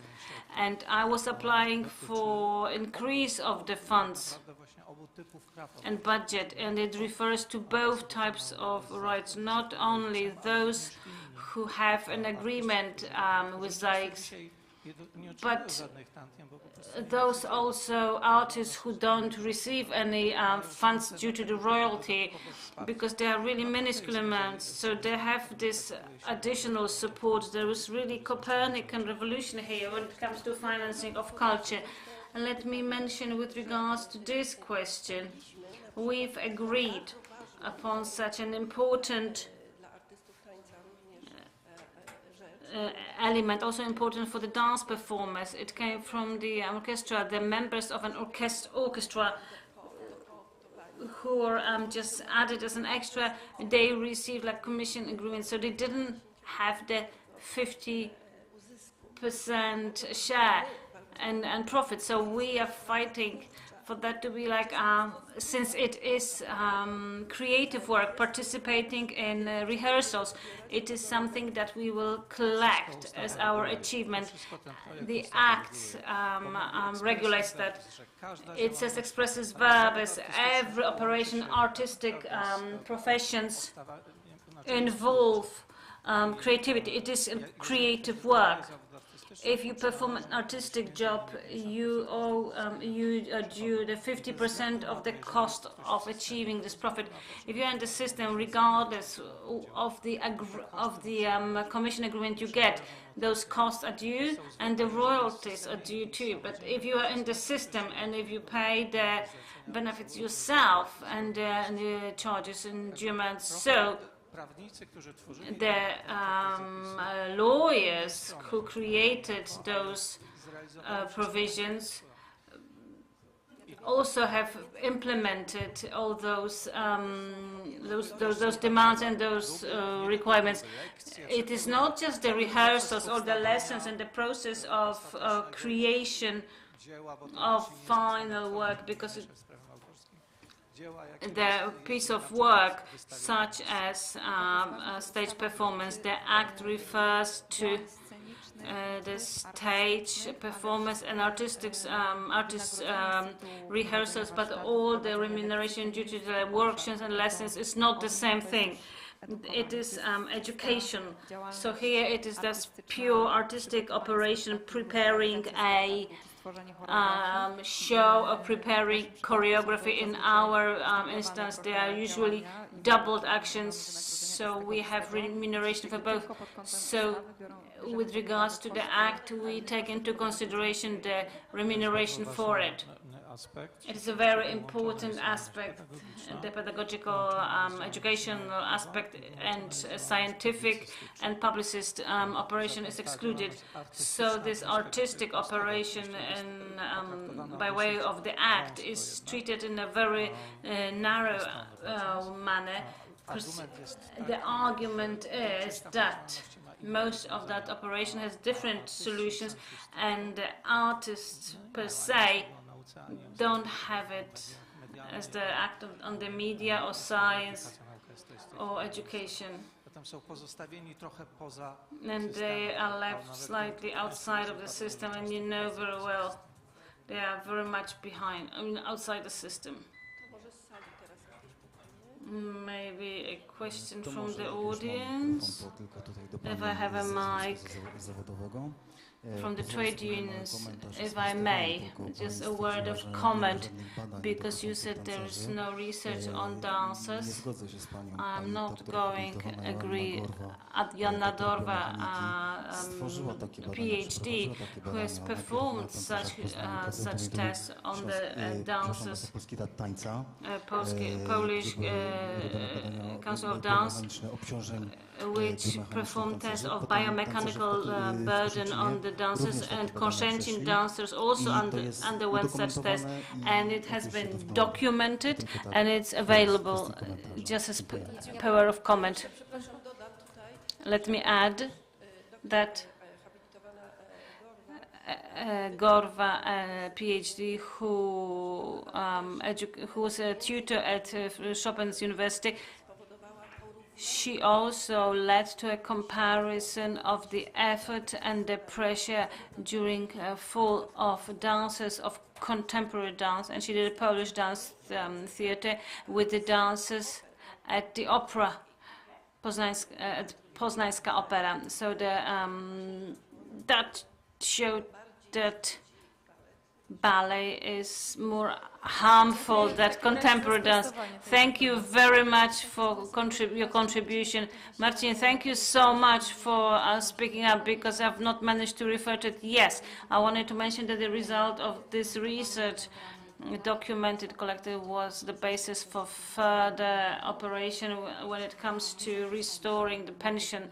We've not abandoned it, even though there is no positive effect. We have got all of that at hand. Maybe by common efforts we're going to do something about that. Yes, I encourage reintegration. Mirosław Kowalski, I'm not related with your area of operation. I am a consumer of culture. I go to opera as a consumer, and I do enjoy it. I have an external opinion. Maybe you'll find it useful. I'm here because my other half is involved in working here. During the previous panel, the director mentioned opera dancers. There are 1,200 of them, 700 women, 500 men, and half have some foreign connections. The non-opera dancers probably are in numbers 10 times higher than that, the freelancers or not. I was very surprised that if I'm a dancer, it's different, and if I perform on the stage, it's a different story. I am from a different sector, from insurance, and maybe that's why I would like to give you my opinion. I was in the management of companies in Poland overseas throughout my professional life. I have a tip for you. Marta said at the very end, she made like a statement, like wishful thinking, it would be good if this, that, and that happened. But whether that is going to happen is under one condition: no one is going to do it for you. You will be doing it if you are strong. I see that there is a trade unions, there's ZASP and there's ZAIX. And the forum, yes. And some other things. So one has like 140 dancers, the other one has got 70. So the question is, so are they there or not? Why not? Because they're not interested. The additional value that you offer is too small. The hint is to get them interested. You need to offer and give them something. This is a good point that you mentioned. The 80% of extra funds is okay, but it's not enough. A person who dances, who earns, and whose dream is not minimum or plain average, is an artist who should earn 3, 4, 5 times more. I understand it, they're just getting to it. And that's why, at the very beginning, those who present the associations, to get people involved, you need to give them group insurance. When we talk about the plain ZUS insurance, it's not enough. If there is an injury, it's not going to be enough. For thousands, it's going to work for thousands of people who join together. If they don't, it's going to be ZUS contributions and insurance. That's it. It's a very interesting discussion because I'm from a different world. Thank you.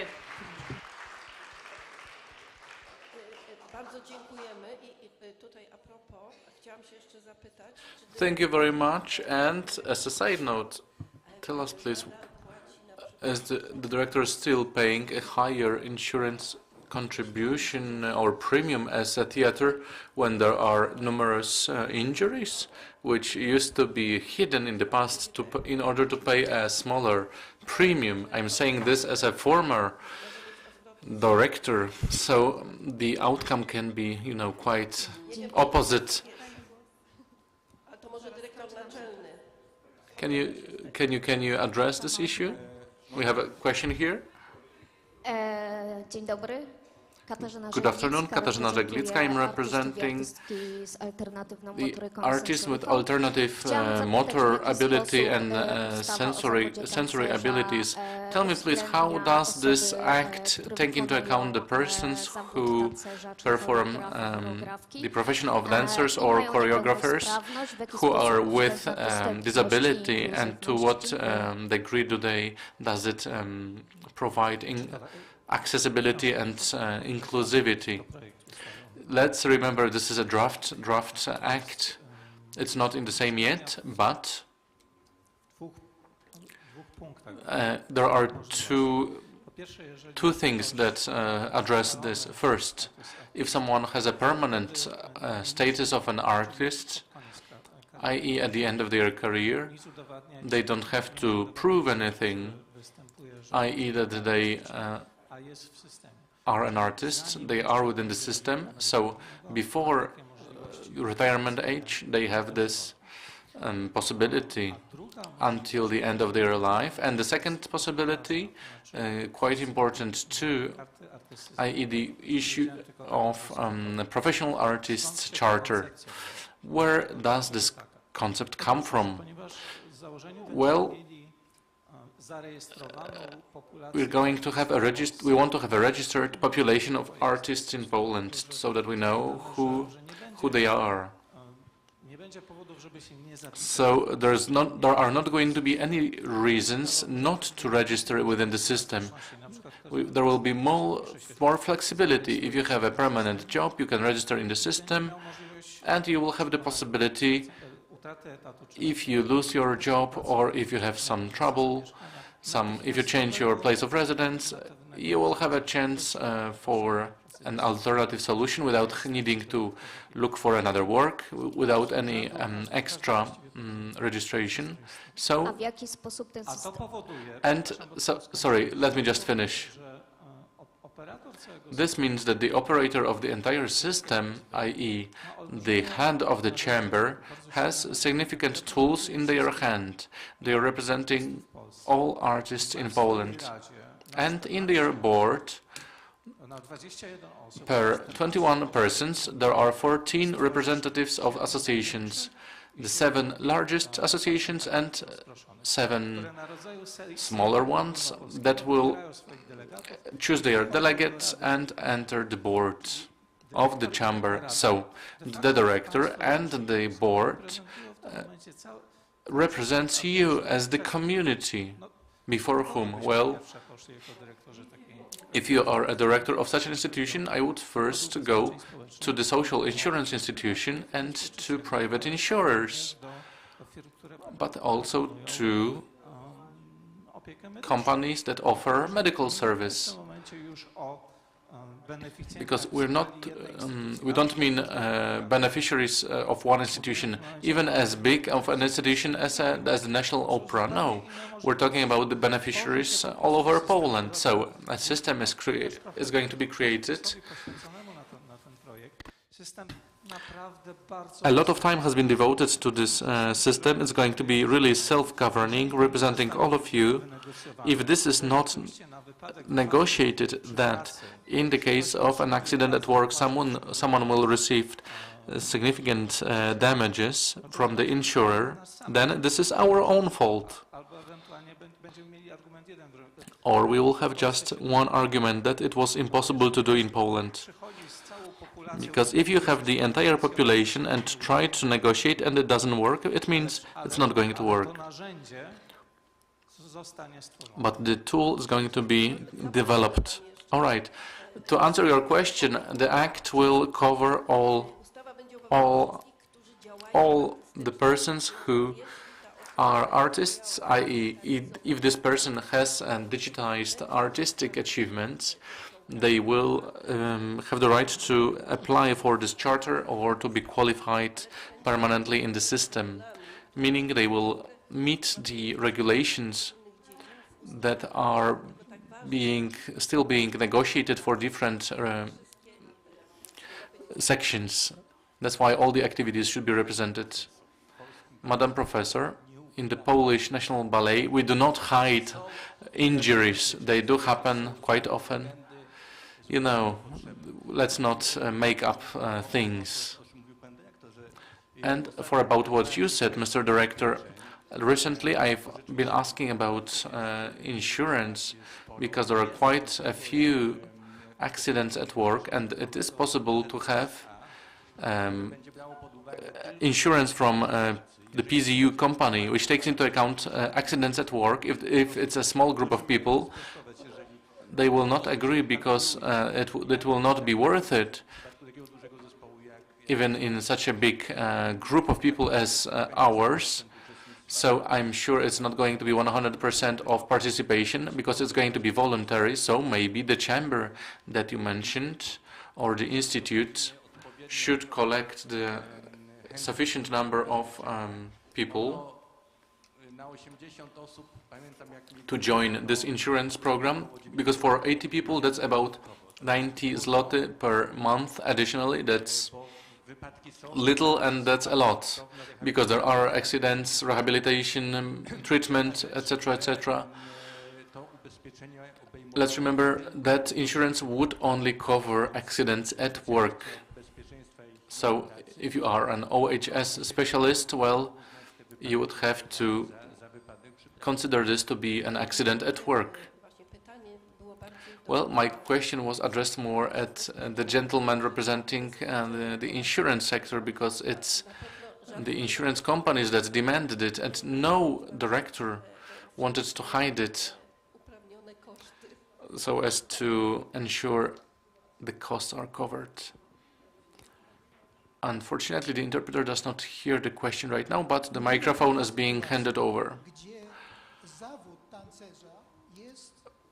We are referring to situations because, you know, you're a dancer, you can have injuries. There is a risk, a significant risk, and in that risk, where maybe there is needed hospitalization, maybe treatment, but that's everything additional to the social insurance institution. And if they don't work, they need like 2,000 or 3,000 zloty per month, whatever ZUS provides, because ZUS provides the minimum salary. That's not enough for some people who have families or children, but that's expensive. All right, individually for 80 persons, that's too expensive. For 1,000, that would be a completely different risk. And the sine qua non condition for the community is 100% of people insured. Not only the healthy ones, everyone.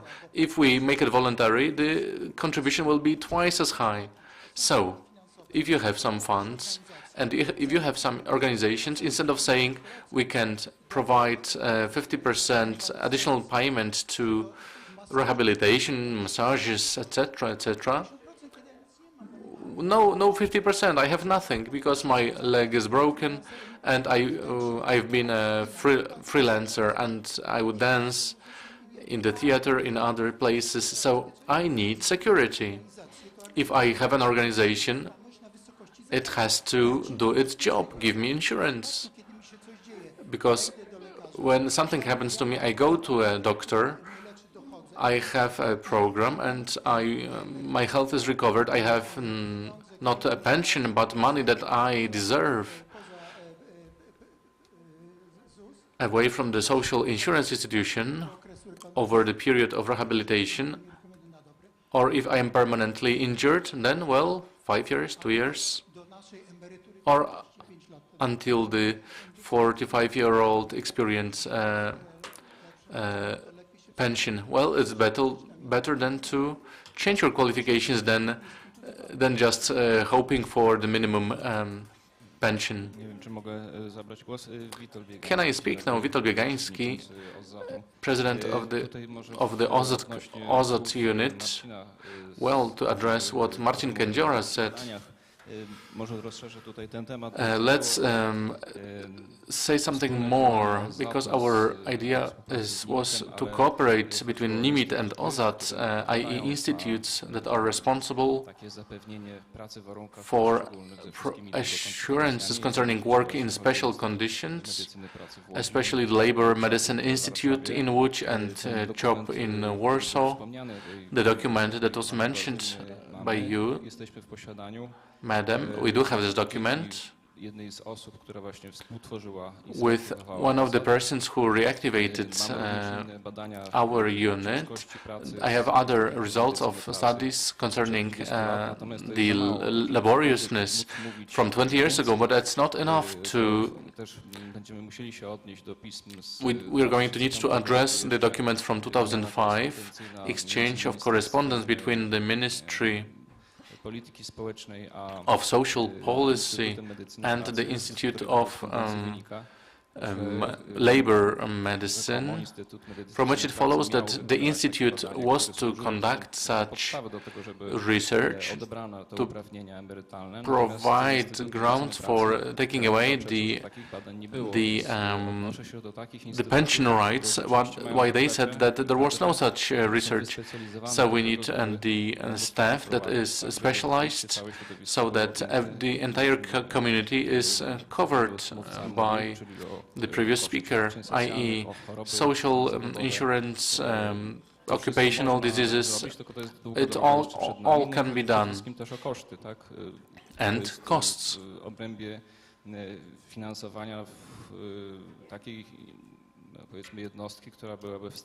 We should have funding of the unit that can provide funds, but the labor union does not have this kind of money, but we are ready to act.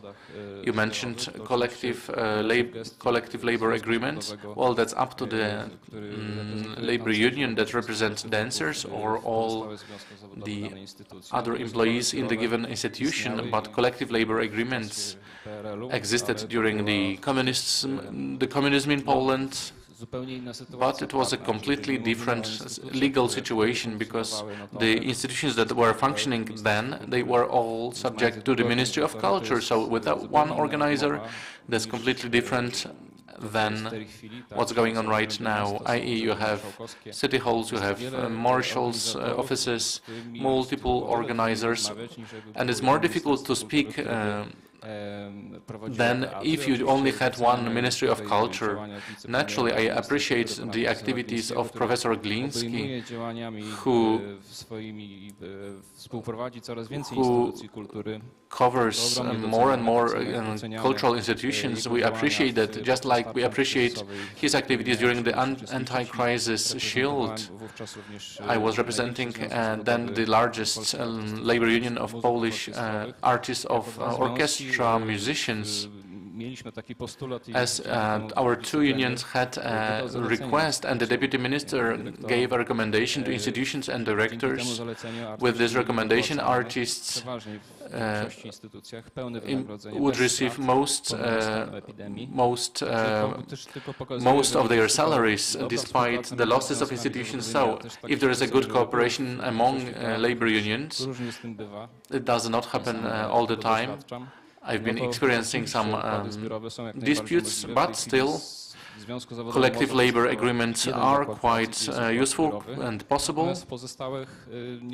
In most institutions there are regulations, and on the basis of regulations you have to develop the best solutions possible. może tak samo pozytywny skutek odnieść. And it can have a positive effect. But you need two to tango, so we need cooperation between labor unions and directors, because, well, time will tell. Let me add to this act. It's a question of the internet, even the end of this question regarding the act. Exploitation of the body as a tool of work. Why and retirement age reduction is not being considered? That's one question. Another question, an act on contribution of all agreements, Commission agreements is on the agenda. Will this professional group be freed from it, exempt from that?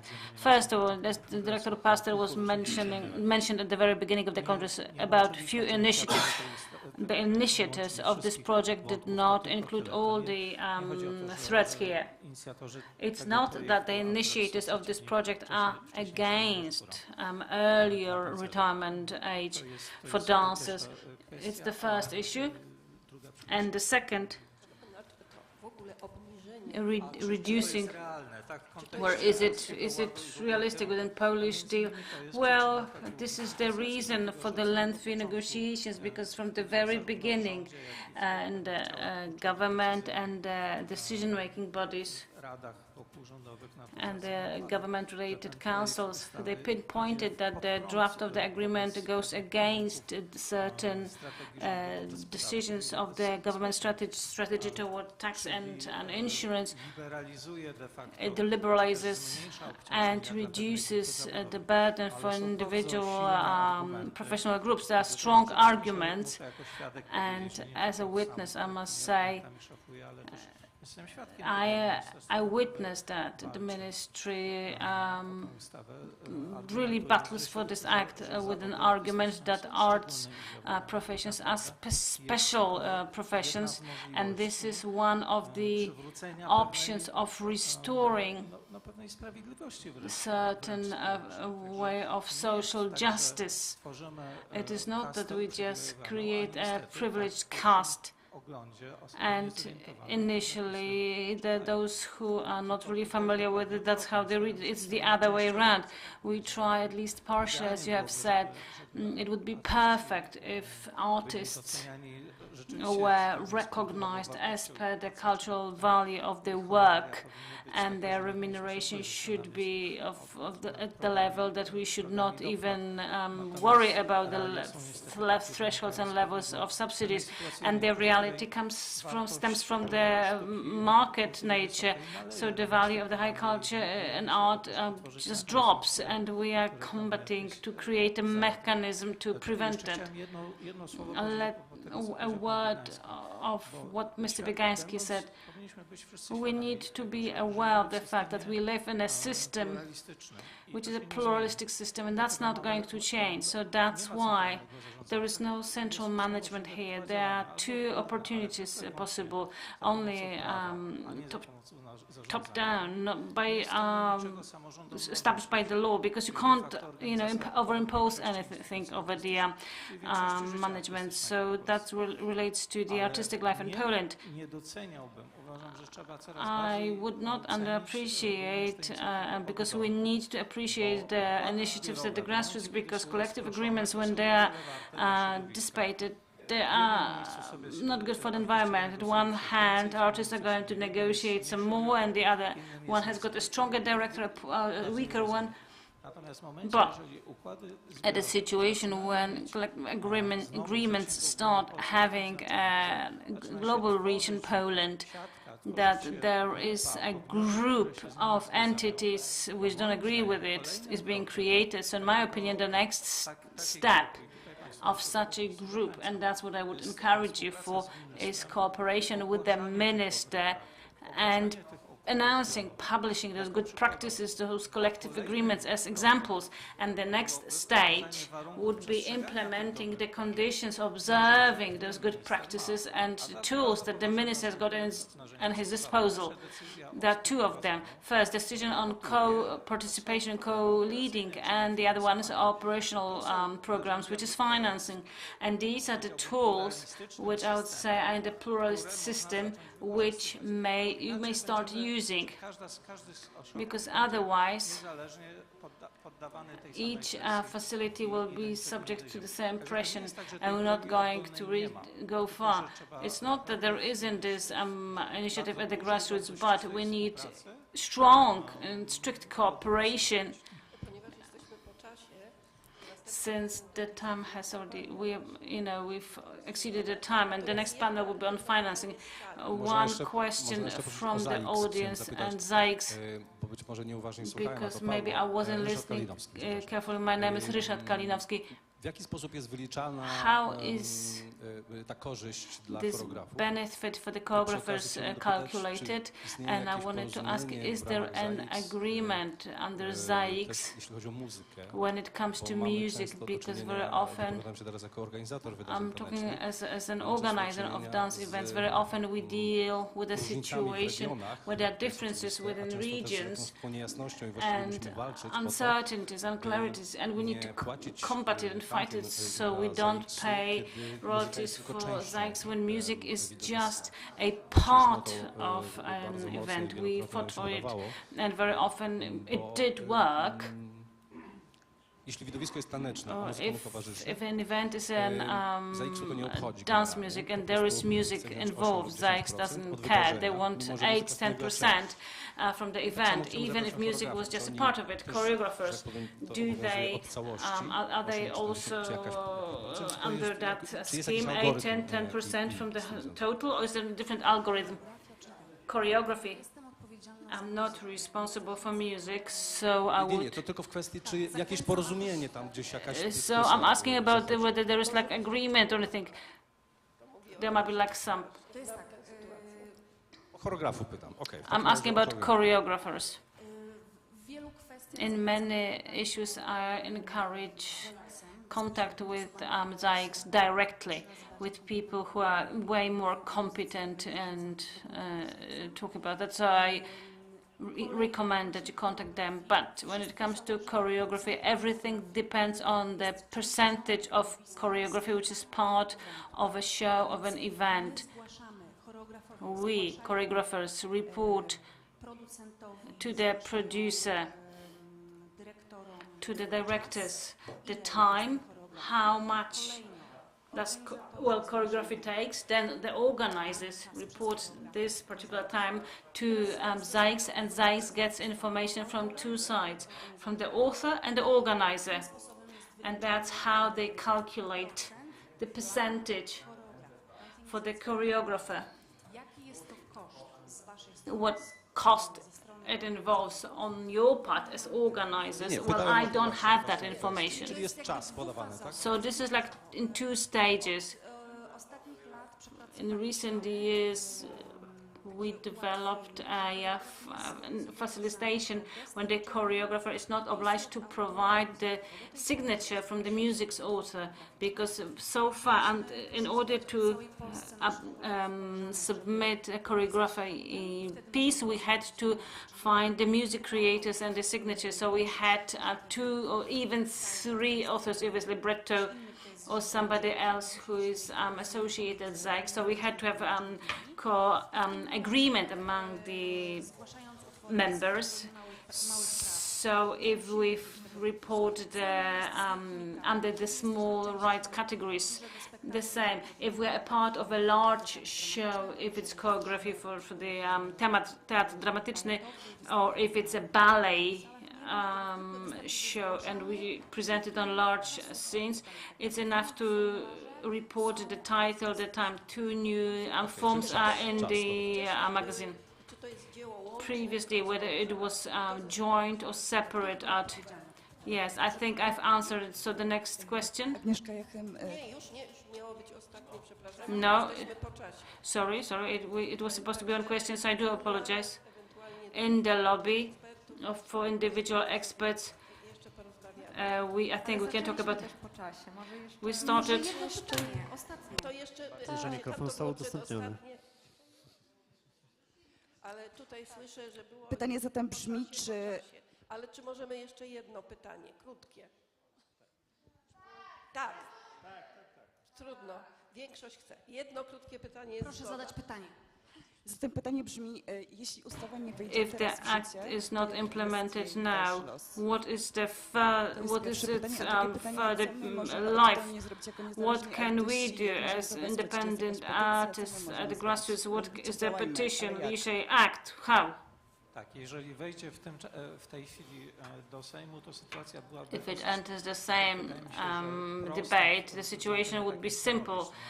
In terms of what can be done, there is plenty of representatives of the organization want to lobby the same, and there is high understanding among the opposition members. So there is a chance to build a coalition over the subdivisions who will support this act even during the campaign. So this is our opinion. Right now, the act can be supported on the website artystazawodowy.pl. This is the website dedicated to this act, developed mainly by the environment and coordinated by the Frederick Chopin Institute. And we're not the only authors of the content, and that's where there is a petition and there is a server. There's like a form application where you can supply and submit your support. I recommend that you do it personally and you disseminate information. artystazawodowy.pl and support the act. We can do that even today. To have like a statement and a requirement in the list of requirements. I should have done like Marta, have a slide, like demands and requirements. First voting. What I wish for all of you and the effects of the lobbying. And that's where we would end the delayed panel, because lunch is waiting. Thank you very much. Thank you. I would like to thank all the panelists and invite you for lunch and after lunch for the next panel on infrastructure.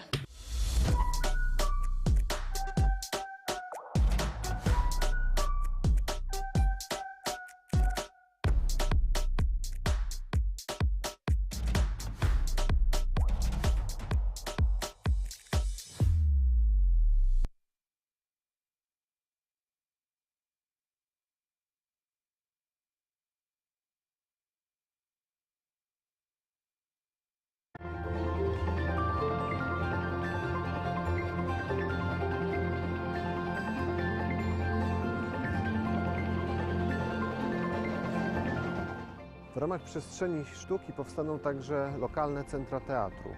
Bardzo zależy nam na tym, aby były one miejscem, w którym będzie rozwijana szeroko pojęta kultura teatralna.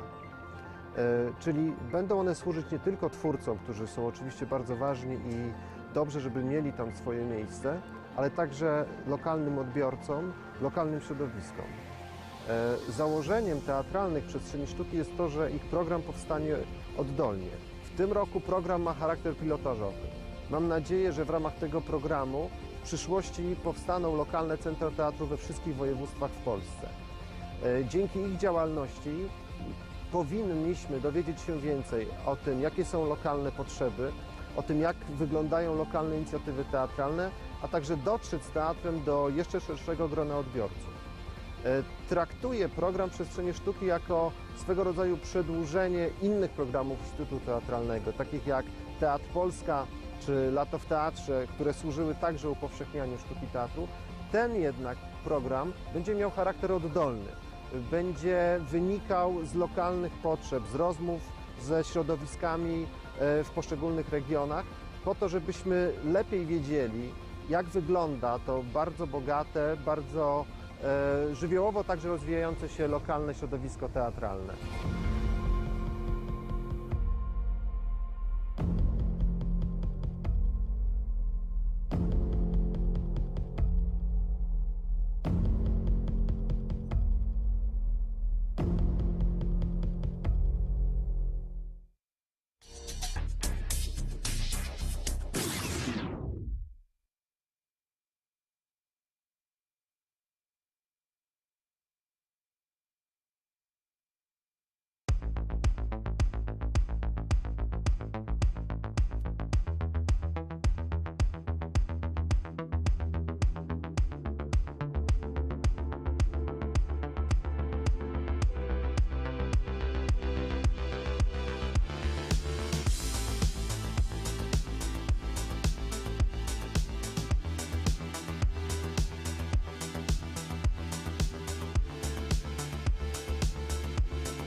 Hello, everyone. My name is Vladimir Angelov, and I'm the director of International Choreography Organization and Networking Services, Dance Icons Inc. here in the United States. Our friends in Poland have created this wonderful website that showcases the variety in dance in Poland. I would like to invite everyone to take a look at it, check it out, and learn more about what's going on in dance in Poland. Let's wish our friends in Poland best of luck, and we hope to see you soon again.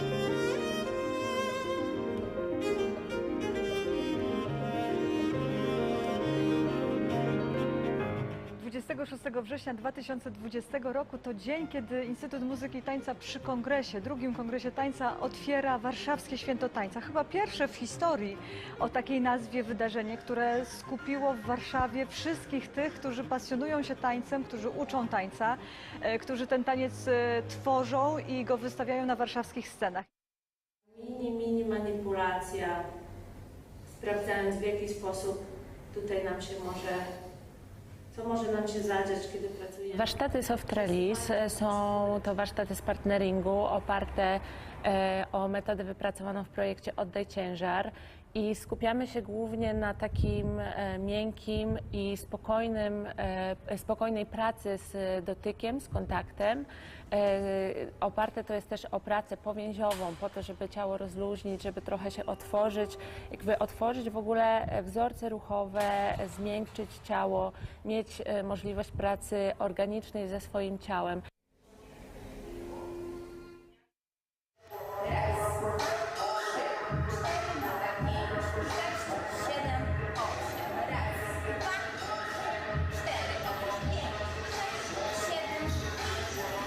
W tym czasie robimy choreografię, skomplikowaną muzycznie, ale sobie wszyscy dobrze radzą.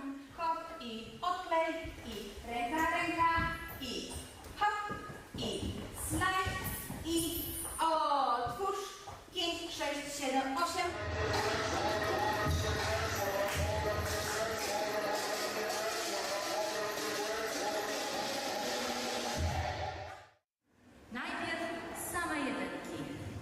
Raz, 2, 3, 4, 5, 6. Dwójki. Raz, 2, 3, 4, 5, 6. Trójki. Raz, 2, 3, 4, 5, 6. Dzisiaj poprowadzimy warsztaty z tańców dawnych, tańców polskich oraz tańców, można powiedzieć, zachodnich, tańców dworskich. Z tańców polskich będziemy uczyć kujawiaka, czyli jednego z tańców narodowych. Idą 16 kroków dużym kołem wokół wszystkich pań. I później wracamy 16 kroków dużym kołem, żeby było do swojej pani. Dobra? Uwaga! Pozabawiamy się czasami jedynami, bo robi swoją. I teraz dwójki pogadamy sobie. Dwójki więc jedynki.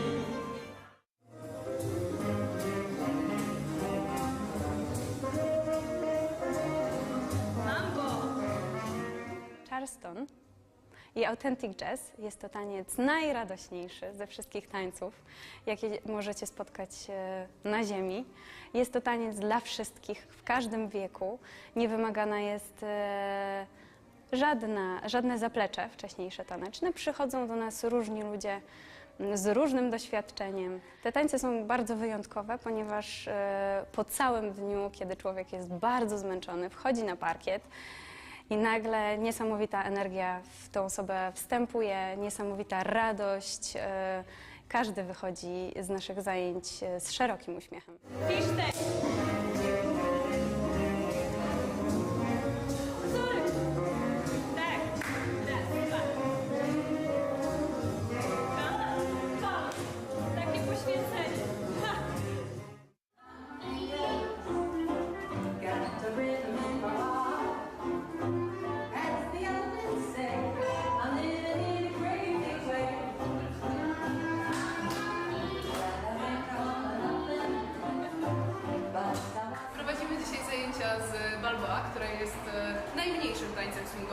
też najszybszym tańcem swingowym. Także my zarażamy Warszawę klimatem lat 20., 30. i 40. I touch, 5, 6, i 5, 6, 7, i swipe, i touch, i swipe, i touch, i swipe, i touch, para, parara, ha, ha. Stańcie, tak jak uważacie, żeby stanęła królewna baroku. 3, 2, 1. Mamy, bardzo dobrze. Super. I wszyscy wykonali zadanie absolutnie idealnie. Są to warsztaty skierowane zarówno dla dzieci, młodzieży, jak i dla dorosłych, żeby pokazać piękno baletu. Piękno, które nie zawsze wynurza się z piękna, wynurza się ono z ciężkiej pracy, ale to piękno jest osiągalne dla każdego i każdy może spróbować, każdy może dowiedzieć się, z czym to się je. Po wstępie na temat historii tańca i baletu pokazuję podstawowe kroki baletowe, pas, pozy, ustawienia rąk, nóg, tak żeby wszyscy uczestnicy mogli dowiedzieć się troszeczkę więcej na temat tego, czym jest sztuka baletowa oraz ewentualnie mogli podjąć decyzję, czy chcą kontynuować naukę. To są osoby, które pomyślały sobie, że dlaczego one mają robić element tu, kiedy mogą ten element zrobić tu, albo i wyżej, tak?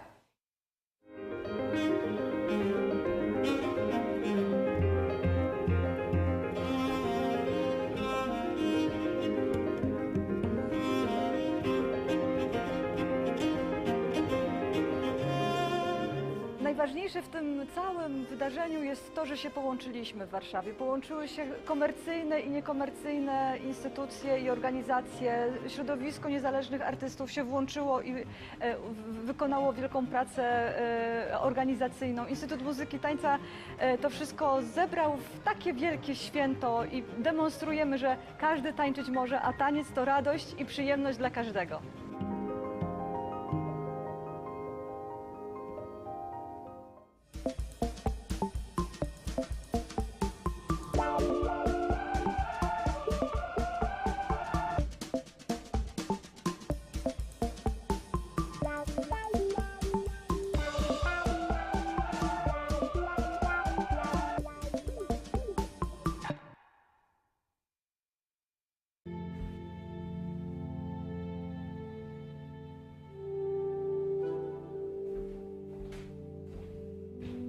Pura is a film about sisterhood, solidarity and place. During the production of the film, we really tried to explore what it means to be isolated and struggling with the issues that women face in the world today, and what it means to come together through solidarity. And we wanted to use the expression of that through being kind of like what happened during the pandemic, where people were isolated by themselves, and then the freedom that you have in nature and finding each other.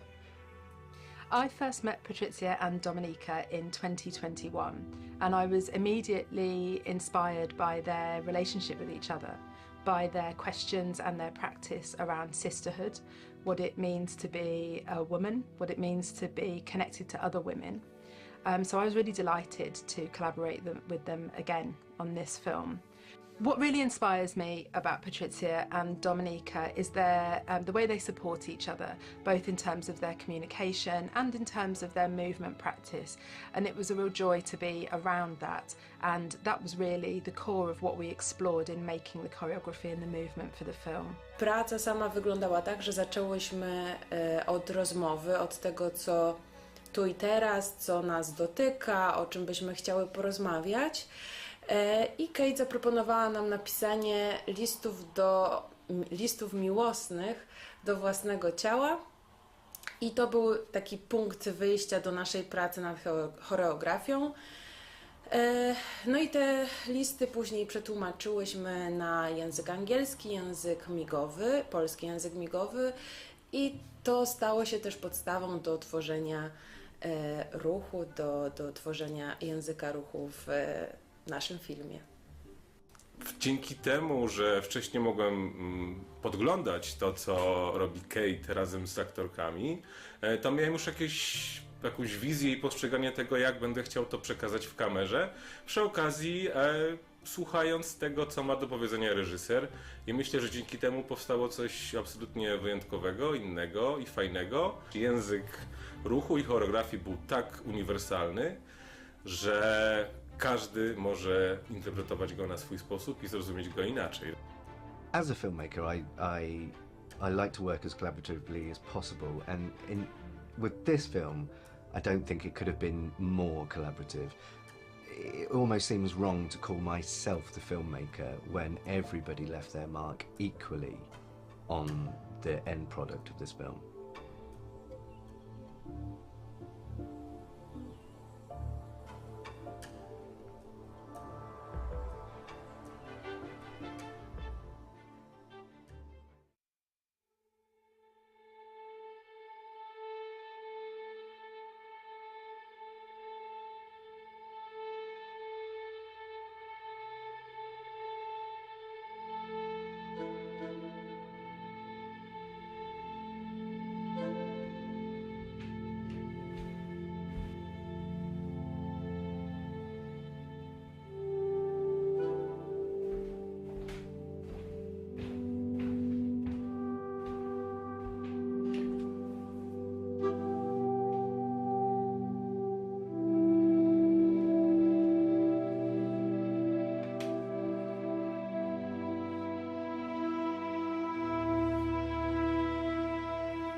Polish name of the project?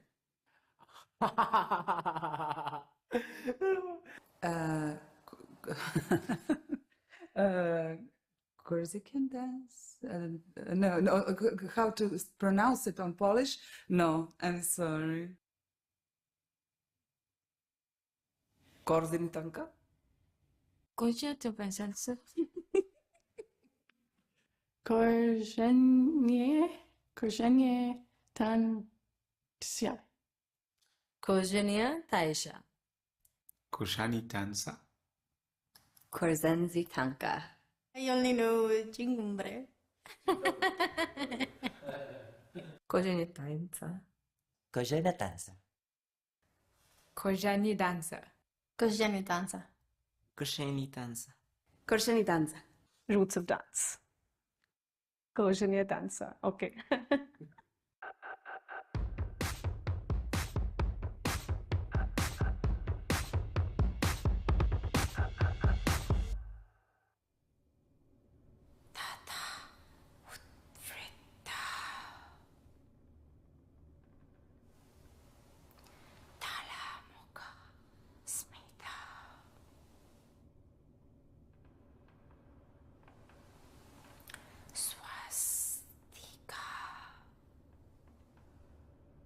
Aveshtitam, udveshtitam, vyavartitam, parivartitam.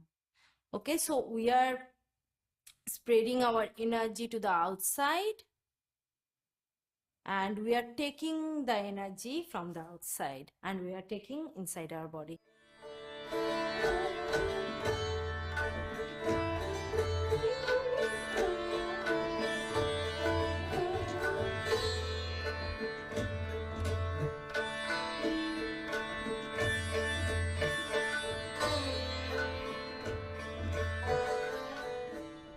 So it is kind of mostly between a form and formless. So hence you have seen us using a lot of gestures with the hands, which we call it like Natya Shastra mudras.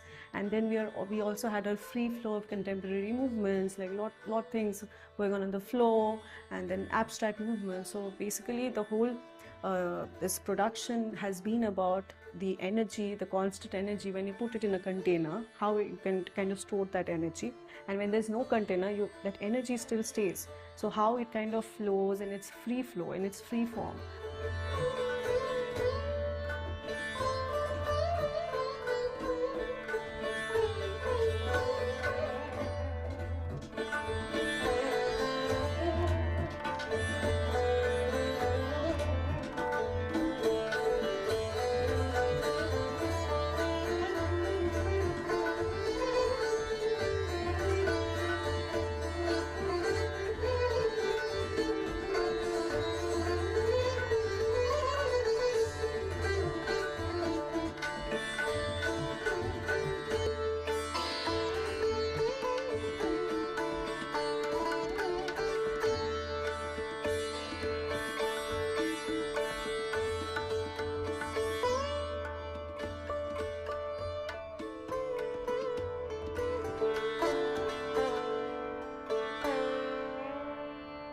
Projekt Roots of Dance jest bardzo znaczący pod wieloma względami.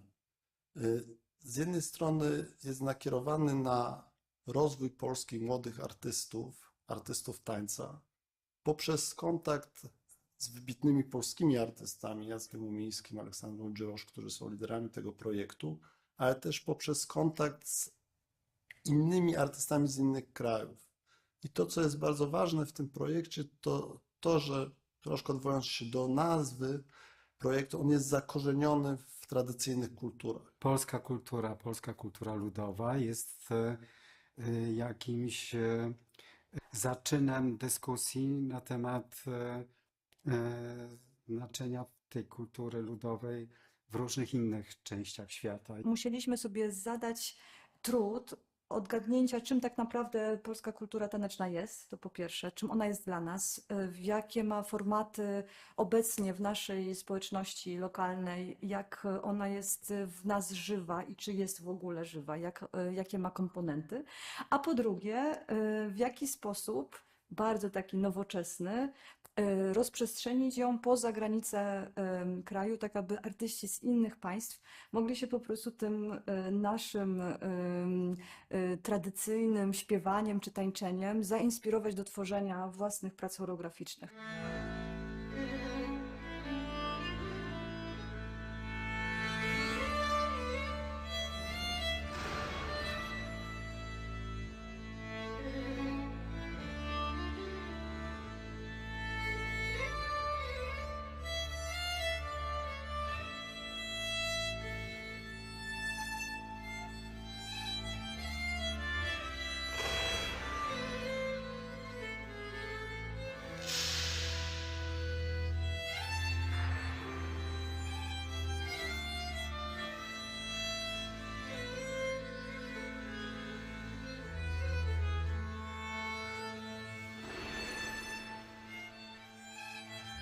The past is a very big thing. You should realize what was there before in your past. So if you realized, it can give you so many details, so many impulses, and so many feelings.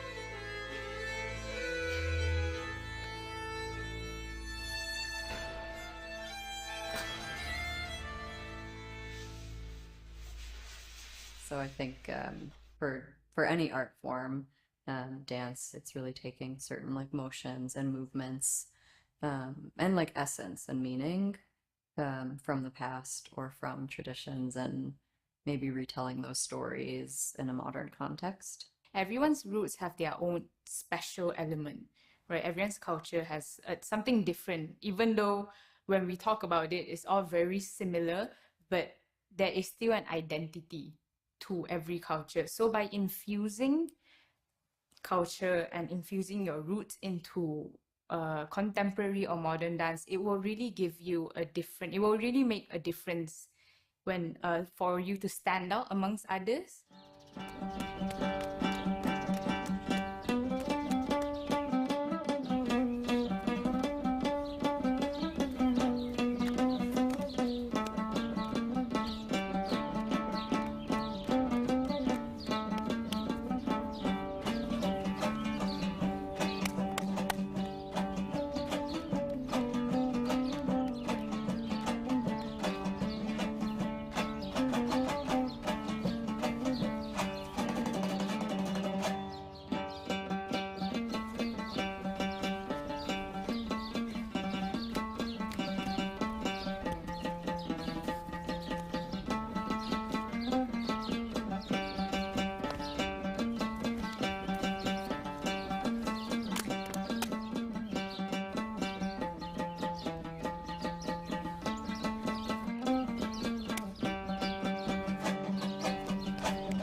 The piece that you just saw is called Dikir, choreographed by Raziman Sarbini, a former dancer of Us Dance Company.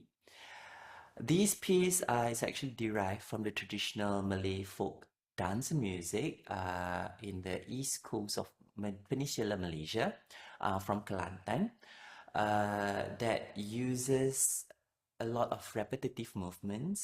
And in this piece particularly, he explores on the traditional movements that can be portrayed in contemporary perspective. Tradition is something that is very important. Personally, for me, I can say maybe we are not always aware of it, but I think it's some kind imprinted in our minds, bodies, and if we are talking about dance, then we can say in our body language.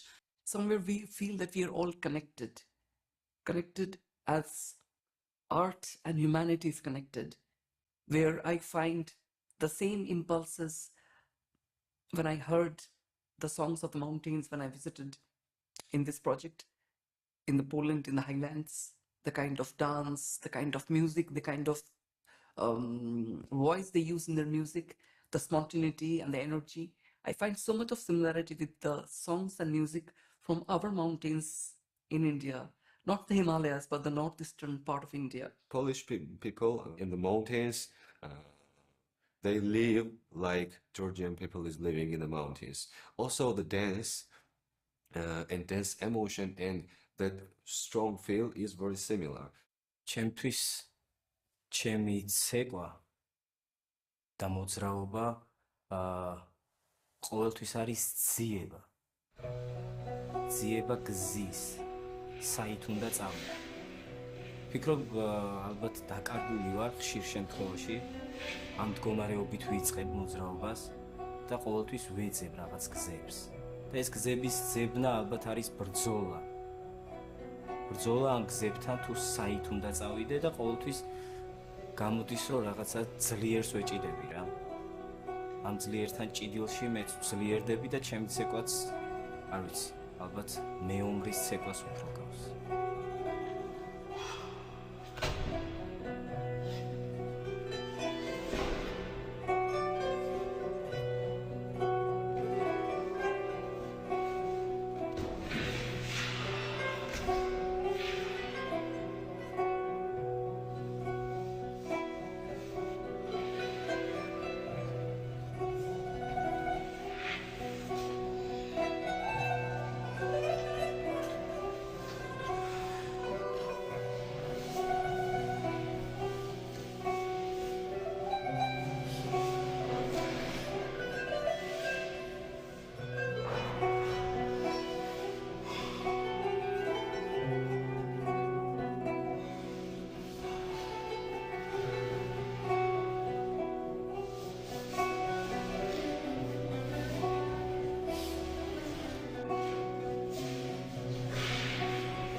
Nawiązanie z jednej strony do kultury ludowej oczywiście, ale też idąc głębiej, znacznie głębiej, jest to powrót do zmysłów, czyli rozumienie o wiele bardziej głębokie niż nam się wydaje tego, co nas otacza i w jaki sposób kultura powstaje. We all have some kind of common roots and common genes, and those things make dance really powerful, because going into something deeper and more meaningful,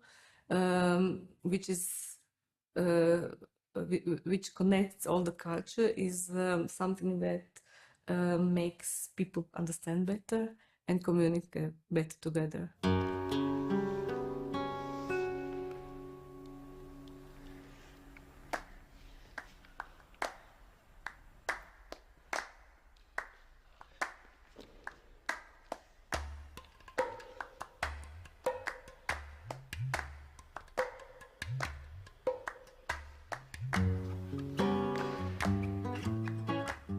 I was really excited to be asked to come to Poland, to the Roots of Dance project. And my background is I'm Colombian, I dance flamenco, and I'm also interested in contemporary dance and mixing some of my roots and my flamenco tradition into contemporary movement, into more contemporary context.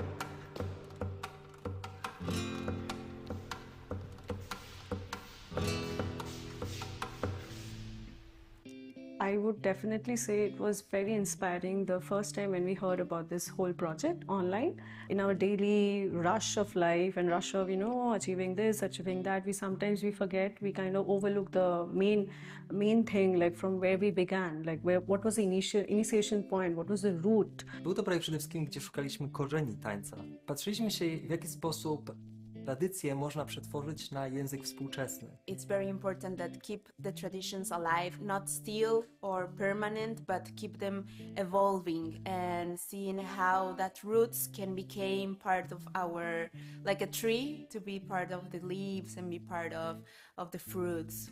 I my do tego projektu zaprosiliśmy zespoły z Indii, Malezji, ze Stanów Zjednoczonych, z Gruzji, Chorwacji, z Kanady i wpierw podzieliliśmy się kulturą polską w formie tańców i muzyki z Beskidu Żywieckiego czy z regionu Mazowsza, a potem zaczęliśmy szukać pewnych podobieństw, jakie występują między polską kulturą a kulturą naszych gości. Polish culture is strong.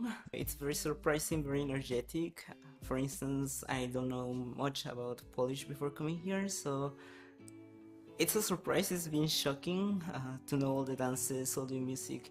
But I think the most shocking part is that between the distance that we find in between Mexico and Poland, we still can find a lot of similarities in our cultures.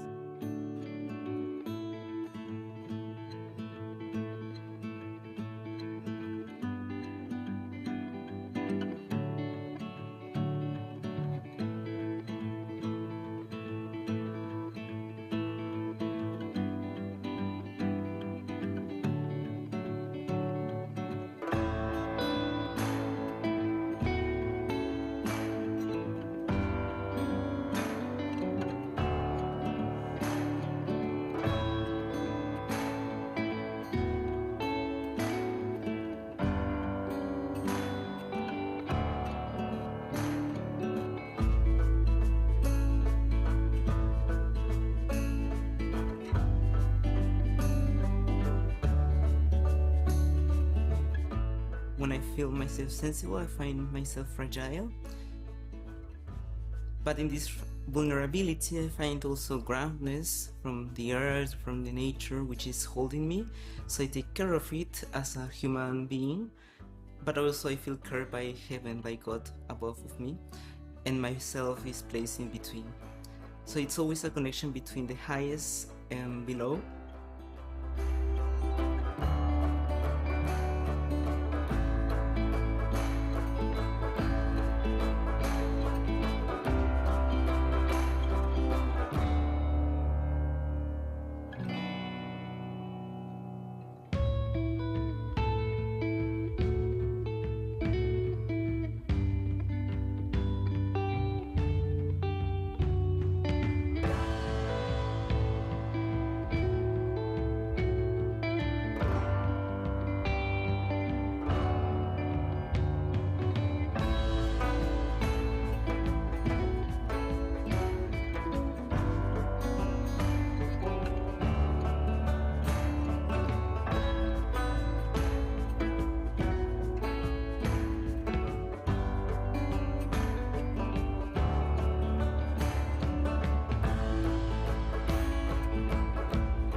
Witam Państwa po przerwie. Witam serdecznie wszystkich, którzy śledzą. I would like to welcome everyone after the break, including our online viewers.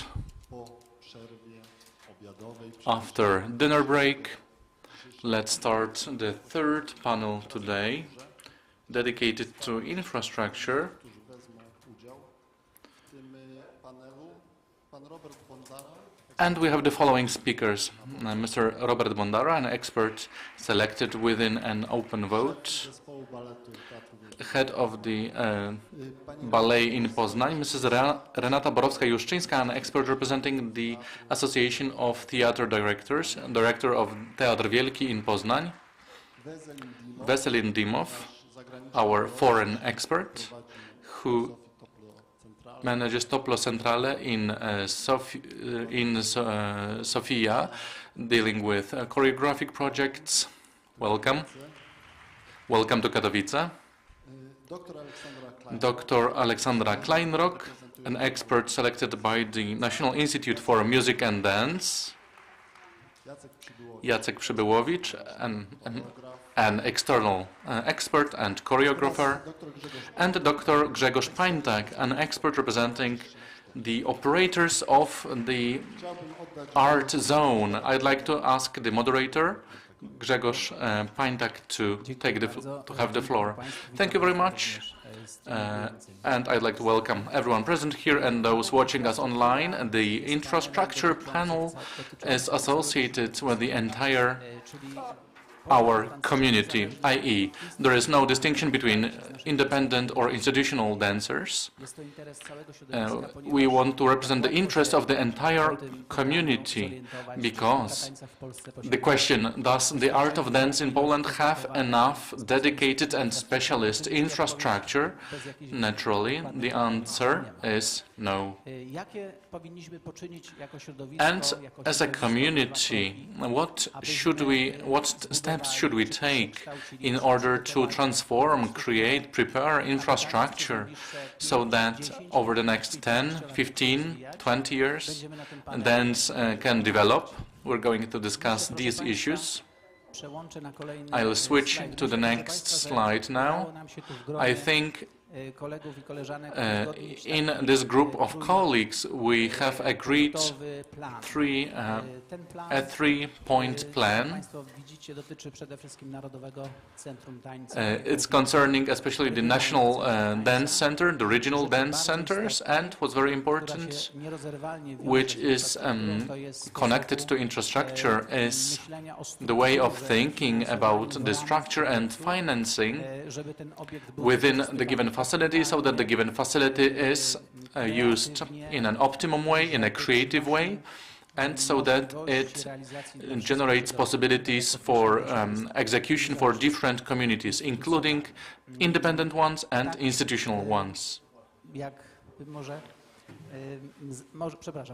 Sorry, let's start. Well, it so happened that I was asked to speak first, to present this panel, so I'd like to present myself. My speech will be regarding regional dance centers, and I'm representing the operators of the dance art space, because there are 5 such operators. I'm also the deputy director of the Kielce Dance Theatre, and from this point of view, I'd like to present what we need within our region in terms of infrastructure for dance to develop. Then my colleague Jacek will tell you about the National Dance Center, and the other speakers will also present their points of view.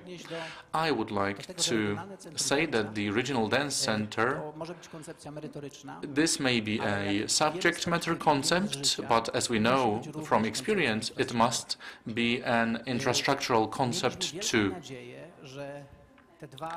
we had great hopes that the two milestones that the community has provided in consultation with the ministry, that they would bring us closer to structurization. The first step was the National Institute of Music and Dance, established in 2010.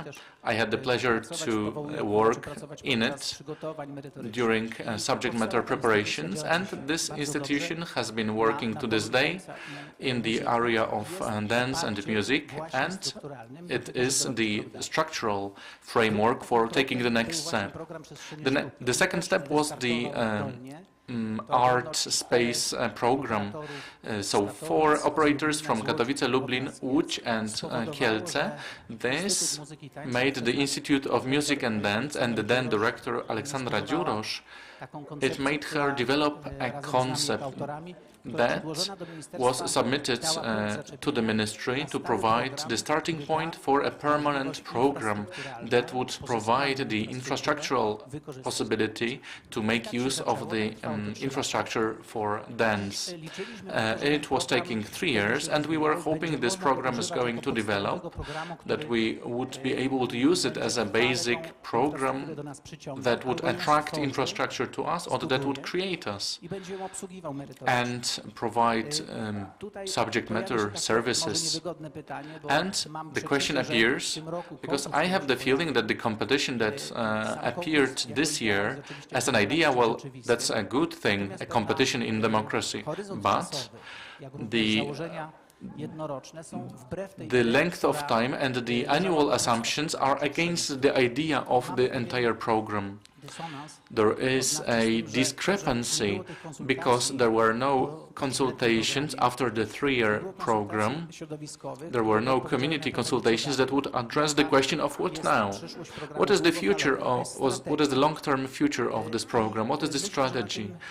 And I think that today and over the next days, maybe we will get some answers. Maybe we can contact the representatives of the Institute, maybe we can get your opinions and have a map of strategy, because strategy is above politics. Politicians are there to service our strategy, and if we formulate our strategy as a community for several years or more than a dozen years even, then we will have permanent spaces, and the next politicians will not liquidate our program. And this is my request, both to independent and institutional communities, to think about it this way.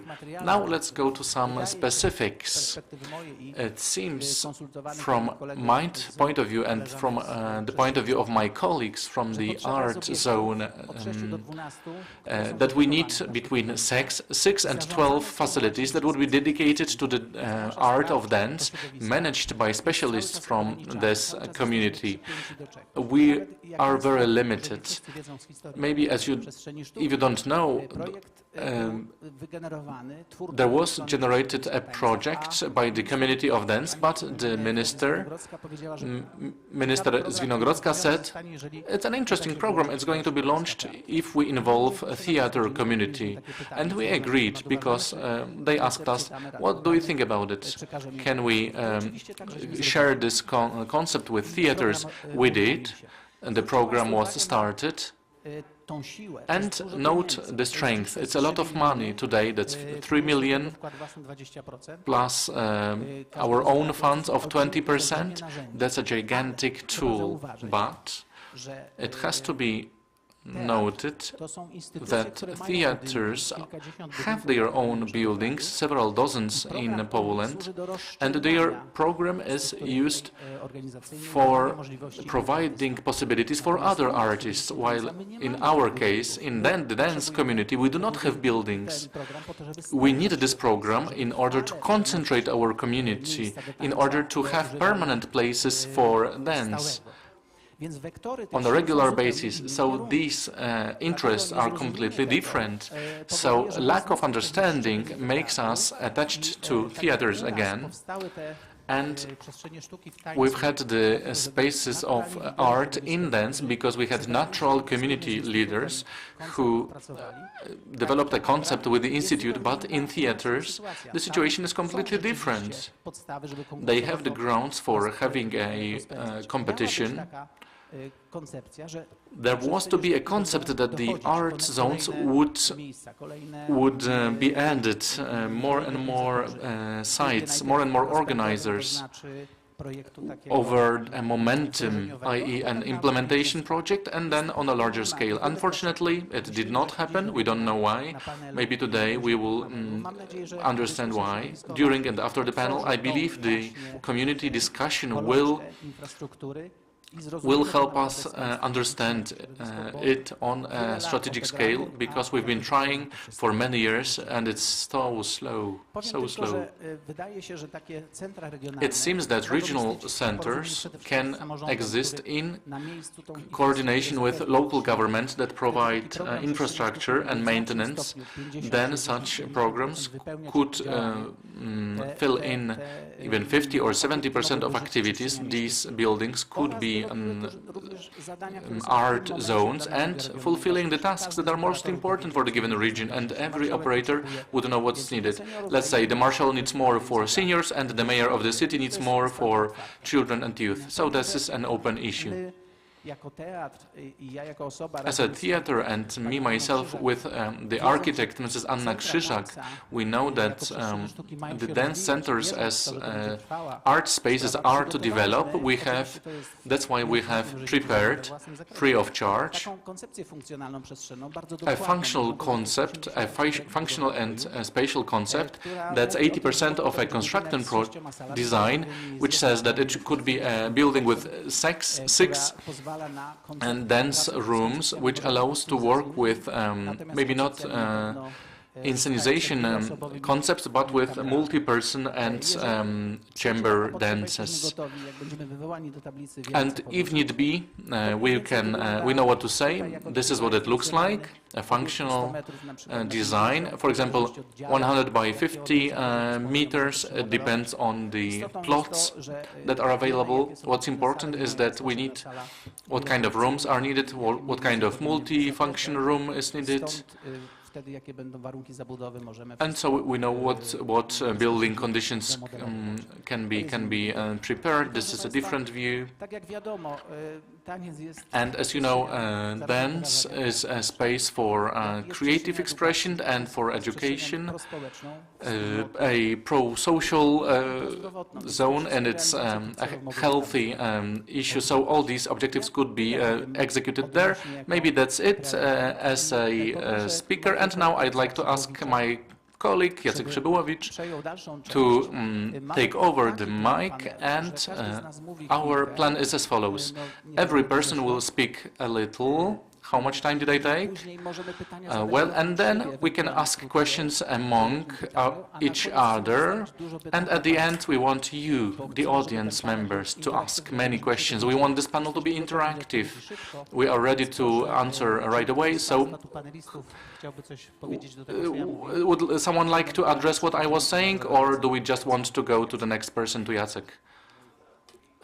Mine. He's saying mine. All right.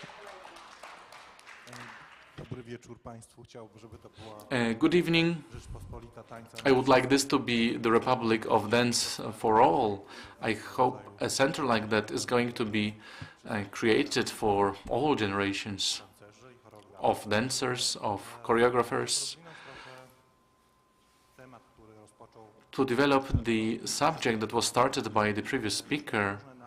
Well, there are different names. The National Center of Dance or of Choreography. And the point is to have a building, to have production space that, for us, is something that we dream of. I hope we are going to live long enough that we will meet together in... I hope you don't hope that I live a short life. Yes, so the National Choreography Center.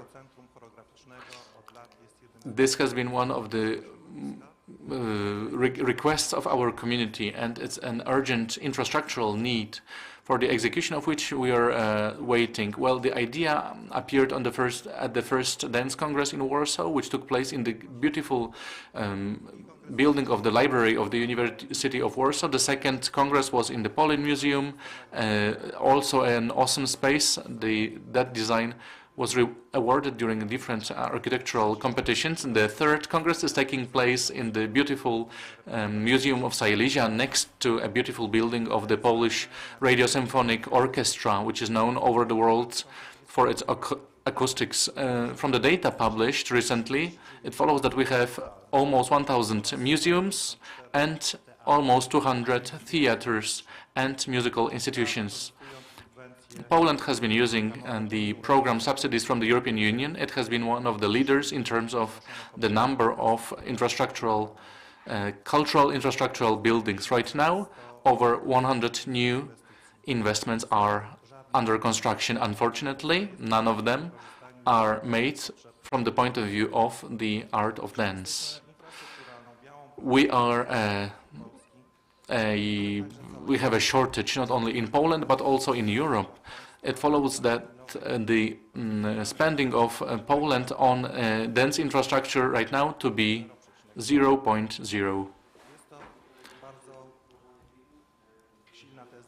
It is an interesting thesis. If you have some updates, some news, it would be awesome if there was a great all-Polish initiative aimed at changing the state of things. So in response to the ever-changing needs of the community, there are local non-institutional initiatives such as the grassroots group for establishment of the choreography center in Warsaw. On account of infrastructural exclusion and absence of own space, dance shows are shown in galleries, in museums, in theaters, if they want to have dance programs, and in multidisciplinary spaces that are not really adapted to presentation of dance. Absence of the infrastructure is not a pain only in small towns, but also in the biggest cities. The best location for a center for transportation purposes would be Warsaw or Łódź. That can be reached relatively fast from any place in Poland, but it follows from the cultural investment plans for central Poland that they only include, among others, construction of the Polish Royal Orchestra. That will be the third opera in that city, construction of the Philharmonic building for Sinfonia Walsowia, completion of the building of Contemporary Museum, and the flagship investment of Museum of the History of Poland, co-financed in 2023 with the amount of 1,200 million zloty.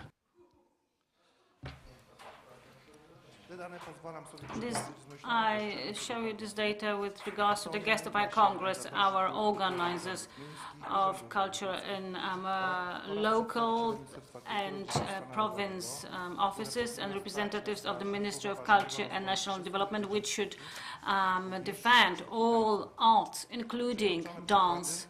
The examples I gave you are well known among our circles. We've been repeating them, and we keep emphasizing the same requirements and needs.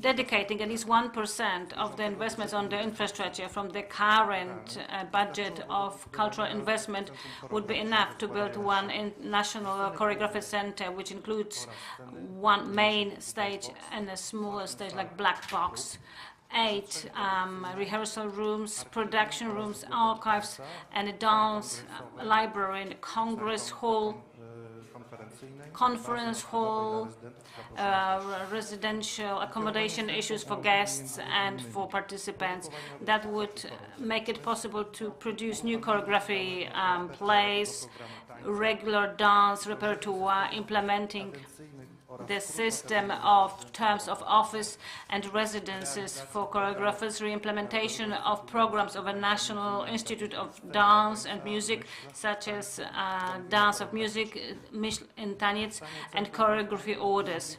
That would also make it possible to organize events such as Polish Dance Platform or Dance Congress.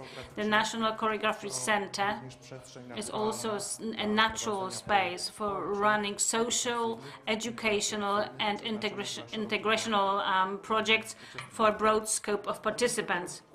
The main organizer should be the Ministry of Culture and National Heritage through the National Institute of Dance and Music. I was requested by Karol Urbański to share with you my experience about the operation of choreography centers from the perspective of dance and now choreographer who's worked outside of Poland for many years now. Regardless of the geographical location, the centers are a constant infrastructural space which allows improvement of your work as of the known artists as well as the young generation.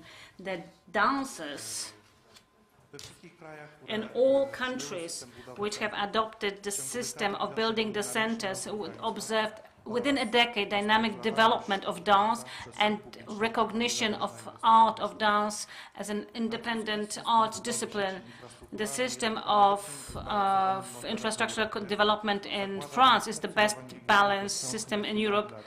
It assumes the Centre International de la Danse, and which covers the area of the entire France. In smaller countries, Scandinavia, they have in Stockholm Dansa Schools, which is to present Swiss and Nordic shows. In Israel, Suzanne de la Danse, the center is the biggest production center, and Bacev's company headquarters, Suzanne Lam, is the complex of stages which are architectural building reconstructed just for those purposes. The center presents shows of almost 40 operating groups which are financed by the state. Suzanne de la is the center of choreography, and within 7 years I danced over 7 times. It's hard to imagine the development of dance in Polish, a space where you can dance 7, 8 times during such a period of time. If I wanted to be somewhere at 200 times, you know, at some place, I would be dancing until I'm 70 at least. Israel is an unprecedented example of a systemic support by the state, selected just for this purpose. This is the best example of structural independence of dance. All of the teams that function there are independent entities, which means unprecedented development of the dancing choreography centers which are developed all over the world, not just within Europe and the most industrialized and rich countries. The choreography centers are developed in Mexico City, where I'm just about to go. I'm going to start rehearsals for a choreography project which is going to last 4 weeks. The premiere is assumed in July in the Mexico City Opera stage, and the rehearsals will be at the National Center of Contemporary Dance Production.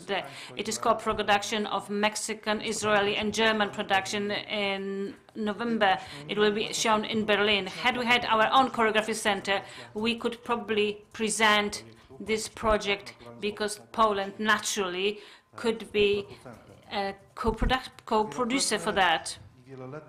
Many years of negligence of organizational aspect due to lack of political decision when it comes to infrastructure development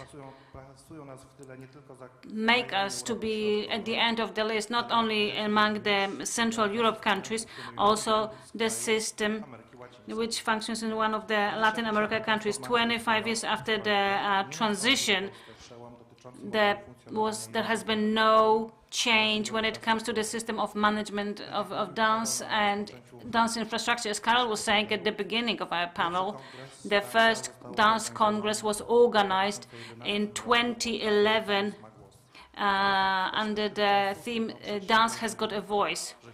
It's hard not to think that the voice of Polish dance is usually heard during the Congress, and then it goes silent until the next edition. The question, are we going to have implementation of our basic infrastructural needs, has been an open question for years now, which does not have a clear response. I would like to add that the last few years have been a summary of this infrastructural acceleration which we can observe in many aspects of life in Poland, including culture.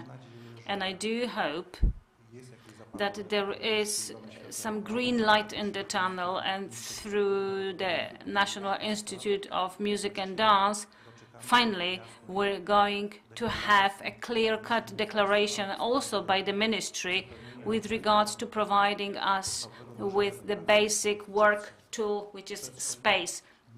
Space, not just for dancers who institutional dancers, which is better or worse, but all those young people who enter the professional life and they have nothing to do with themselves. It's not because they are undereducated or they're not talented. No. In Poland, in the center of Europe, there is no space for dance, for their creativity. There is no space to develop the talents. Thank you.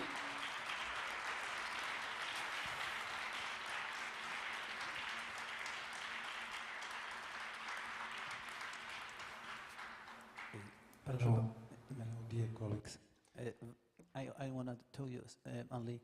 Proszę Państwa, kolega ma tłumaczenie cały czas, także on Our słyszy colleague nasz has kontekst. got interpretation, so he can hear what we're talking about. He's got the context, and now he's going to present his point of view. The floor is yours. Thanks for inviting me. Thanks, Karol. I have to say I'm very impressed since the morning from seeing the way you have structured your ecosystem and the way you communicate. Your quality and level of dialogue is much better than ours, I have to say. And it's not, I don't say this out of courtesy, but really I have to admit it. Still, I would like to tell you about a small miracle that happened in Bulgaria. It started 9 years ago, and it gave me a great example of how actually infrastructure is so important. It's the most uniting thing. How did that happen in Bulgaria? We have been talking for 2 or 3 decades, at least I'm active since 2000, about the choreographic center, and it's as if talking Chinese to our politicians. And then, actually, Sofia was a candidate of European Capital of Culture in 2014. And independent scene, I'm part of this independent scene since 15 years, had to change the strategy of action. Because until 2012, the independent scene of theater and dance has always been very much together. We are friends in Bulgaria, so we never separate. And since 2012, independent scene was going to different state and municipal theaters. But in 2012, government decided to change the system of subsidizing theaters and started to subsidize them per sold ticket of their own production, which totally closed the possibility of independent scene to be guest in the national and municipal stages, and had to change our way of thinking and start thinking about creating a venue. At that time, I was a chairman of Association of Independent Theatre, and we became part of ITM, maybe some of you know, the biggest network for performing arts in Europe. And in 2014, in exactly 9 years ago, in March, we were organizing a meeting of ITM. So what we did actually, we put the topic of creating a new venue in the program of ITM. Made a working group in 3 days, showing 3 possible spaces. Then we created a list according to 5 criterion. 65 foreign guests had to vote which is the best venue. So it wasn't just artists going to a mayor because the municipality is the owner of the space. It's like artists from Bulgaria united, not only theater, not only dance, but also visual arts, music, social entrepreneurship, architects, urban planners.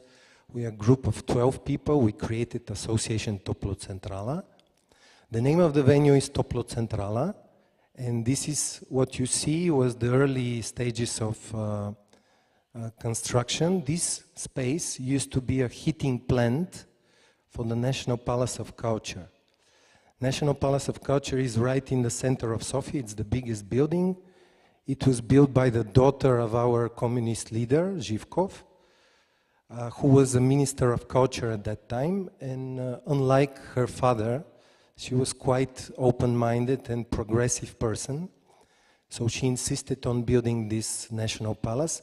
And this served for 3 years as a heating plant. Then they made a central heating in the national palace, and this space became totally useless and abandoned. So there were 2 ruins surrounded by jungle of plants and bushes.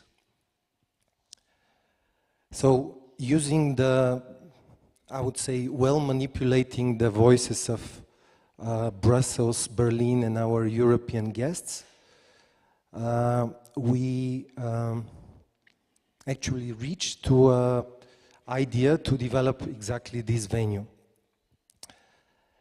And on the last day of ITM meeting, we had an invitation from the mayor of Sofia, and that's how the dialogue started. The unique thing about this process is that for 7 years, a platform of independent organizations worked together with municipality, which is really like a miracle. And in the last 2 years, we even included the Ministry of Culture. So now what we created is a regional cultural institute. 1/3 of the budget comes from Ministry of Culture. These are the salaries of 27 people who work there. And the other 2/3 come from the owner, which is the municipality, which are for production, utilities, expenses, everything like that. And also what we earn through our activities. We had 700 activities for the last 16 months, which is a lot. Over 50,000 people joined, came to different activities. What we earn stays with us, so we could reinvest or give additional material stimuli to the team, which is very much needed because so in a way we created a kind of symbiosis between the socialism, like we have really salaries from 500 to 800 euro per month. 800 is my salary as a director. And at the same time, if we are active, we can actually pay to ourselves double. And that's what we do, actually. Around 55% of the activities are theater and dance, so the focus really stays performing arts. But we also do a lot of music, live music, parties also. We do cinema, literature events, a lot of educational events, social events. We are the first center created with a residential center, which means like a studio, big living room, 2 balconies, and 4 rooms, which can be used by a foreign guest or foreign artist to come and work with Bulgarian, present, exchange, which is really important. What else can be said about this center? So, the important thing, it's more or less what you see now is how it looks now. This used to be the chimney of the heating plant. The part that is close to us is the administrative part. On the second level is the residential area. We have 5 spaces, indoor and 2 outdoor. The biggest is like 250 seats, very similar to what we're having here. And the smallest is 30. We have one middle one, the first hall, which is 250, and the second, which is 80. They are multifunctional, so we have the telescopic seating that can very quickly transform the space. And then we have one bar with a big terrace that has event every evening. We have outdoor amphitheater, and we also have a planetarium, which wasn't, how to say, planned, but the independent scene of science is also active, so they came to us and said, well, we created a planetarium, can we join you? And we say yes, and now it attracts a lot of kids, a lot of young people. And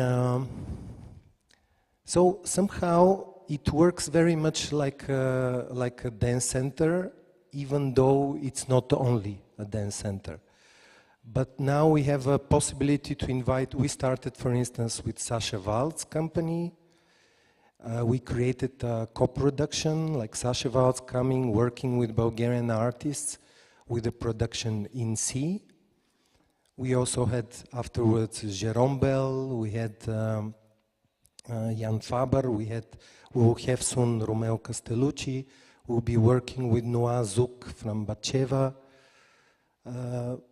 We invite interesting groups as music. So it's like a dream come true. And back to the question again, how did that happen? I think the key thing is that we were so much in lack of infrastructure, so much in trouble, so deep down in the desperation, what to do, how to continue, that this somehow made us together. We started to talk different art disciplines together, and having 2 European networks behind our backs was really, really, really good. Also using the experience of more than 30 centers I visited from the network Trans-Europal, learning from them how a venue was created, how is sustained, how is budgeted, how is programmed. This was very useful. So I would say I cannot give advice because Poland and Bulgaria are very, very different. I see that. You have very strong, from what I see, institutional scene, very well subsidized. But also I see a lot of independent people here, quite intelligent and united. So in a way, I don't know how it's going to happen here, but for sure we are countries that, like the words of Berlin and Brussels and Europe, are magical words, and if somehow people manage to stay together and be like a Chinese drop, very, very patient and very persistent, and yeah, the other key word is patient. So I said 2/3 of the budget from municipality, 1/3 from Ministry of Culture, and yeah, 27 people work there. We need 10 more because there are a lot of events, and this venue is quite a big hit now in Sofia. So we are planning also, with the help of Karol, to collaborate in future with a Polish independent dance. Yeah, I think that's enough now.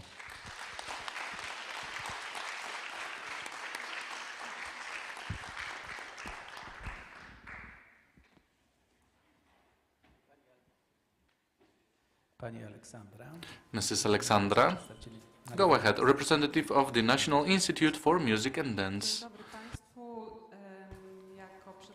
Good evening. As a representative of the National Institute of Music and Dance, I would like to tell you about the Art Zone program. If we could give me the clicker. I apologize, I forgot I needed it. What are art zones? It's a network of interdisciplinary centers organized in cooperation between the ministry, local governments and NGOs, as well as art universities and private entities.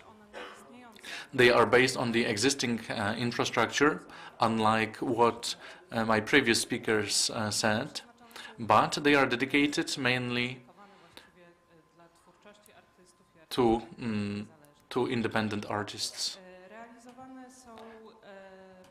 The program is executed on the basis of four pillars, items: artistic, educational, social, and health related.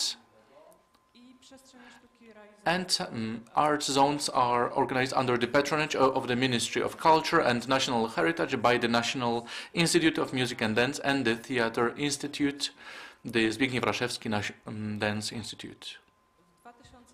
In 2020, we had the pilot program. It was launched in 4 cities: Katowice, Kielce, Lublin, and Łódź.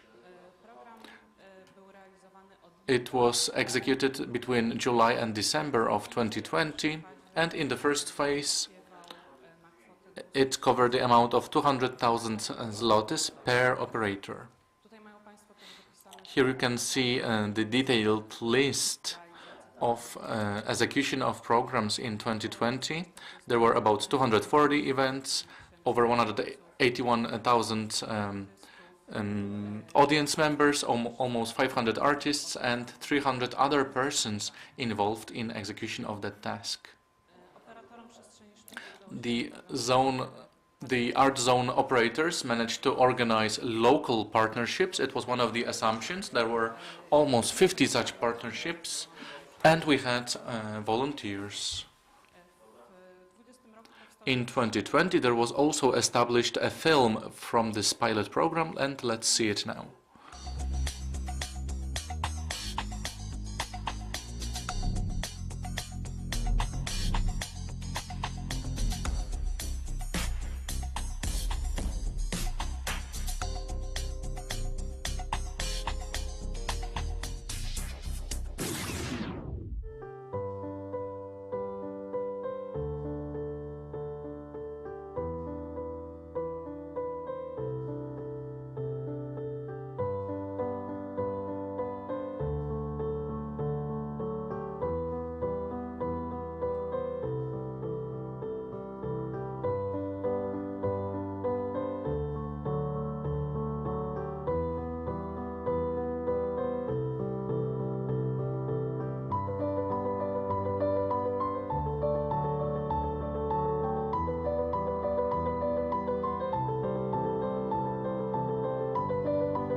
After the evaluation of the pilot program of the art zone in 2020, the budget of funding was divided according to the criteria. I hope you can see it. I do not really see on my screen, but according to percentage criteria, so 66% for money for artists, 10% for promotional activities, and 24% of the budget for organizational activities.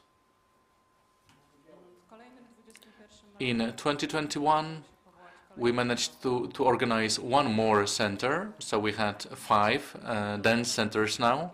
The extra one, the pilot center, was in Białystok. The program was organized between May and December, and the amounts were 500,000 for the old operators and 300,000 zloty for the pilot center in Białystok. The minimum own contribution was 50,000 zloty and 40 for Białystok. And the execution of the program resulted in over 1,600 events, over 66,000 audience members, and over 2,300 artists.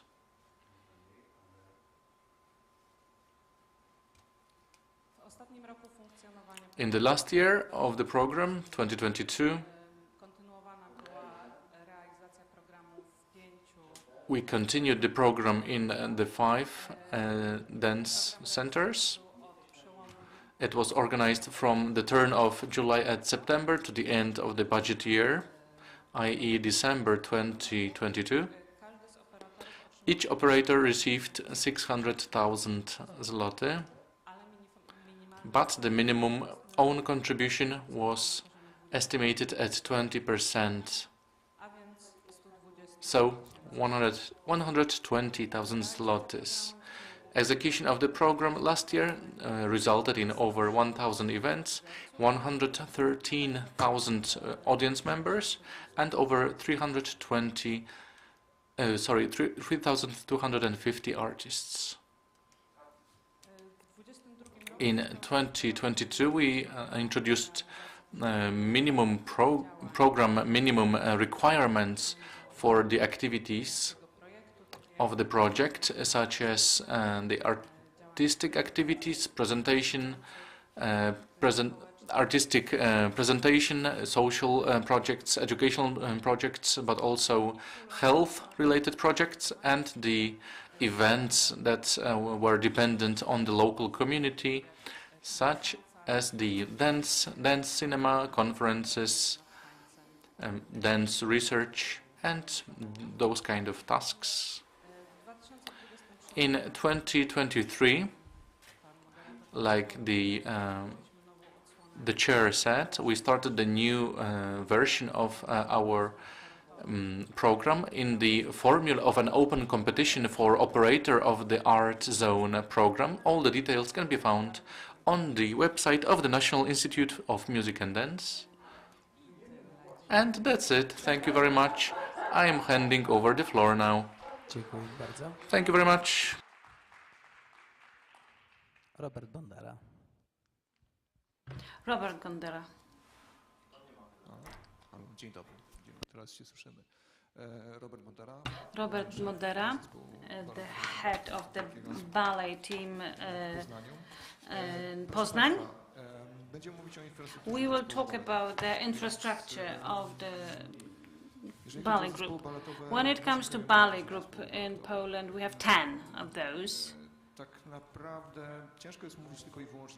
It's really hard to talk about the infrastructure itself because it's closely related to other elements such as structure of functioning. Krzysztof Pastor mentioned it at the very beginning, and I'm going to refer to it. All the examples or diagnoses.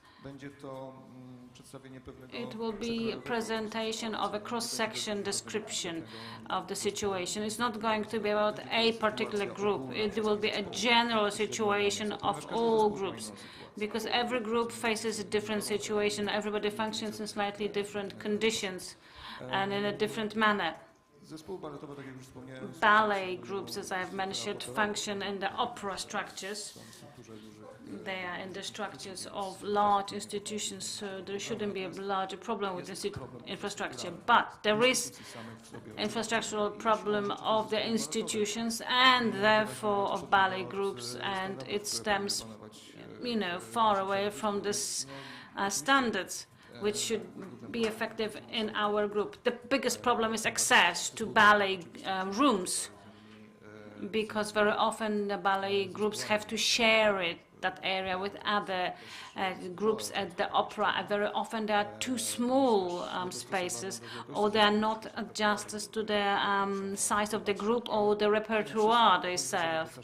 But it's also the equipment of ballet rooms, such as the proper floor, which should meet certain infrastructural conditions like bounciness, which is important, for example, for some injuries. Some rooms face problems of architectural issues, because those areas very often are adjusted to rehearsals, not developed for them, or like the chandeliers that are too low, etc., etc. I'm not going to go on about the whole audio-video infrastructure and IT when it comes to the camera, the use of it, storing materials, working in the cloud, etc., etc., because this progress does happen in every group, every team. And this is the shortcoming that we observe. The biggest problem is the limited access to the stage, which can mean low number of dance shows. Very important part of infrastructure is medical support for dancers. We've mentioned it already. It's very important from my perspective. A person who's responsible for the health of the dancers and the repertoire, it's very important. In the instance of any injury, quick diagnostics and verification whether they can go onto the stage or whether they need convalescence and physiotherapy sessions on the basis of our public healthcare system is not going to work. It's just not possible. So lack of a systemic support for the dancers, medical support, or such as additional insurance. And I'm not going to talk about the system which we managed to implement in Poznań on the basis of insurance, but all sorts of programs which mean physiotherapy and rehabilitation, returning them back to the stage, and poor physiotherapy sessions, which are important for the functioning of the team. We don't talk about well-being, mental support, mental training, which is so important in other walks of sport. Another big problem is human resources. One of them, insufficient numbers of dancers, which are not adjusted for the needs of a team. Another big problem, shortages in the groups others than dancers, support of assistants, pianists, physiotherapists, office staff, diet specialists. It's important because some of those tasks are given to people who are already employed. They're like functional additional extras, which not necessarily is the effective and efficient work of those people. There are lots of challenges which exceed the planned infrastructure, the low number of shows and ballet premieres. This is like disturbance of proportion with regards to the opera shows. It is absence of participation in planning repertoire, premiere, subject operation of the ballet groups, budget disproportion between opera and ballet, and absence of transparency of ballet. This is the issue of operations which are subjected to the needs of opera, sometimes without understanding of the needs and sustainable development of ballet group. This all takes us to the problems which are related to the structure of ballet group. As we have already heard it, let me just quote one of the leaders of the ballet who've already mentioned that the organizational form of the dance art are overdue. They don't support our development. They are anachronic. They were good in the 19th century. From the perspective of my operation, it's hard not to agree that the essence is Konrad Drzewiecki mentioned that 50 years ago. So this is this problem that I do hope, as we are saying, we are going to head into some action, and I do hope that Konrad Drzewiecki's idea is finally going to be outdated, because teams do change and groups do change. But the thing is it is the change fast enough? Ballet group structure is as such. We have like a managing director who manages the institution. Sometimes they are an artistic director, but also we do have artistic director. Very often they have music education, they are conductor, they are a director, and only then there is a ballet head later on. So who makes those decisions? Very often the situation is that the specialists who deal with dance, they don't make decisions because somebody else makes the decision for them. And this is one of the big challenges. And if those who manage those groups, those teams, they don't have the proper competence, and those who have competence quite often have to wait for the decision. And this is like the the general situation of all the ballet groups and of many years of talk. So who is the head of ballet? I like one statement of the contemporary heads of ballets. Is it supposed to be a creator? Is it supposed to be a supervision person? A creator is somebody who creates the vision, the mission of the team, or supervisory body who, like, an inspector of ballet who's going to verify the attendance, who's going to give a lesson. What about the standard? When we analyze the world, the standard is when it comes to arts decision, the specialists within dance make those decisions. We don't have to go far. It's enough if we just get in the car and an hour away is Ostrava, when Ohana Harin performance was had a premiere. So these are the standards which function in a professional world. And now the question is, what's next? What can we do with the situation? What development paths can be taken? What needs to be done? When we talk, the situation seems to be straightforward. It's easy. It's treating ballet as an equal partner of opera. This is a transparent budget which holds the balance for ballet, which allows to continue with its artistic operation. This is also access to the stage, the number of shows, of premieres. This is providing proper staffing numbers, so all those operations are conducted in a proper way, guaranteeing co-participation in planning with consideration of ballet group specifics. The process of preparing the repertoire and its diversity, it is also the image and promotion of the team.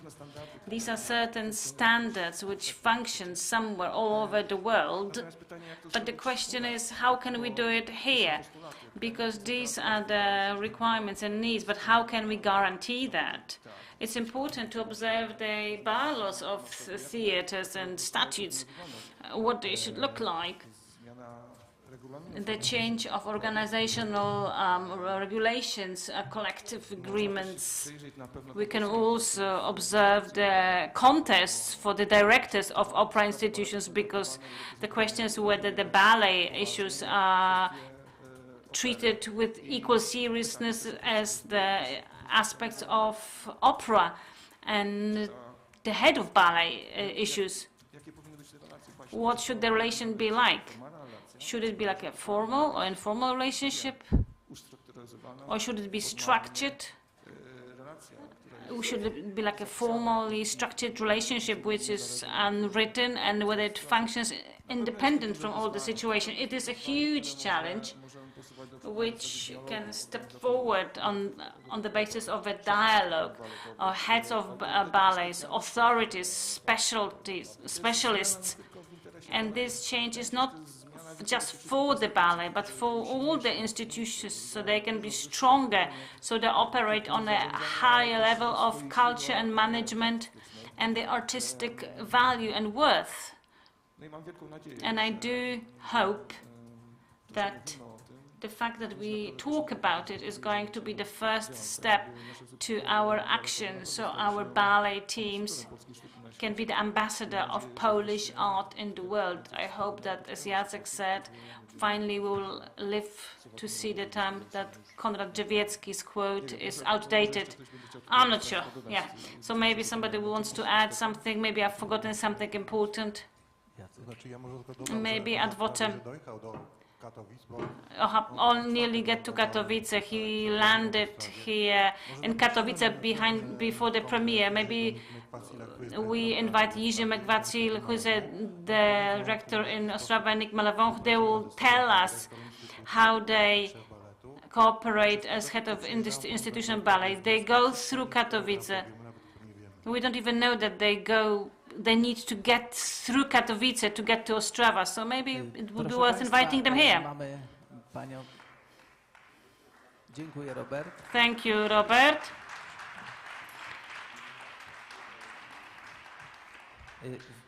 Now, in this, we put Renata Borowska in a difficult situation because she's the director of opera. She knows the perspective of ballet team, but also of other teams, the orchestra, the choir, the soloist singers, and also the admin part, because there are several hundreds of people. We have also directors of Silesia Opera and Nazamko Opera, and Mr. Konowiecki, who was also the former director of he was the chairman. But if we compare other congresses, I am so happy that we have such high representative panel of heads of the operas. Now a question to you, Renata. Is the problem at the institutional level? Can we solve the structural problem from the point of view of the opera director? So you're asking me to address structure or infrastructure? Well, so there are two things, infrastructure and so where do we start? I see, as you wish. First of all, I'd like to get to know, because the fact that we do not have representatives of ballet groups, meaning dancers with permanent jobs in the room, it's a fact, right? Or do we have any dancers with permanent jobs? Two people, all right. So, apart from Robert Bondara and director Pastor, do we have any managers of ballet groups? How many in total? Four people. All right, so theater directors, yes, we have several of those. Even though no one might expect us to be here, so I want to reply to Director Pastor, because the Directors' Conference is a private initiative.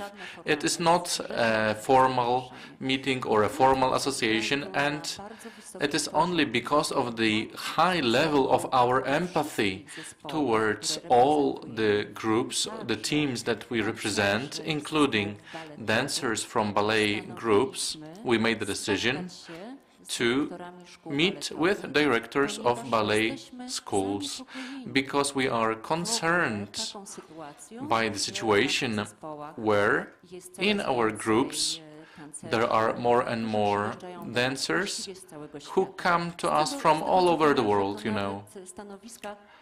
I know that even the first soloists in the National Opera are held not by Poles, but by foreign dancers. And this is a fact that we are facing.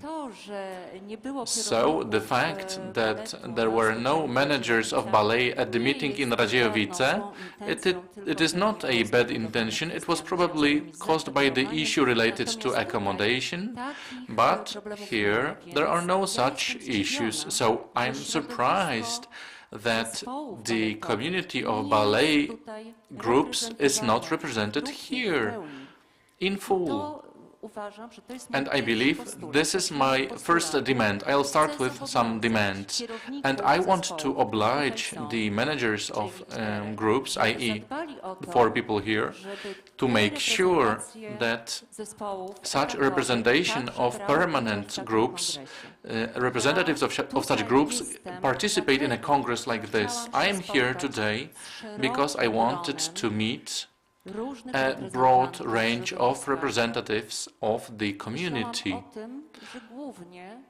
I was expecting I would be most interested in the community of permanent teams, But I'm glad that we have so many representatives of independent dance, because it turns out that with your involvement you are creating reality.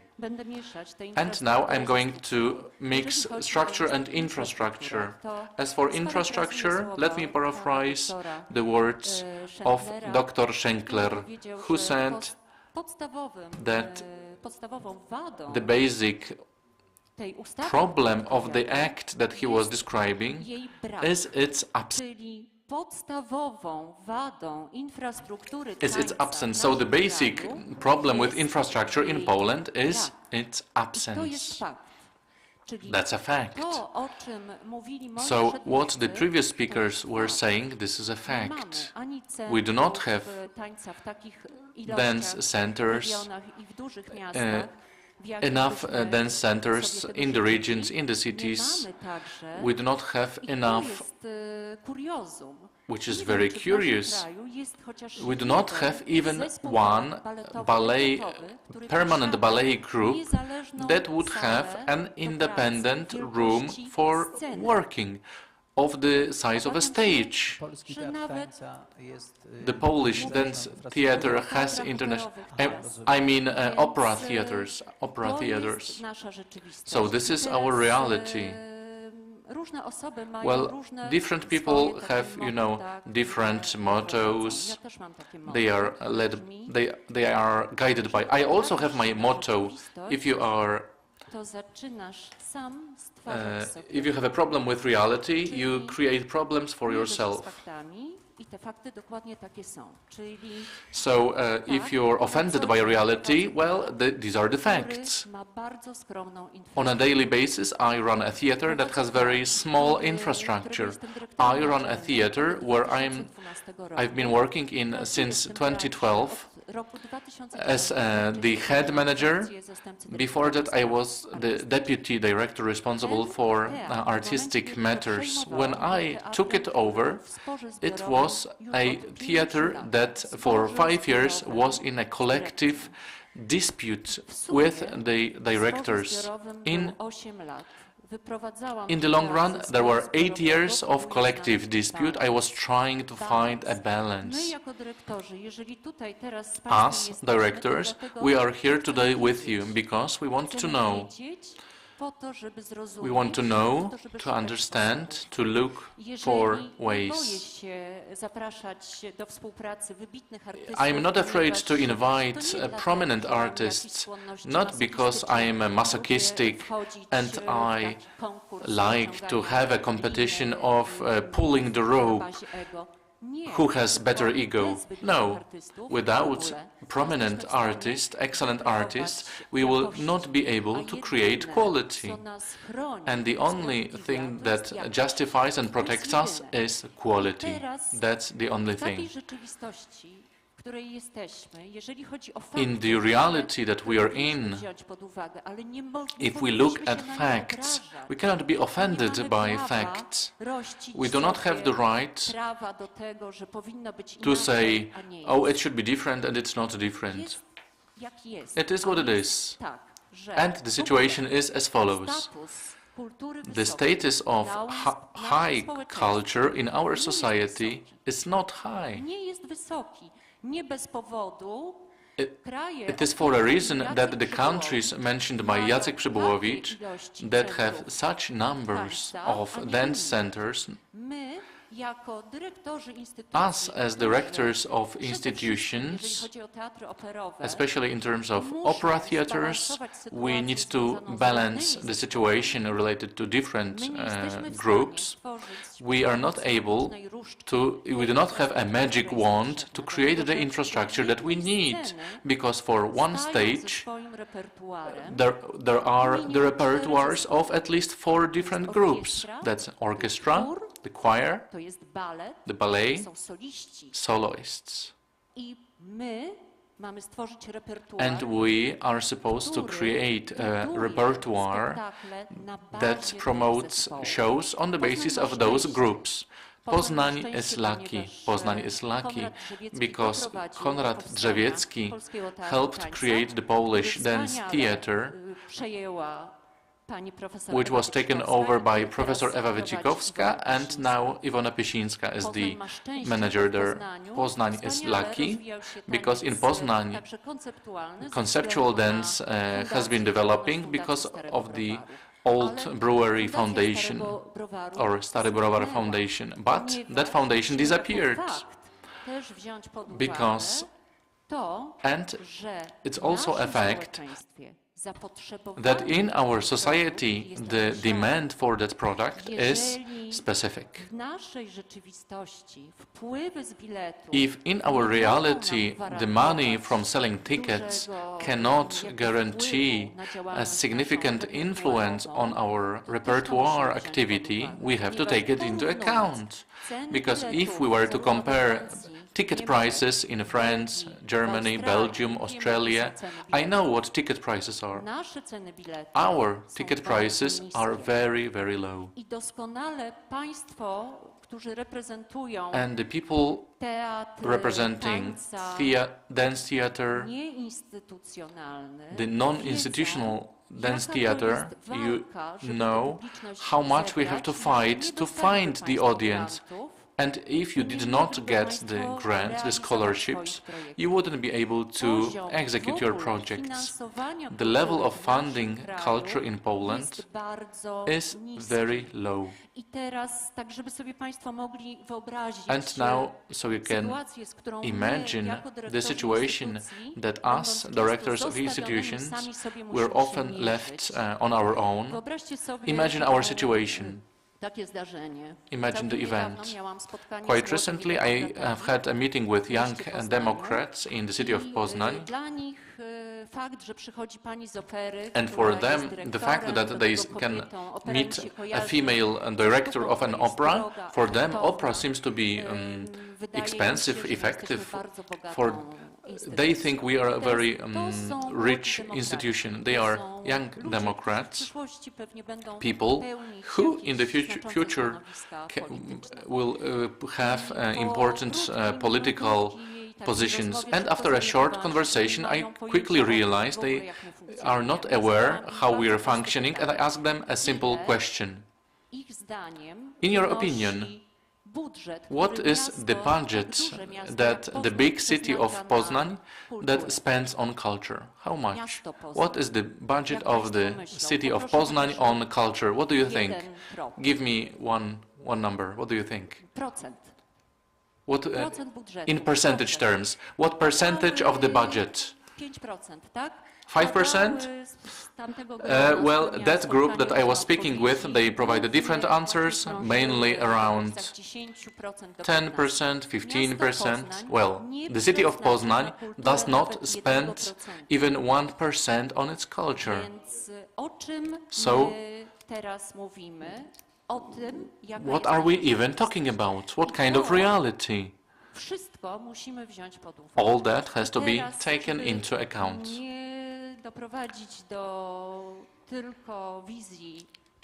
So, not to have such a dramatic vision only. Well, I like two sayings.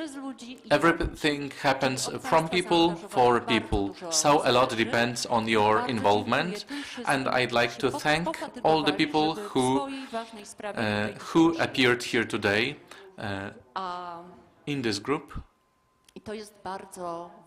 That's very important, because in the reality in which we've been functioning, we have to look for ways of making do. If we have good intentions, and if we have some goals that we can imagine, and if we follow artistic quality, then we have some arguments to talk to our organizers, to persuade them that we need infrastructure, that we need many different things that will help us function in this reality.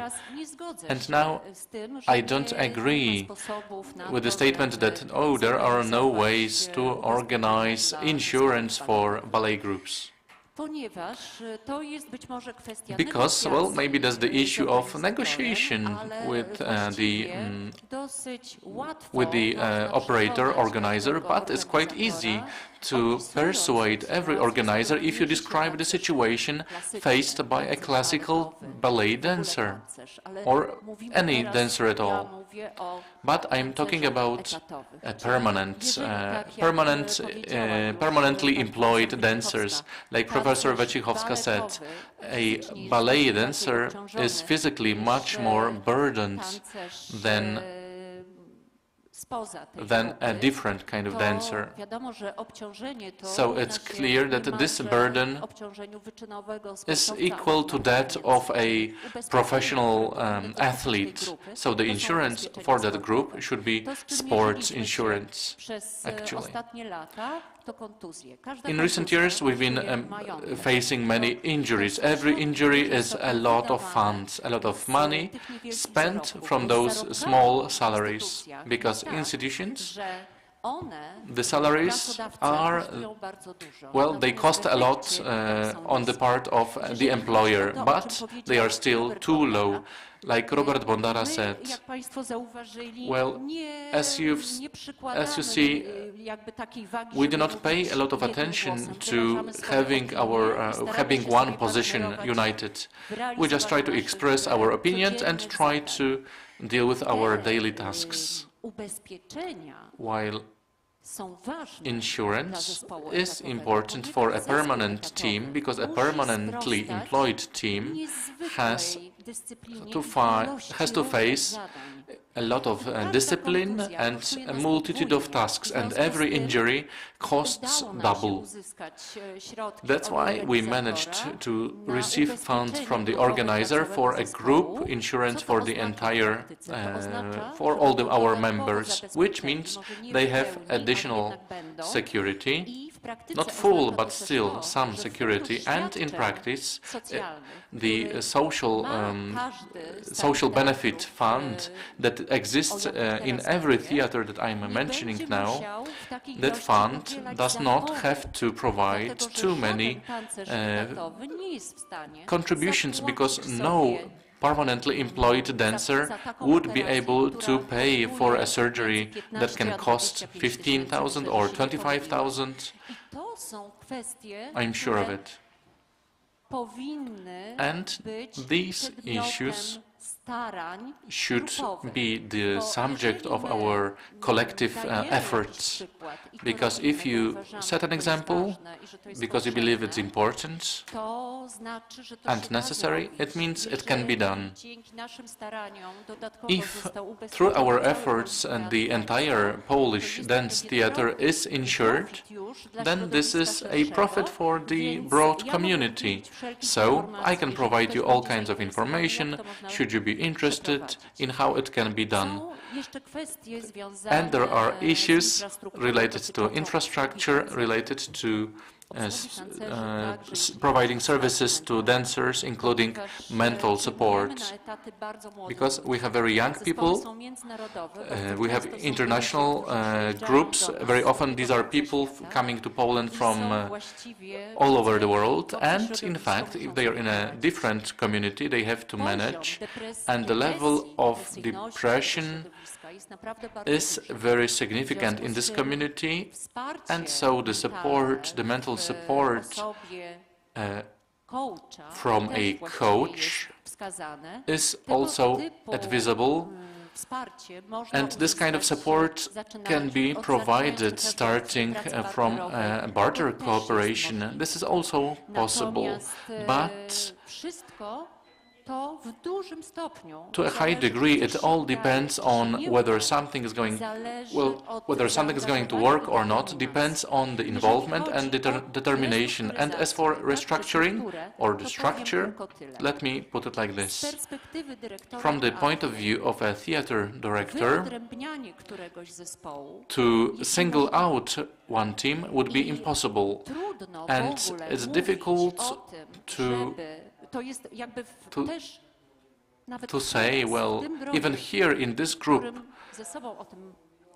in which we are discussing and continue to discuss, not only listening to each other. All right, but we have only 40 minutes left. All right. Think about it, that the ballet groups which are employed have got what you are battling for. They've got a job, full-time job.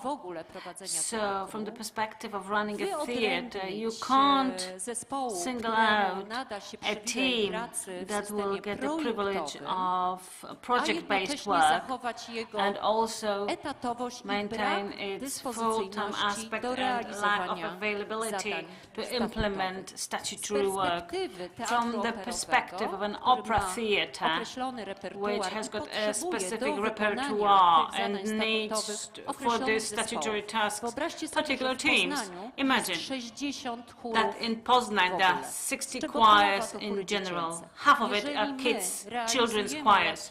If we have an opera show where we need children as choirs, we need to gather this group together on our own, and we need to prepare them for like Carmen or any other title, because none of those teams has got time to cooperate with theatre. We need teams that we will look after as well as we can and hope to get formal and financial support.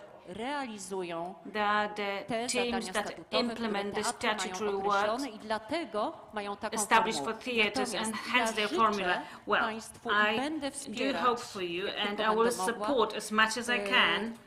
Will support the fact that the National Choreography Center and regional centers or dance theatre. Thank you very much, Renata.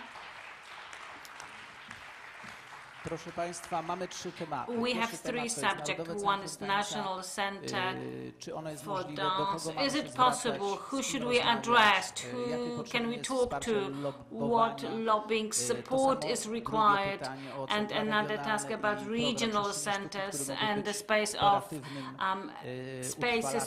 art, which could reinforce that and structure what the director said. I have just understood that there is a will of the directors to look after ballet. Our questions, there's not just the will, but also the facts. For example, the insurance that you mentioned.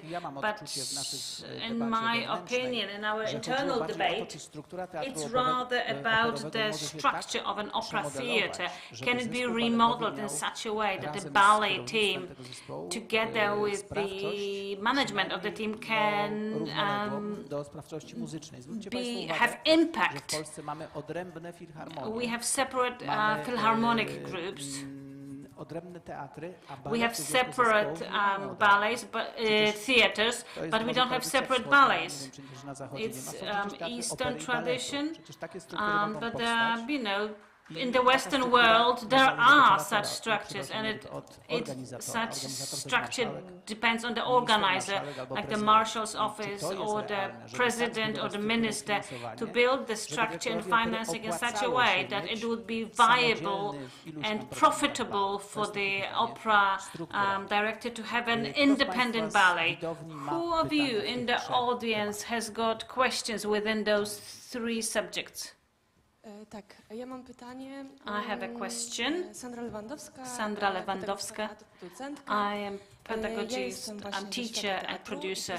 I'm from the world of theatre. Please correct me if I'm wrong. It seems to me, or I am sure, that at a drama theatre, it is the director decides on the repertoire, on the premieres, maybe in cooperation with consultants.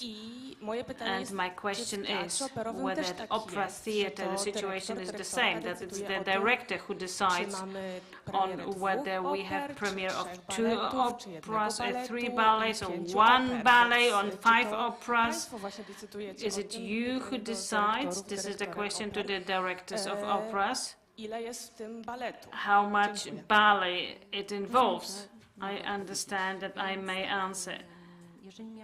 If I were to answer ironically, currently, when the Teatr Wielki in Poznań is being refurbished and we will be returning to our stage in October this year, when we have no revenue from tickets, and at the same time we want to maintain our artistic operation with our level of lack of financing, we have funds only for one premiere. If jointly we have 6 or 7 premieres, then we need to try and get those funds. If you have said a female director, yes, it is me. I need to get a lot of money in order to maintain that operation functioning. When it comes to the process of decision making, the basic information is the fact that the director of such an institution is personally responsible financially and also subject-wise for running the entire institution. There is no other option that somebody else would make such decisions in these structures. So officially, but the process is important there, the process which takes us to making a decision. And I can only say that I can recommend at our theatre and other theatres that this process be made by many people, and that's the case, preparing the repertoire for next seasons. First, we work on a team of the arts directors, what plans we would like to have, then we translate it to the work with a broad group which represents the technicalities, promotion, accounting, coordination of arts work. This is the whole group of people, even like stage foremen, because we need to assess which titles can be done one after the other with regards to technical aspects and how much time they need to disassemble something, or also representative of workshops is important because it's a complicated structure. Robert, you wanted to address that? Yes, thank you. The directors of theatre hold the responsibility personally. Depending on the theatre, as I was saying, different situations and different theatres, the decision-making process varies. This is my many years of experience, thousands of hours discussed. And there was a survey which diagnosed a problem. So at every theatre, the process varies. Sometimes there is more impact of the ballet team on the ballet repertoire, and some other theatres they have less of an impact. But this is the principal issue. When we think of a ballet team as a professional ballet team, and we think that this ballet team will be only for opera shows, and every now they have a ballet show. This is not a standard of operating ballet groups. What's important is your own ballet repertoire. In our conditions, it is important to participate in opera shows, but not always. When it comes to the structure itself, as I mentioned it before, it looks different in different places. Polish National Ballet has a structure where we have the role of arts director for ballet and for the opera. So those two are responsible for the sectors. In other theatres in Poland, the structure differs. The position of a head of ballet formally is lower. Informally, it might vary. In many theatres, the structure is different. In like Berlin or in Czech Republic, the position of directors dealing with opera and ballet there is equal. Question from the stage, from the audience. Here, we have a sort of a misunderstanding when it comes to the autonomy, because it is not about taking the ballet groups from the structures of theatres. a team would stay within the theater structure, as in Warsaw, at the National Opera and the theater and the ballet team. The deputy of the director for ballet is at the same level as the deputy of the director or the artistic director and the opera director. So it is not about not meeting the statutory requirements of the theater. It's a different story. But to just mention one thing, we have a soloist, the main soloist, main dancers, yes? And I'm still surprised that in Radziejowice there were no representatives. We'll talk about the lobby about that. I would like to emphasize a fact. Very briefly, please. The situation of National Opera is definitely an individual aspect. It's different than other opera theaters in our country. Just imagine that you are a large steamship and we are just a tiny boat where everybody needs to have and hold a role and do what they are supposed to do to get to the shore. And here we can't have individual forces, but we need to cooperate, and cooperation is of key importance, because when there are certain disturbances, they come when somebody feels excluded. And I think that that involves the balance. Jeśli mogę, ja chciałem bardzo, zależy mi, żeby uzupełnić bardzo istotną rzecz. One important thing with regards to the fact. My name is Kalinowski. We're in the panel of infrastructure. I would like it to resound very clearly, because it has not so far.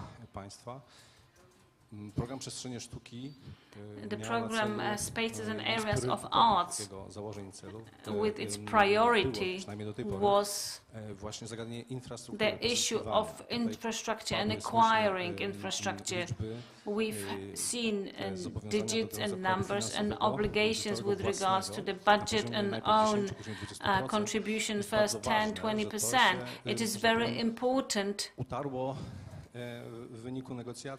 that it has worked out during negotiations. Both parties agreed upon that, but in reality there was a contribution of the infrastructure, an important element which quite often did not require recalculation. We agreed that we would not calculate it in detail, but please imagine that with regards to this infrastructure, we did not rent it out with the money from the space of art. All the theaters, if something like that was happening, that was an exception, but all the events were based on the infrastructure which was contributed. And this is very important within the context of this panel, that this infrastructure was something that we had to prepare, look after it, and provide it in the long term. In incidental situations are always possible, because sometimes it's an experiment, sometimes it's a necessity. But we always had in mind that it would be a long-term, regular access to the infrastructure which we contributed as local operators. Thank you. I would like to add with regards to infrastructure. When we spoke, it's hard to build a program which was in the arts spaces in one room and on one stage.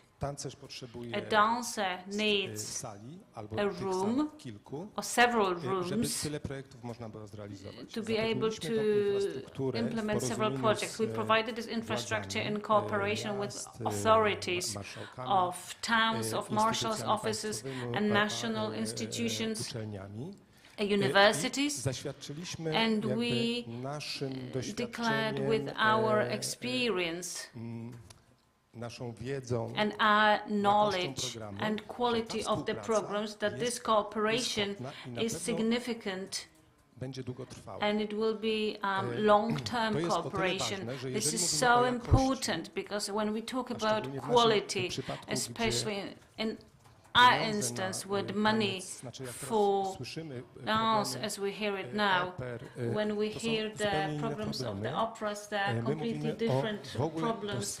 We are talking about access to space where you can work. And many dancers will agree that they would like to come to the room and to have an opportunity to work. With our authority and the experience of over 30 years, we managed to find partnerships. We've talked to municipality authorities, to province marshals, then we went to the minister and we asked him, if we provide this infrastructure, can the ministry help us, help this program? We were said yes, we were very happy about it. The program was as follows. Our idea was to cover all of Poland, at least 12 cities, so that dance operates in different communities in Poland. We had 5, and the idea was to keep expanding that. This year we wanted to go to different places, because we have 3 years of experience now. How to support it, how to apply, how to talk to city authorities, how to develop a coalition for infrastructure purposes. Unfortunately, we learned it was not possible, and the competition was announced. That was just something I wanted to explain. Thank you. Thank you. Yes, the gentleman on the right side. We have 23 minutes more, so if you ask the question no more than 3 minutes, I would appreciate it. I'd like to thank Madam Director. You confirmed what I believe. It is possible to have extra group insurance coverage for all dancers. We should use it. I have a question for Mr. Dimov.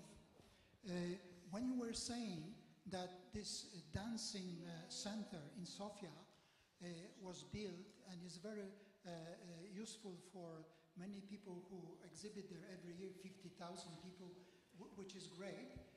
Then you try to answer the questions which you ask yourself. How it was possible and what would you advise?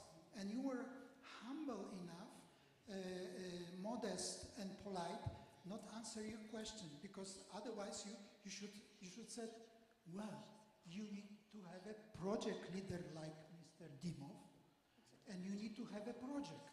When in my business experience, it's just helping me to answer the questions. You need a project leader who draw the drawing, the blueprints, find the lot, and then go to ministry or to other municipal officials just to seek for a funding. But project leader is a key to any success.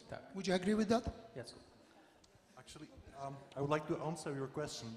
We do have a project, so we don't have political and economical support. Yes. This is the problem in Poland.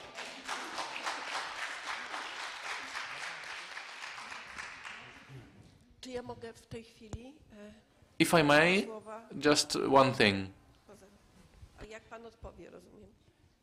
Maybe I'll let you answer. I'll let you answer. Please answer. Would you like to add something, Pascal? I don't know. At the end of the day, it's a Cóż, na koniec dnia zaczyna się komunikacja pomiędzy 2 osobami, tak? Jedna osoba, koniec końców, jedna osoba mamy z projektu, druga z instytucji. Slowly. I think you're extremely ambitious, creating 20 centers, maybe one, and then, then second, third. I don't know. In our strategy was written 5 centers. but at the end of the day only one was created, and now we are trying to start a second. I don't know, but yeah, you're a much bigger country, and in our country Sofia is very much centralized, and you have at least 10 cities that are quite similar in strength. Proszę Państwa, mamy 20 minut. All right, ladies and gentlemen, we have 20 minutes more. Professor Wojciechowska? No, it's 12, not 20, 12, not 20, but the strategy was well thought of. It was developed over several years on the basis of previous experiences. It was not a utopia.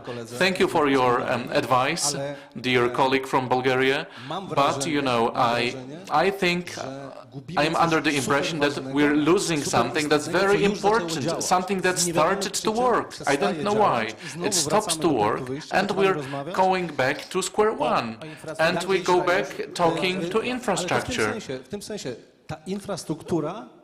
The thing about infrastructure, that was the basis for this project, for this issue. Without infrastructure, there is nothing to talk about.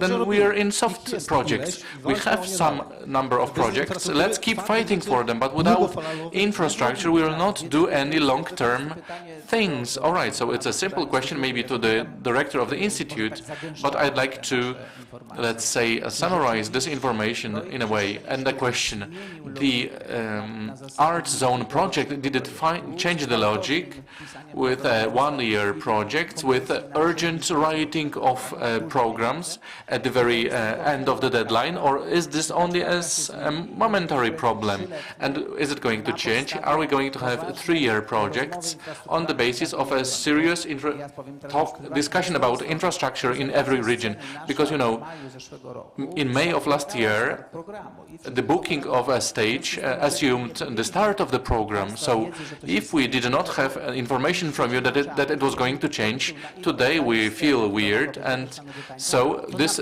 stage could be used for dancing, and we would need like 100,000 zloty times 5, that's 500,000. We lost this money. We didn't get this money because there is no communication among us and the National Institute. We do not have a strategic plan.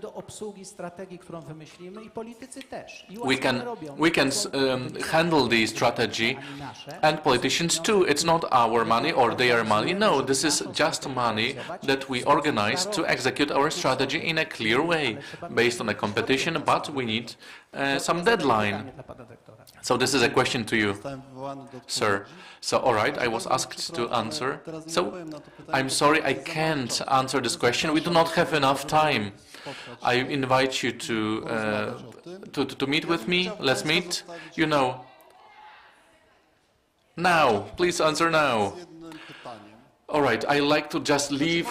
Well, okay, I can answer. All right, you want me to answer. All right. Well, who? So the National Institute of Music and Dance is reporting to the Ministry of Culture and National Heritage and executes the guidelines from the Ministry of Culture and National Heritage. There is a guideline from that ministry concerning this year's editions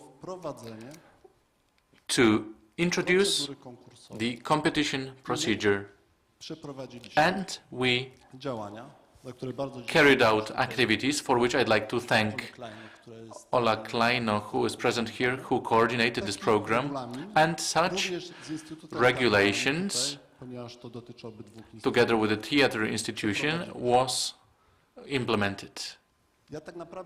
In fact, I don't have the right to have a private opinion,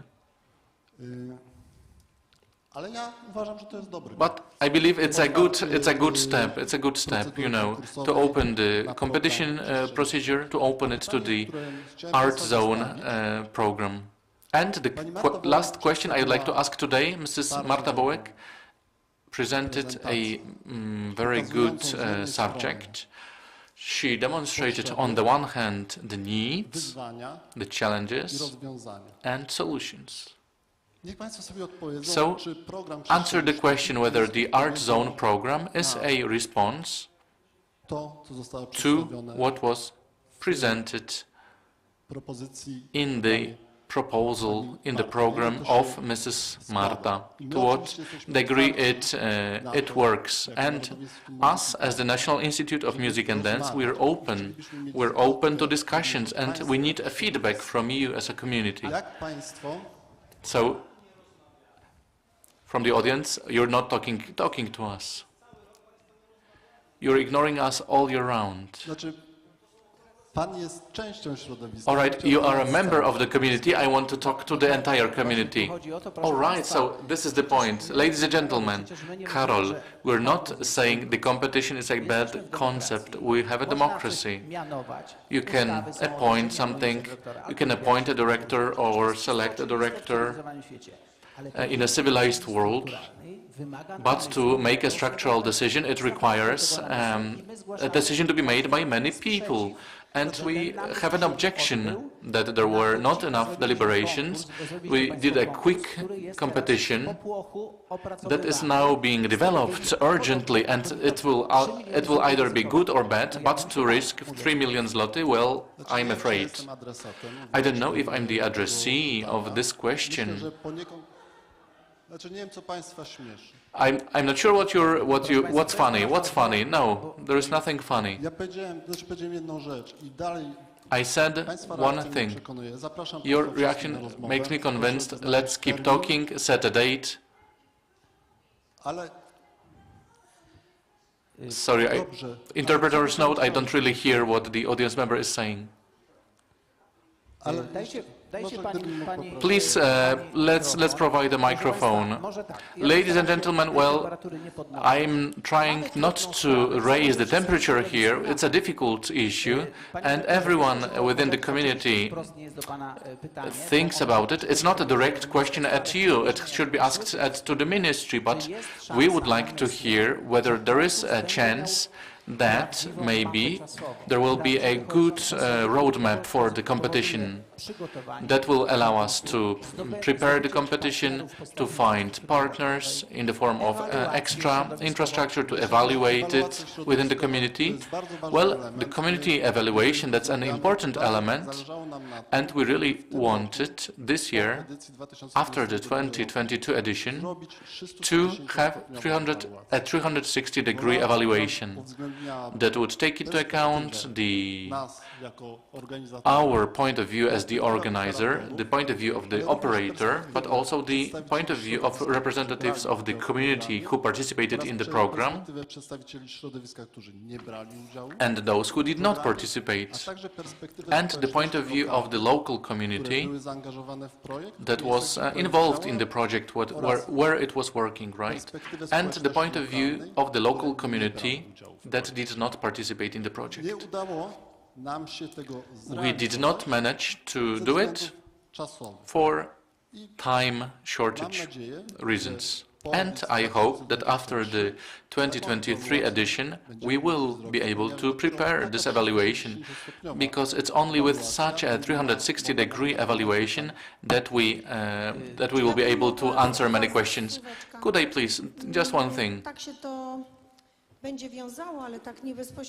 It's not directly connected with what you've been saying, but, well, ladies and gentlemen, like Mrs. Eva said, I don't want to be the mammoth person here, maybe a dinosaur. I'm going to be the dinosaur. I keep hearing, we don't have the center, etc. I am a director, Elżbieta Pentak, sorry, I did not introduce myself. I'm a director of an independent group. But we've been directors of independent groups for 9 years, so I didn't hear. What did you say? Because today we are an institution since 2004, but since 2009-2004 that we were independent artists then. Yes, all right. So I keep hearing the same thing. The first Congress, the second Congress, the third Congress. Let me put it like this. Maybe you will kill me. We will not do anything in Poland if we do not understand the system of permanence and durability. We will go, we will live, we will retire, we will die. Nothing will change. I've heard the minister say that. I don't know, Mr. Minister, if you can hear me. And I've heard it from the National Institute for Music and Dance. they said, create. All right, we've been discussing for 10 years to create the centers similar to the ones in Israel and in France. Then we created a program. Then we went to the National Institute. We talked, Łódź, Katowice, Lublin, Kielce. Then we acted. It doesn't matter that we almost didn't go to our homes because we had to work too much. Starting in July. In this room, we have people such as yourself, right? We gave work to independent dancers. We've heard it is a project for them. All right, so for them we did shows, residencies, etc., coming, going. All right, they were satisfied. And there was the idea that every year a new center would be established. We added Białystok, then Poznań was supposed to be added, and we were supposed to have 12 choreography centers called spaces, because that was the name, choreography centers, but the minister asked them to call them spaces. All right, we called them spaces. So, ladies and gentlemen, please multiply 12 permanent centers times 20 projects. That's how many? 240, is that correct? Minimum 20, right? So 240 projects. So who is a freelancer? Will you come to see 2040 projects? You would have so much work. You would work everywhere, create. You would be happy. Like you said, she was saying about the structure, so that independent dancers have work, have insurance, so that they be able to do projects, enter these places. We created it for 3 years. We had really good choreography centers for you, mostly. And now, again, a soft project. Again, a grant, a regular grant, just one-off grants. Naturally, we are happy. We want to thank you for being able to do. We will join the competition. We will not say, no, we won't do it, you know. But, ladies and gentlemen, it was the opportunity. And I've heard you saying there are no centers, no choreography centers in Poland. No, there were centers for 3 years. Let me finish. All right, sorry. All right, ale widzisz, innym osobom nie przerywasz. You don't interrupt others. Już kończę. Ostatnie zdanie. Proszę Państwa, naprawdę jestem bardzo wdzięczna Nimitowi, bardzo wdzięczna. To naprawdę praca wspaniała. Pracowaliśmy, robiliśmy we worked, we did as much as we could. A very important thing. Jak nie ma tej Never, stałości, to when nigdy there nam is się tańc nie no rozwinie, nie pójdzie do persistence przodu. and constance, the dance is not going to develop, it's not going to go forward. We need to have abundance, like Kielce Theatre has got like several rooms. Come over and do works there. But there are no hard centers. We are starting anew, starting from the beginning. Thank you, Nimit, for work. Może jeszcze by był namysł, że może jednak te centra powstaną na 3 lata. Centers might be created for these 3 years or 4 years. We have 7 minutes to finish. Professor, just give us a minute. Calm down. We have a situation that we have questions. The director of NIMIT said he's open to discussion and debate. How it's going to affect the contest of this year, we don't know. No, it will have no impact on this year, but we are open. We have debated. I want to emphasize and be happy that such a program has emerged, and there is a network of dance, and those programs, which for many, for individuals and the teams which keep emerging, independent teams which have no stage. For me, when I stopped being the director of a traveling Polish theatre, because that's what Konrad Drzewiecki did, he didn't want to be in the structure. The Polish theatre was supposed to travel around Poland, Europe and the world, and it did. And at that certain moment, it is not during this term of the direction, but then being in an opera was not possible unless it was a festival, because it costs to hire the stage, the technicians, so the network of dance those spaces of dance. I actually regret that it didn't happen earlier, although we did work on it. You worked on it as well. We co-created the Polish theatre of dance. So now, when we have those representatives for all theatres, for the theatre as the Teatr Nieznany is a new theatre. So this theatre, in order to have a premiere, it needs to have online crowdfunding, and it seeks the cheapest space, not the one they want. Thank you very much, Professor. Yeah, well, please keep the dance spaces as it started. Jacek Przybiłowicz. 5 minut 40 sekund. 5 minutes 40 seconds. To mi zajmie tylko 30 It's sekund. going to take me 30 seconds. Przepraszam, czy ja mogę chociaż o 1 minutkę poprosić? Byłabym wdzięczna. May I have 1 minute, please? Ja tylko powiem króciutko, Let że ten me answer first. program. This is the program, yes, but we need, as a circle environment, we need to be aware that minister's decision in 2004 and 2005 and wherever, when there's a economic crisis bigger than now, we might get no funds at all, regardless of everything. We need to combat as a structure with our own stage and building. I can't imagine that in Sofia, in 2 years' time, suddenly somebody closes down the center and turns it into like a shopping center, because that would be like a waste of public funds, of a building which is adjusted to specific needs. So programs are important and a strong substitute.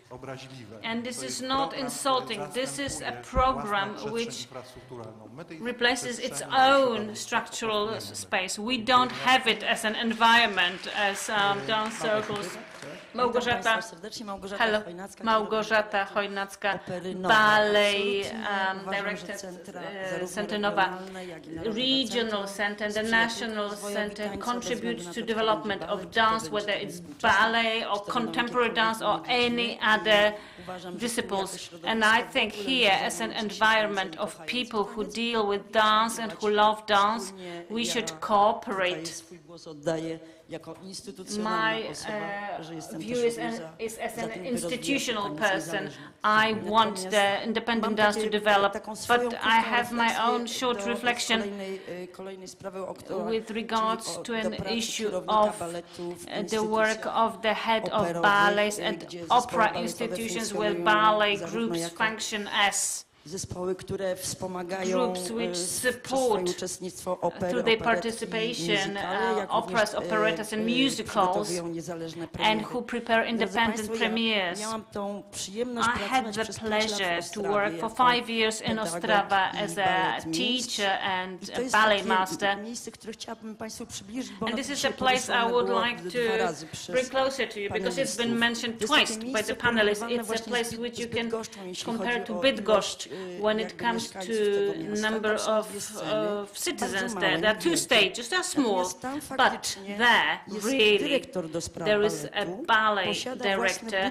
They have their own budget, even though the ballet dancers perform for the operas and operettas. There's also a musical in which they take part. They have the budget at their hand, and they know the budget. They can build the repertoire with the development of the team in view, which also affects the injuries. Please let me finish. I've been waiting for a long time for that.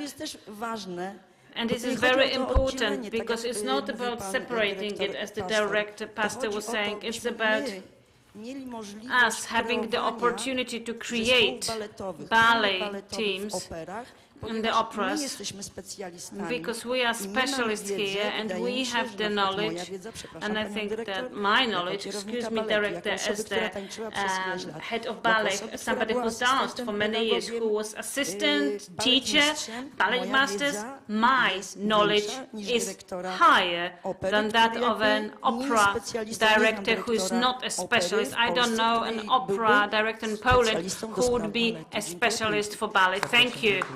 Proszę Państwa, mamy Ladies and gentlemen, we have 1 minute 30. Bo jak urwie nam się If we may, ideowo nie zakończymy. we are not going to complete.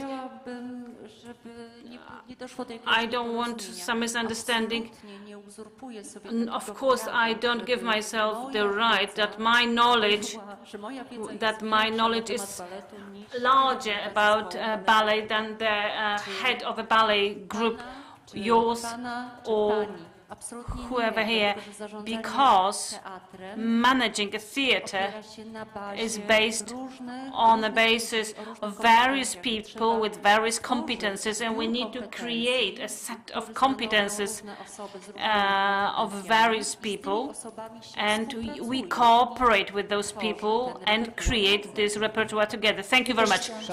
Ladies and gentlemen, we have 40 seconds. The clock keeps ticking, and I'm not sure if I may. Mam zezwolenie z góry, proszę. I would like to refer to the consistency that we've heard about.